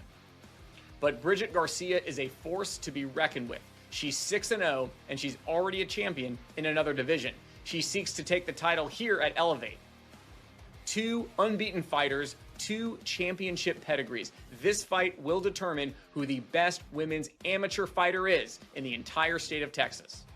So let's give it up for these fighters, Jonna Baldwin and Bridget Garcia, here tonight at Elevate FC. This is your... Ladies and gentlemen, please help me welcome to the cage, representing De La Rosa MMA, Bridget Garcia.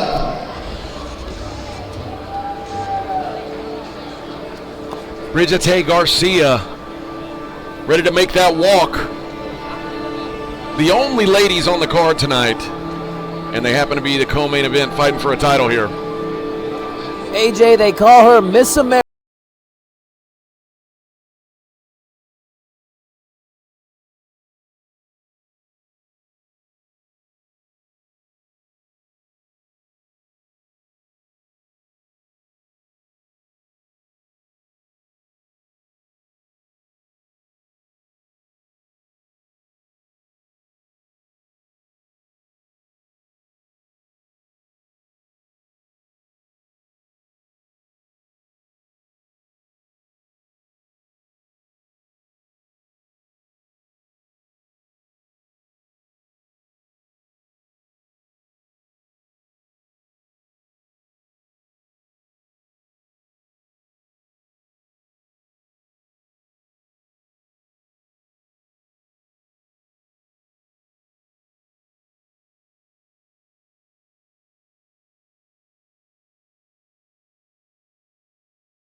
John A. Baldwin making the walk. Making her 4th Elevate Fighting Championship appearance. Her last fight was in November of 2025, a unanimous decision victory over Madison Guillen. She's been fighting since April of 2023. Her victories include, AJ, 2 split decision victories, 2 unanimous decisions. So she has not stopped any of her opponents yet. Could this be the night against young Brigitte Garcia? We shall see.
Johanna Baldwin, ready for action.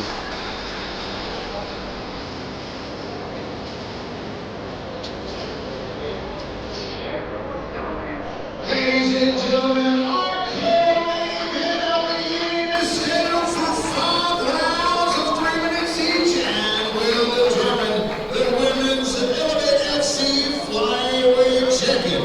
Introducing first on my left, the contender. She stands 5 feet 5 inches tall, weighing at 125 pounds. Her record is perfect. 6 wins, no losses. Fighting out of Azle, Texas, Brigitte Miss America Garcia. And across the cage on my right, fighting out of the red corner, she stands 5 feet 1 inch tall, weighing at 125 perfect pounds. Her record stands undefeated. 4 wins, no losses. She is the reigning, defending,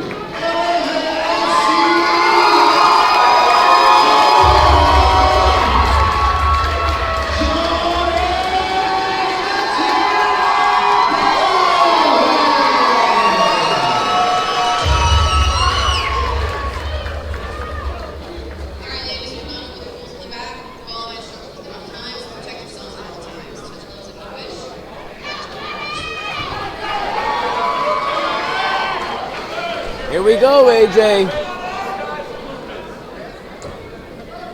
This is awesome. 6-0 versus 4-0. This is a rare thing we're getting to see here. Moment of truth has arrived. Oh, wow, already. Could this be a quick night for Brigitte Garcia? I think her foot got caught in her sports bra, and that kind of helped take her down there. Head and arm choke. Could the end be near?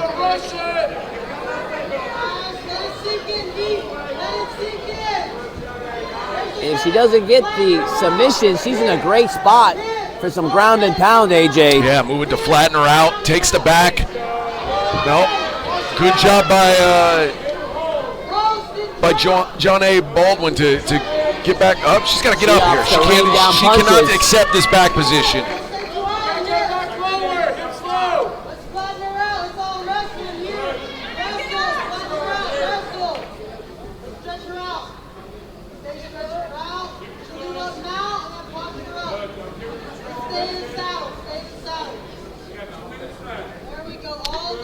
I was surprised. I thought she was going to go for that head and arm choke. She used it to try to take the back, but it looked like maybe there was a sub there.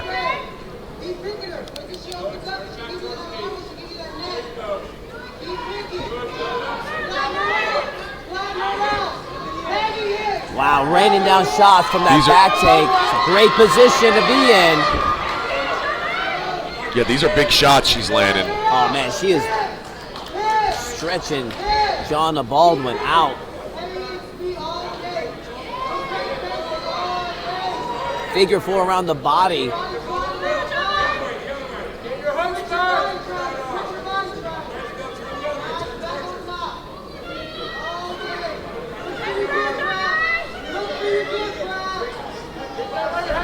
Man, Bridget Garcia going for that old school gift wrap. Yeah, this is impressive, man. She is putting it on John Baldwin early on here.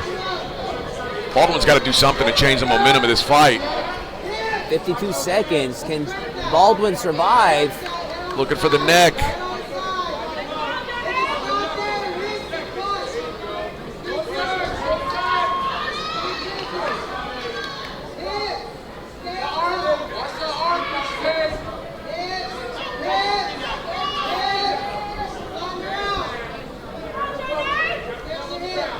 Round 1 could not have gone much better for Bridget Garcia. Yeah, it's darn near a 10-8 round. Oh, that may be under the chin. 15 seconds left. Can Baldwin survive? She does.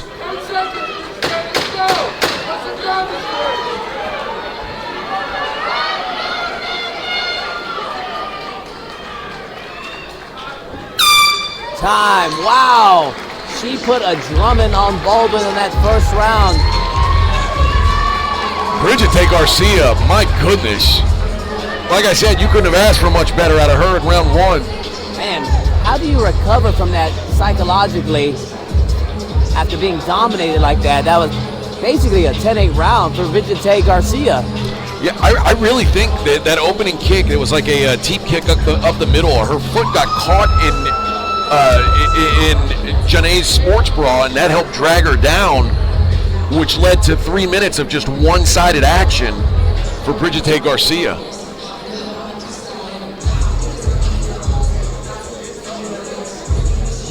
I really like Garcia's back and forth, go for the submission. If that's not there, then opt for the ground and pound. Yeah, often you see some of the younger fighters that stay too long on going for the subs when they could be landing some damaging shots that pays dividends later.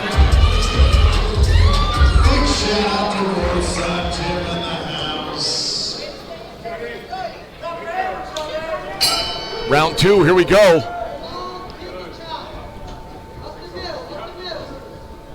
See what John Baldwin can do to change the momentum here.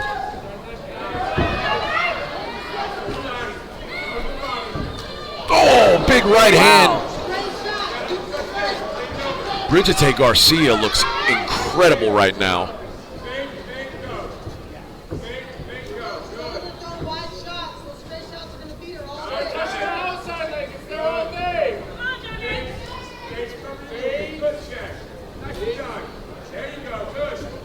Oh, jumping left hook.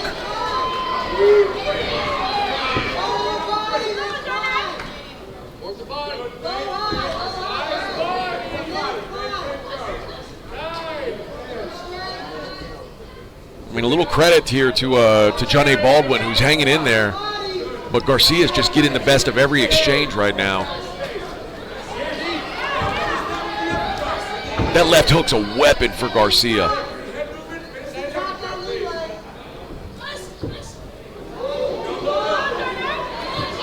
Man, Garcia's bleeding over the top right of her eye, and when that happened, obviously in one of the exchanges. Yeah, she's leaking pretty bad. Garcia is. As good as this fight is going for her, that could be something that changes things, especially if that's in a bad spot. And then Baldwin herself has a big welt growing on the top right side and cheek. Dude, this left hook is chewing John Baldwin up. And both ladies feeling the wear on their faces.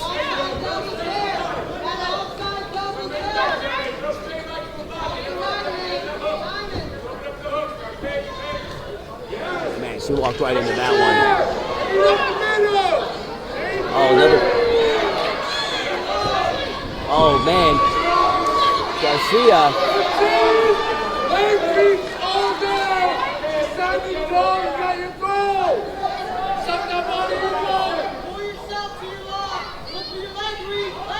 34 seconds left in this second round, AJ. And I like the fact that Garcia is kind of like physically imposing right now on John A is surprising to me. This girl is very talented, man. I'm curious to see how that cut looks, though. That could be a game changer.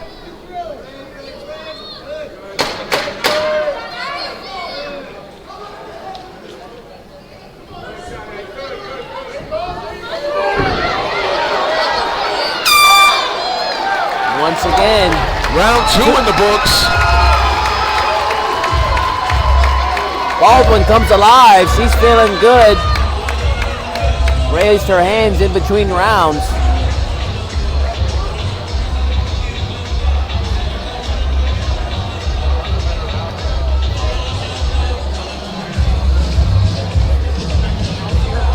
Better round for John A. Baldwin, certainly, but I still think right now Brigitte Garcia is in control of this fight. Yeah, I'd have to agree with you there. She had her moments, but it was mostly all Brigitte Garcia. And you could argue round 1 was a 10-8 round for Garcia. Yeah, which I basically scored it a 10-8 for Brigitte on round 1. I think it's hard to do a 10-8 round in a 3-minute round, but if there is one, that was it.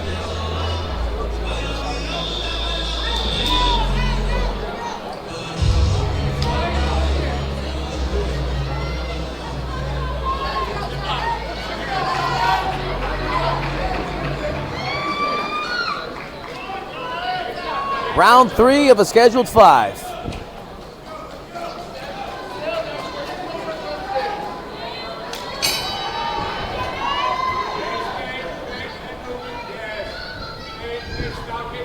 It's looking like in between rounds, Garcia was able to get a handle on that cut.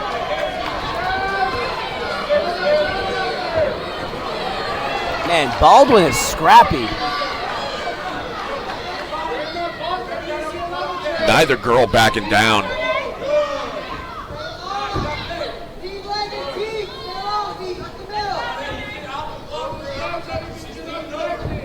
Wow.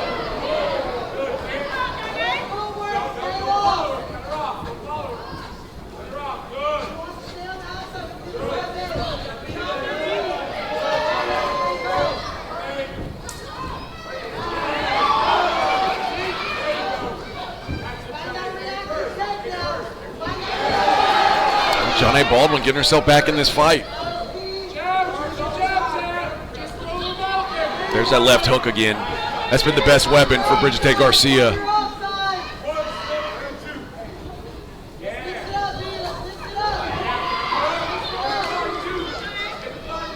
Get that level change going. You guys set your hands up and go for it. There you go. Solid push kick there from Garcia. Oh, another man. left That hook got lands. her attention, AJ.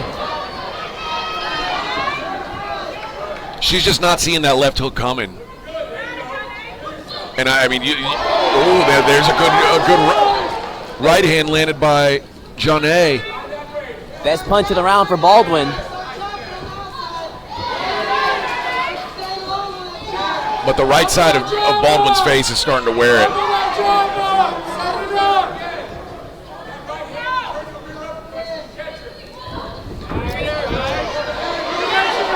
Second takedown attempt from Garcia in this fight. She didn't have success in the first one. Other than, I'm talking about the end of that first round, the second round.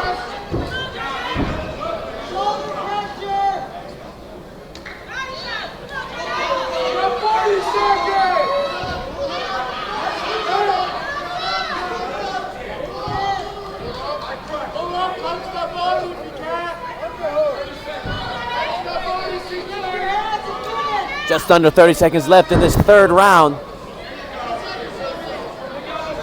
Let's go, Brigitte. You got 20 seconds. Finish our clock.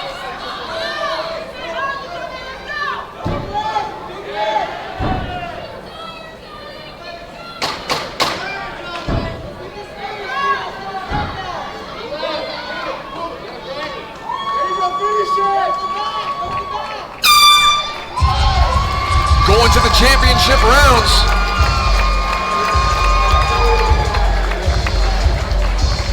One thing I noticed in that round, Todd, is Johnny Baldwin stopped moving her feet. She's now become a stationary target. I mean, she's still throwing punches, but she's not moving her feet. There's no footwork. And we're seeing Brigitte Garcia still bouncing around. I don't know if that's a cardio thing or that's just where Johnny Baldwin's feeling comfortable right now, but that's concerning to me for Baldwin. And that's what I'd be working on her in that corner with. Both ladies, as you were saying earlier, are feeling the wear of this fight. And they still got 2 more rounds to go.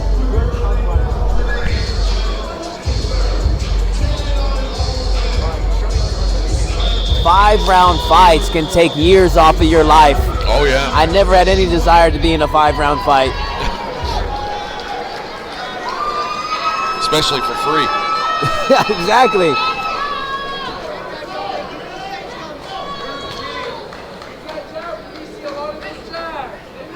That just shows you the heart and desire of both of these ladies, man.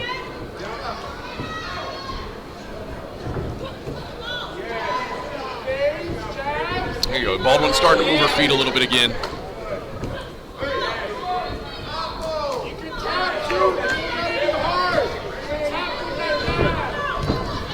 Oh, that left hook is incredible. She's landed that thing flush about 15 times in this fight. 16. Baldwin with that big looping right hand.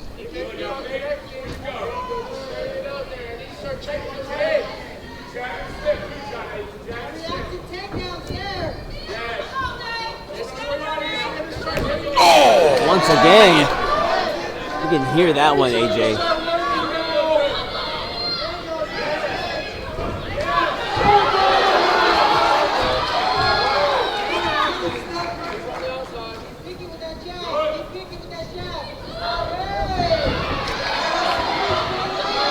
Garcia has been having a hard time finishing the takedown in this fight. She has, but what she's done is she's winning rounds with this, because what she's doing is she's winning some exchanges on the feet, and then she's forcing this, sort of dirty grappling up against the cage where she's eliminating any potential offense from Johnny Baldwin and then just killing the rounds.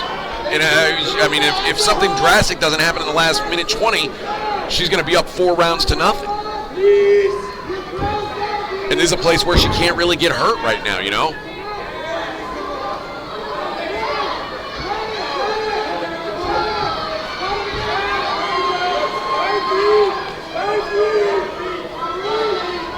Yeah, Baldwin doing a good job keeping her back up against the fence here.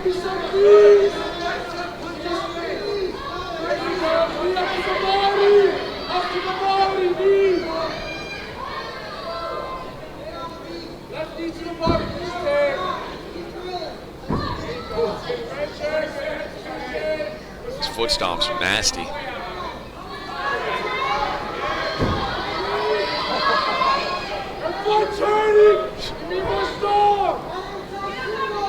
It doesn't seem like that.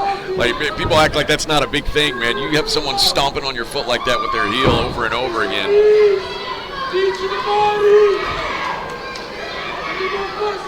And see, what I was saying, Todd, she just rode out this round now in this position. I mean, Baldwin was unable to get any offense going because she was pinned to the cage the whole time.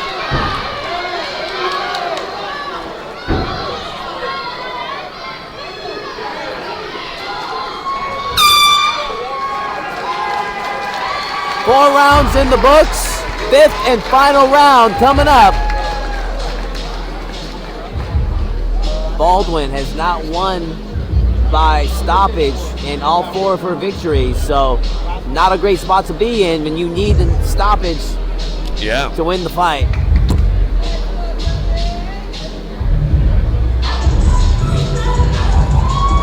Yeah, I'm curious to see what Brigitte Garcia does in this round, because she's got a healthy lead in this fight, so there's not much need to take a lot of risk,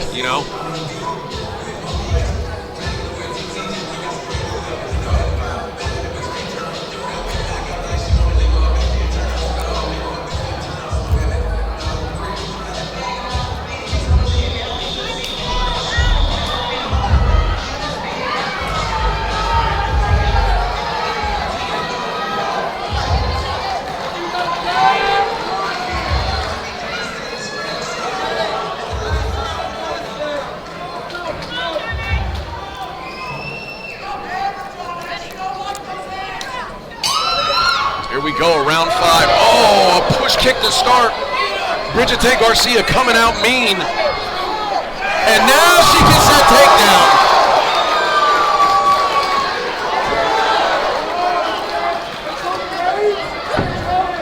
Steps through into half, steps over now, into mount.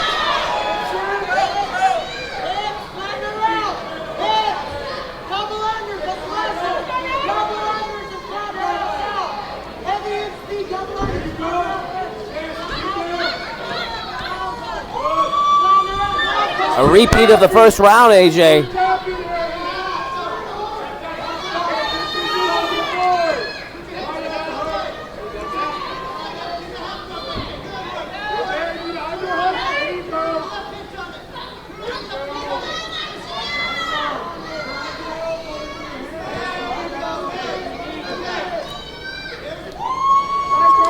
Good body work from top here, head, body, head.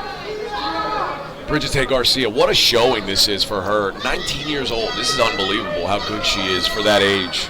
Yeah, she's cruising her way to a 7-0 record. And when you're 19 years old and you're a 125-pound woman, it's hard to not get excited. It's 7-0. It's hard not to get excited about a future for this girl.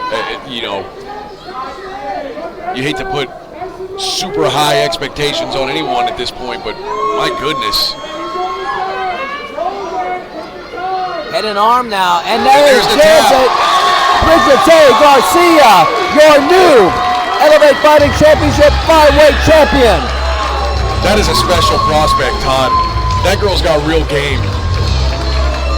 I mean, she dominated this fight. Yeah, dominated and then got the finish, put the cherry on top at the end. What a performance.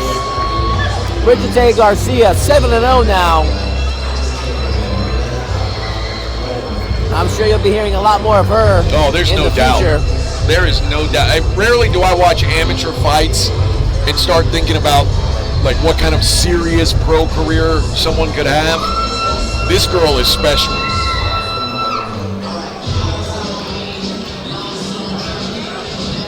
That's a good fighter. She just completely dominated. And a lot of credit to Baldwin, too. Baldwin got out of some really tricky spots, stayed in there as long as she could, and gave Bridget Garcia the toughest fight of her career.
Bridget Garcia with the shout out to our old boss JC gets the victory. And that leaves us with just one. Save the best for last.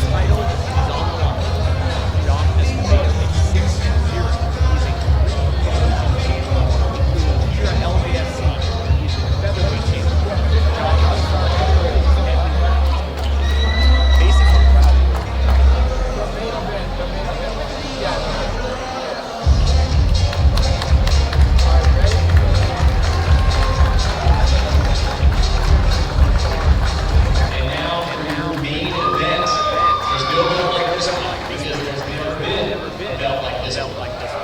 Tonight, for the first time in Elevate FC history, the title is on the line. Josh Escobedo is 6-0. He is a 3-promotion champion, including here at Elevate FC, where he is the featherweight champion. Josh has collected gold everywhere he's competed. Facing off against him is Marco Esparza. He is your Elevate FC 125-pound MMA champion and the 135-pound kickboxing champion. Marco has already earned 2 belts here at Elevate FC, and tonight he goes up a weight class for a bigger stage with higher stakes. Both men are already champions, but only one can be Elevate FC's first ever BMF champion. This is your main event, Josh Escobedo versus Marco Esparza, here tonight at Elevate FC. Welcome to the cage, representing Dono MMA, Joshua Escobedo.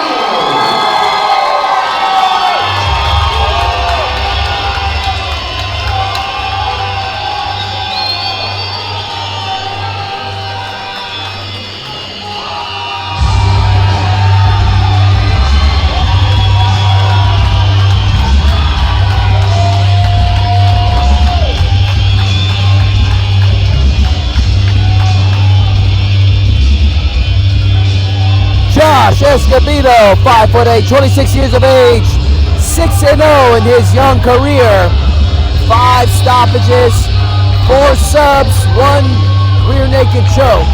His last fight was a knockout in round 4 of Ricky Peoples in December of 2025. 3 fights in 2025 alone. This will be his first one for this year. Yeah, both these guys have been very active, very busy, 2 young, hungry fighters. This is such an awesome fight, man. And excited to see how Esparza looks up a weight class.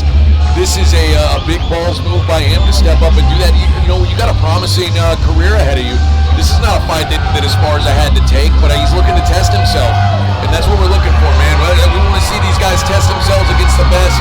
And that's what we got in this fight right here, our main event.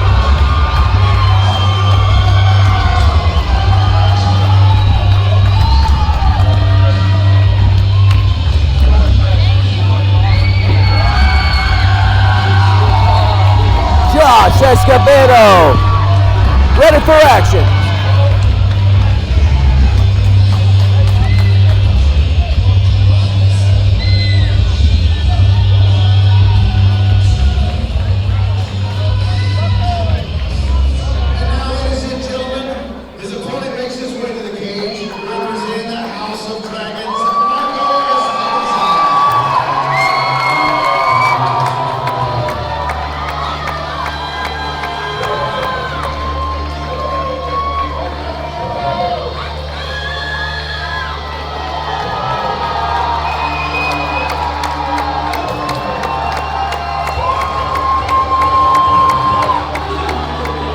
Marco Esparza goes into this fight on a 4-fight win streak. His last fight was a first-round submission over Jorge Regalo back in April of 2025. His only defeat was his very first fight in June of 2022. But since then, he's had nothing but success. And he looks to carry that momentum with him here tonight as he takes on Josh Escobedo.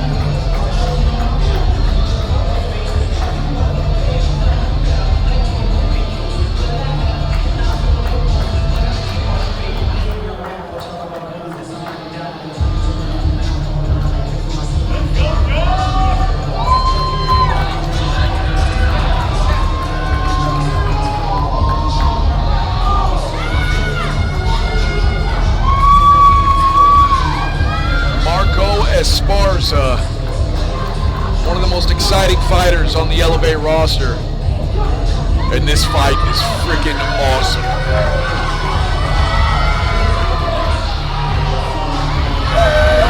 He is ready for action.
wins against a lone defeat.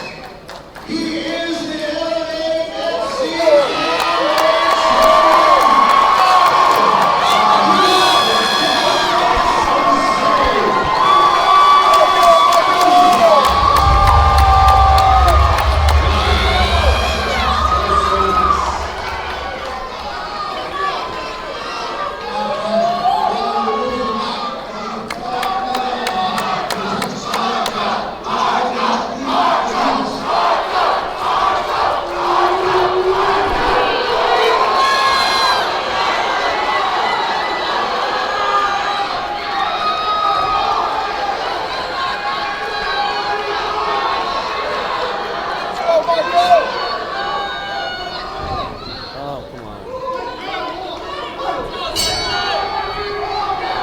Do not blink.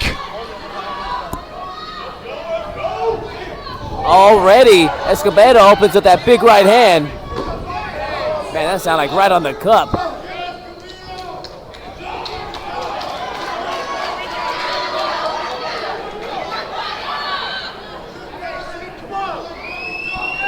Thankfully, his cup did the job. Someone in the crowd said, that ain't shit. Easy to say until you get kicked in the balls. Exactly.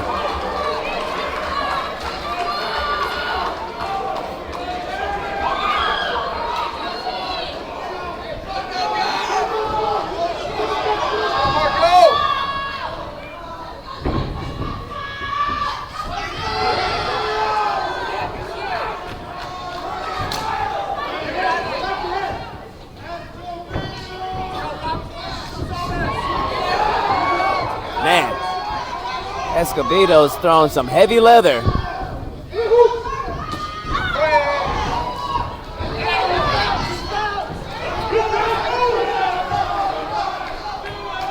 Man, they are moving at a frenetic pace. Oh, yeah, AJ. man. You knew these guys were both going to go in there. Oh, no, he drops him! Esparza's in trouble. Oh, as soon as I say that, good recovery there by Esparza. yeah, I mean, he recovered a hell of a lot faster than I expected.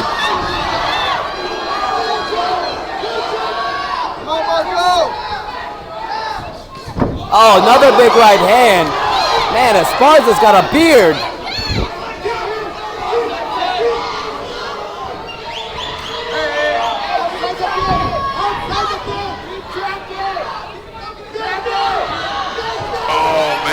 Escobedo hits so hard for a light guy.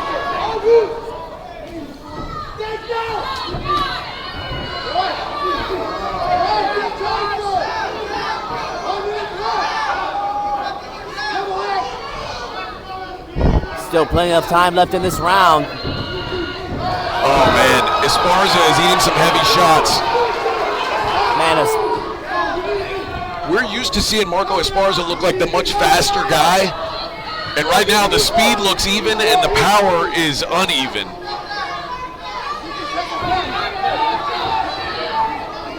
Josh Escobedo looks fantastic here in round one.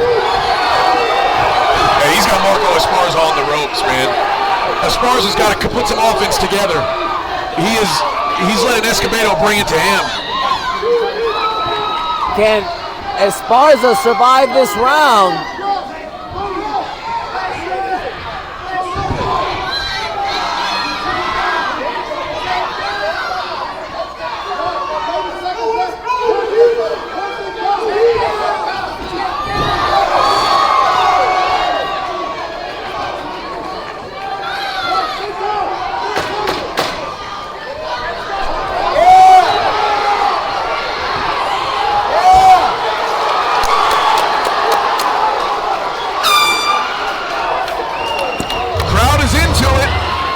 What a round! Oh man, look at the face of Marco Esparza. He is wearing it, man.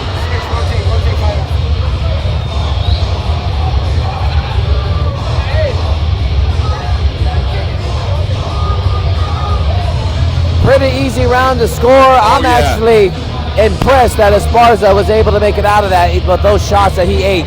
Yeah, Esparza showing some toughness, but right now he's got to figure out a way to bring offense. He is sitting back and letting Escobedo bring the fight to him. He cannot let that happen. He has got to be the aggressor if he's going to have a chance in this fight.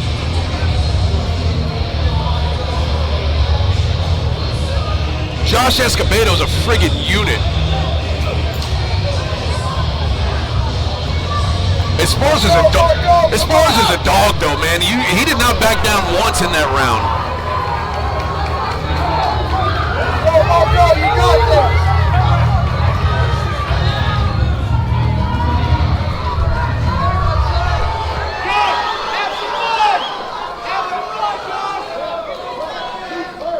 Go, Marco.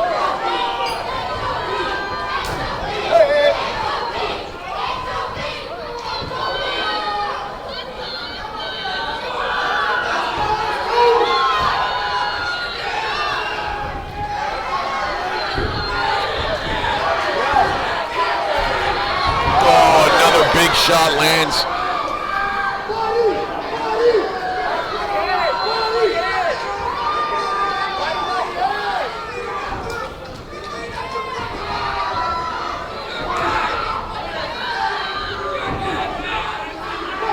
Leg kicks heavy right now for Escobedo. Oh, a takedown attempt. Oh, and Esparza ends up on top. Oh, what a turn of events. Now this may be what he's looking for. See what he can do with this.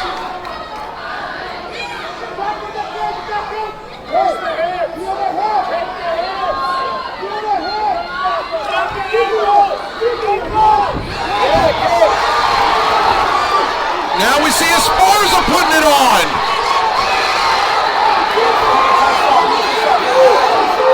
What a fight. What a scrap.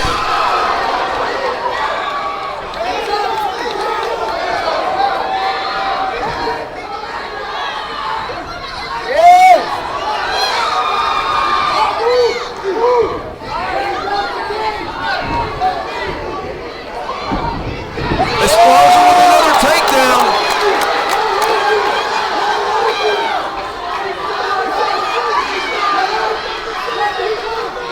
A minute 15 to go in round 2.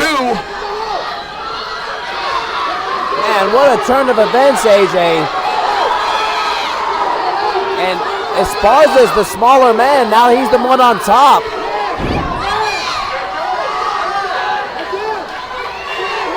Less than a minute left. The crowd heavily favoring Marco Esparza. I think Escobedo's cut too, or that could be Esparza's blood on him. Somebody's bleeding.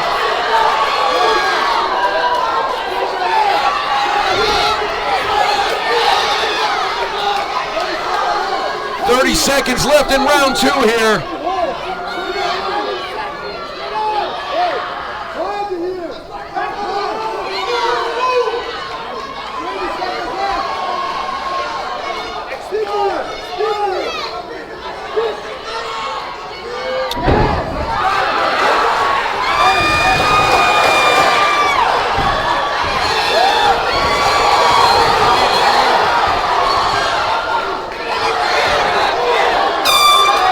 Holy crap, AJ. And that's why this is for the BMF belt.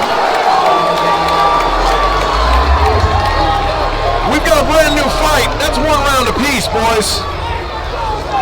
And credit to Marco Esparza, who essentially got his ass kicked in round 1. To come out and do that in round 2 is very impressive, man. A lot of guts. We have ourselves a fight right now, baby. Man, what a story unfolding in front of us right now, AJ. I mean, holy crap. Like you were saying, for Esparza to go down like that in the first round and just to turn it around and finish the way he did, I mean, we got a whole new fight right now.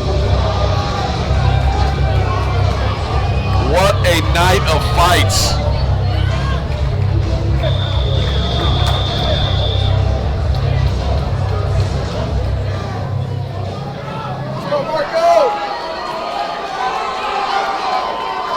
Round 3 in our main event, Escobedo and Esparza. Did Esparza take the momentum, AJ? Escobedo breathing real heavy right now.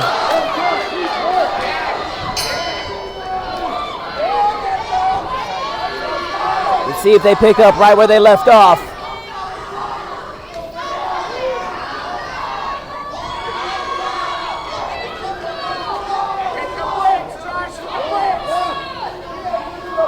Both guys being cautious now. Now Escobedo realizing there's grappling on the table here. I think he thought, like I did, that this was going to be a stand-up fight. Oh, what a heavy leg kick by Esparza there. Oh, big left hook land by Escobedo. Esparza says, bring it, baby.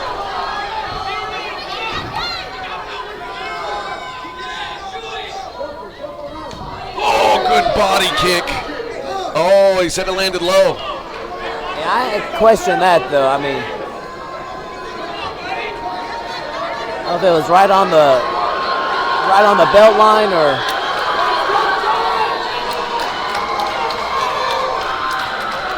Hey, both fighters a chance to catch their breath though.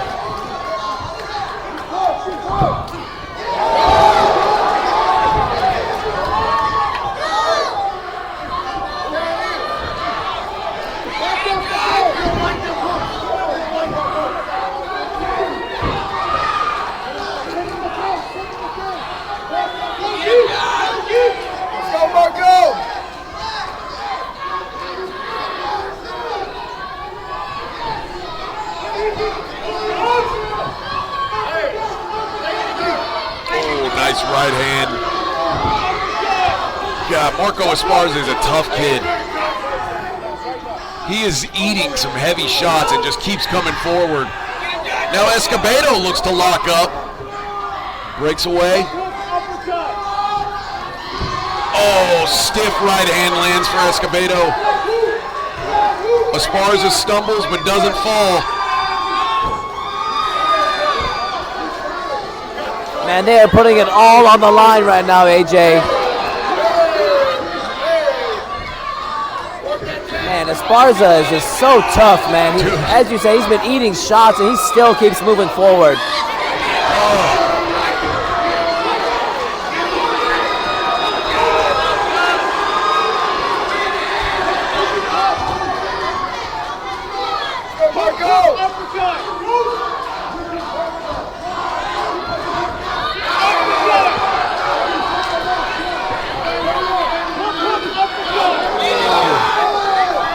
Esparza's face is a mess.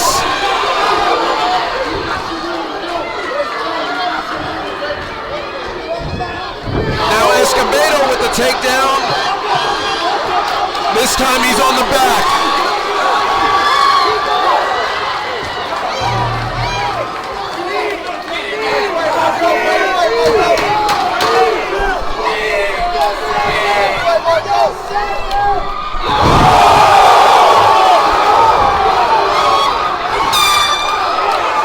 This fight. What a fight. What a finish to round 3. Holy crap. Back and forth we go. Josh Escobedo taking the momentum back now.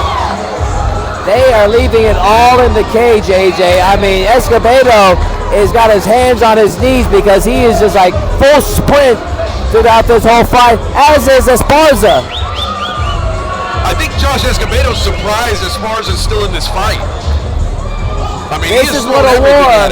This is what a war looks like in combat sports. Yeah, man. Marco Esparza got beat up in that round, and I'm like walking away even more impressed with him. This is such a great fight, guys. Man. The expression on Escobedo's face, I mean, he is digging deep right now. And Esparza's he's not even thinking about backing down. This is awesome. We're in the championship rounds. Yeah, Esparza looks just as fresh as he did at the start of this fight. He does. If he wasn't all busted up, you'd think he just started the fight. Go, Marco!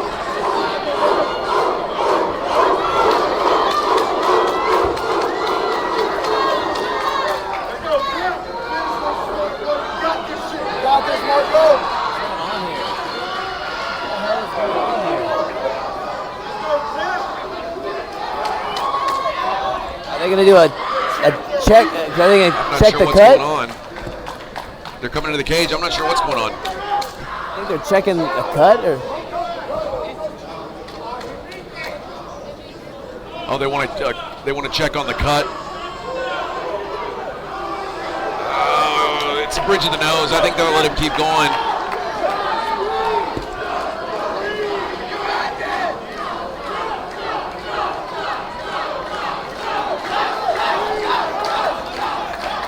Go, Marco, you got this.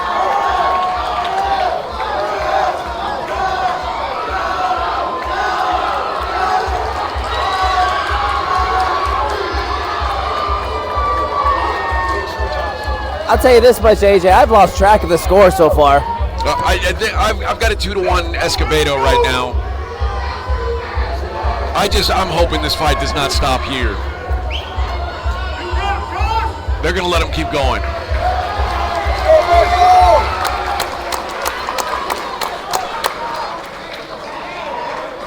Yeah, I think Escobedo won the first and the third. I think Esparza won the second. And here we go, round 4, championship rounds. A fight that deserves it.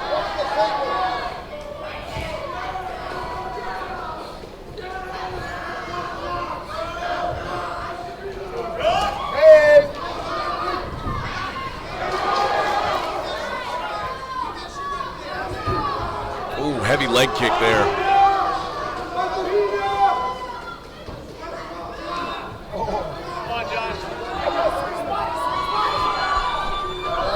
Good leg kick there from Esparza that time.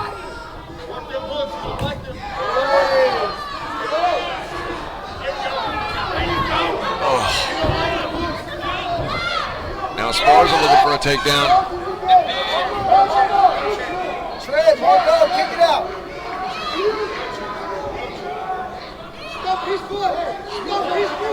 Good job working an underhook by Escobedo.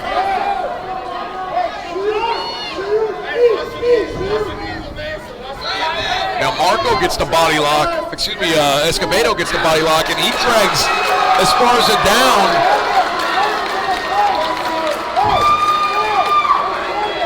Oh, and now a dominant position for Escobedo. And a body try, nope, not quite. Both hooks secured now. Esparza in a bad spot. Could be engineer.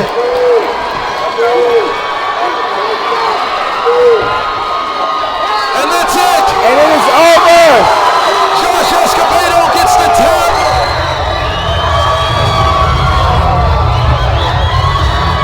Good job to those fighters.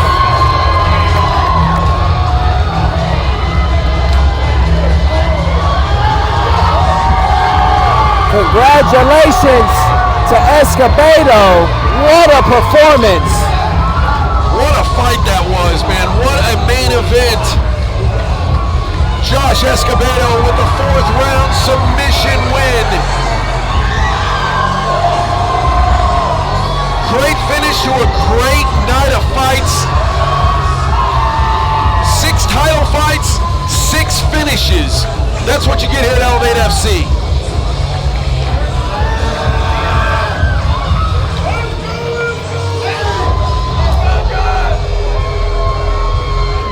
What an incredible fight that was, man.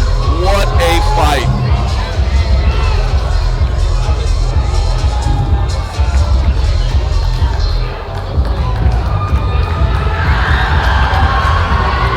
What an incredible night, AJ. Doesn't get much better than this in the amateur ranks. This is a fantastic night of fights, man. And here we go. Let's make it official. We'll go to Colin Cantrell.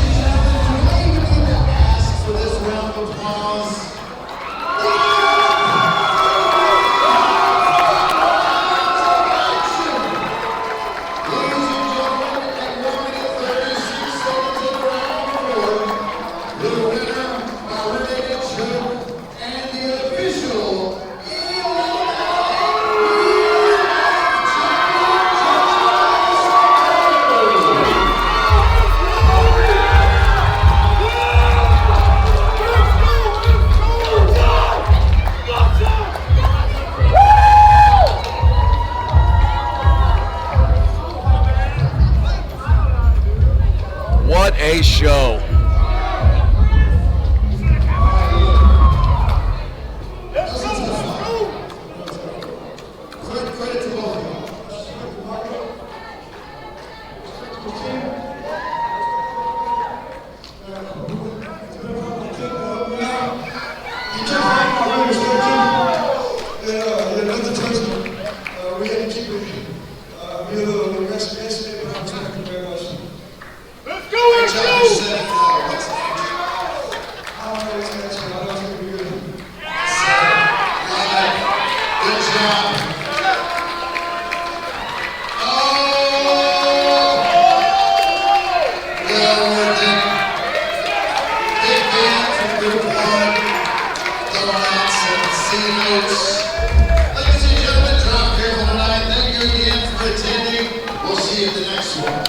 Thank you guys for paying attention to us tonight. Todd Moore, it's been a pleasure, my friend. Again, I want to give a shout out to our guy, Ricky Tercius, who's usually here with us. Good luck to him tomorrow, UFC 326. Thanks to all of you who stuck with us through tonight. What a great night of fights. Congratulations to all our winners, and especially Josh Escobedo. What a performance he and Marco Esparza put on. We will see you out here at the next one at Elevate FC. Good night, everybody.